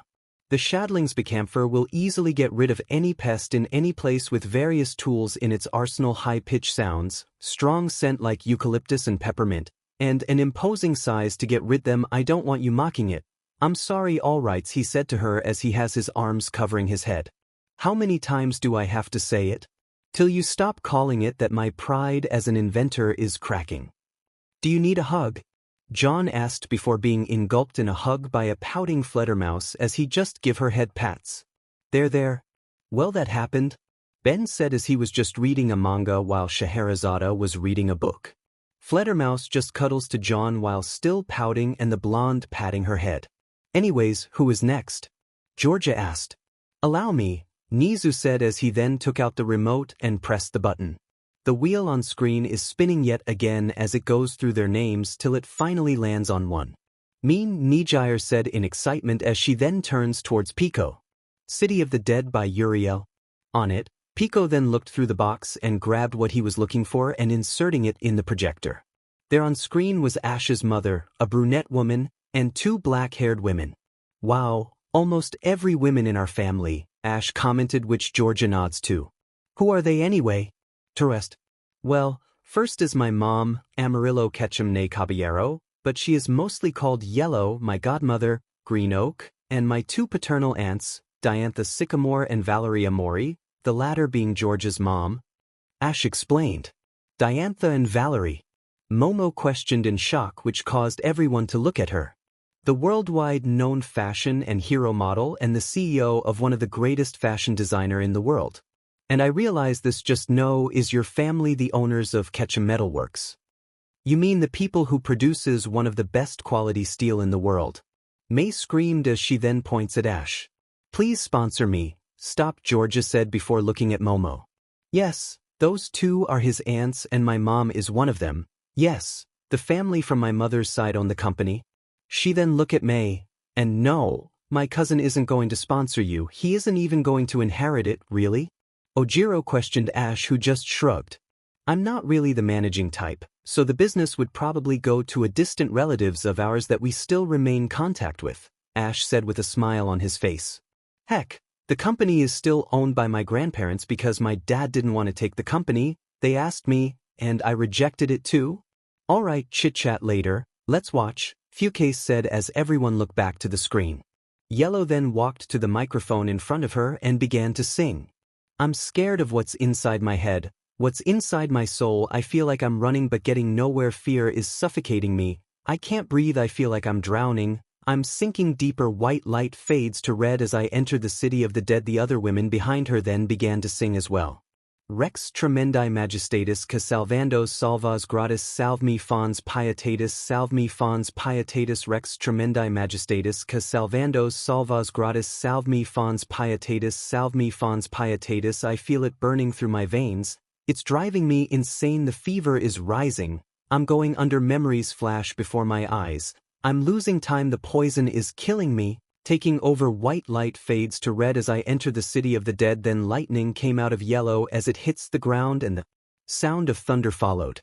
Rex tremendi majestatis que salvandos salvas gratis salve fons pietatis Rex tremendi majestatis que salvandos salvas gratis salve fons pietatis quantus tremor est futuris quando judex est venturis quantus tremor est futuris quando judex est venturis damnata, invisus, ubique, ab omnibus. Ad infinitum Rex tremendi majestatis que salvandos salvas gratis salve fons pietatis Rex tremendi majestatis que salvandos salvas gratis salve fons pietatis Rex tremendi majestatis que salvandos salvas gratis salve fons pietatis. The four of them then bowed as the video ended. The audience then clapped their hands in a round of applause. Magnifique, Aoyama said. Good choice, Mirio praised Nijire, who simply beamed from it. So, who is next? Denki asked. Well, let us see, Nizu said as he then has the remote in hand pressed the button as everyone watches the wheel spinning. The wheel then stopped as it then landed on a name. My turn, Shiro said before facing Pico. Let the sparks fly by 1,000-foot crutch. Alright. Pico then looked through the box as he found it and inserted it in the projector. The screen then showed Izuki and his friends in a small recording booth with Ben on the mic as they began to sing. Ha, let the sparks fly, ha, there's no such thing as maybe, burn it like it's fading, no more hesitating, let the sparks fly, baby, drive it like you're racing, you can call me crazy, I'm just tired of waiting, let the sparks fly, baby, give me one if it's real, and two, if you can feel it, give me 3 signs that you're awake, it only takes 1 spark for 2 to fall apart and 3 more to blow it away, give me 1 if it's real, and 2 if you can feel it, give me 3 signs that you're awake, it only takes 1 spark for 2 to fall apart and 3 more to blow it away, let me take you into the light, there's nowhere to hide, there's nothing but darkness left here, shake it off, and let's take a ride, cause heaven's not far away and I'm not gonna leave you here, there's no such thing as maybe, burn it like it's fading, no more hesitating, let the sparks fly, baby, drive it like you're racing, you can call me crazy, I'm just tired of waiting, let the sparks fly, baby, give me 1 good reason, 2 more to believe in, and 3 shots at why I should wait, cause I got 1 more match, 2 strikes left, you got till 3 to get out of my way, give me 1 if it's real, and 2 if you can feel it, give me 3 signs that you're awake, it only takes 1 spark but 2 to fall apart and 3 more to blow it away, let me take you into the light, there's nowhere to hide, there's nothing but darkness left here, shake it off, and let's take a ride, cause heaven's not far away and I'm not gonna leave you here, there's no such thing as Maybe burn it like it's fading, no more hesitating, let the sparks fly, baby drive it like you're racing, you can call me crazy, I'm just tired of waiting, let the sparks fly, baby ha, let the sparks fly, ha, let me take you into the light, there's nowhere to hide, there's nothing but darkness left here, shake it up, and let's take a ride, cause heaven's not far away, and I'm not gonna leave you here, let me take you into the light, there's nowhere to hide. There's nothing but darkness left here, shake it off. And let's take a ride, cause heaven's not far away, and I'm not gonna leave you, let me take you into the light, there's nowhere to hide, there's nothing but darkness left here, shake it off, and let's take a ride, cause heaven's not far away, and I'm not gonna leave you here, there's no such thing as maybe burn it like it's fading, no more hesitating, let the sparks fly, baby drive it like you're racing, you can call me crazy, I'm just tired of waiting, let the sparks fly, baby. The band then strike a pose before giving a bow as the video ended. The audience then gave a round of applause for another good performance. Alright, who's next? Denki asked as Nizu was about to speak. We already know what you're going to say, Nizu, Aizawa said as Nizu let out a huff. Spoil sport, the principal said before pressing the remote, and it finally stopped on a name. It's Mean Maple cheered before facing Pico. Freaks by Timmy Trumpet Foot Savage. This made Izuku and his male friends groan when they heard this. Some even have their hands on their blushing faces. The girls of the friend group giggled from this as some of the people at them. Oh, give us the dirt, Mina said with a cheeky grin. Basically, they were experimenting, Gumi explained with a grin on her face. The screen then showed Izuku, Fukase, Oliver, Pico, Len, Ash, and John outside a large abandoned hotel and Why do all of you look you came from a painting by Picasso? Ciro questioned as he and the rest of the audience were laughing while the boys on screen just groaned in embarrassment. Yeah, they were wearing outfits that is reminiscent of Picasso, a mishmash of shapes and colors along with face paint. They were in a creative phase, Rin said with a grin on her face. Hey, you were in that creative phase, Len said as he points at his twin sister as he looked back to screen and mumbled. Oh, I can't wait for picking some of the songs during that phase with you in it. Same. Fukase and Oliver muttered as well as they were near Len enough to hear what he said.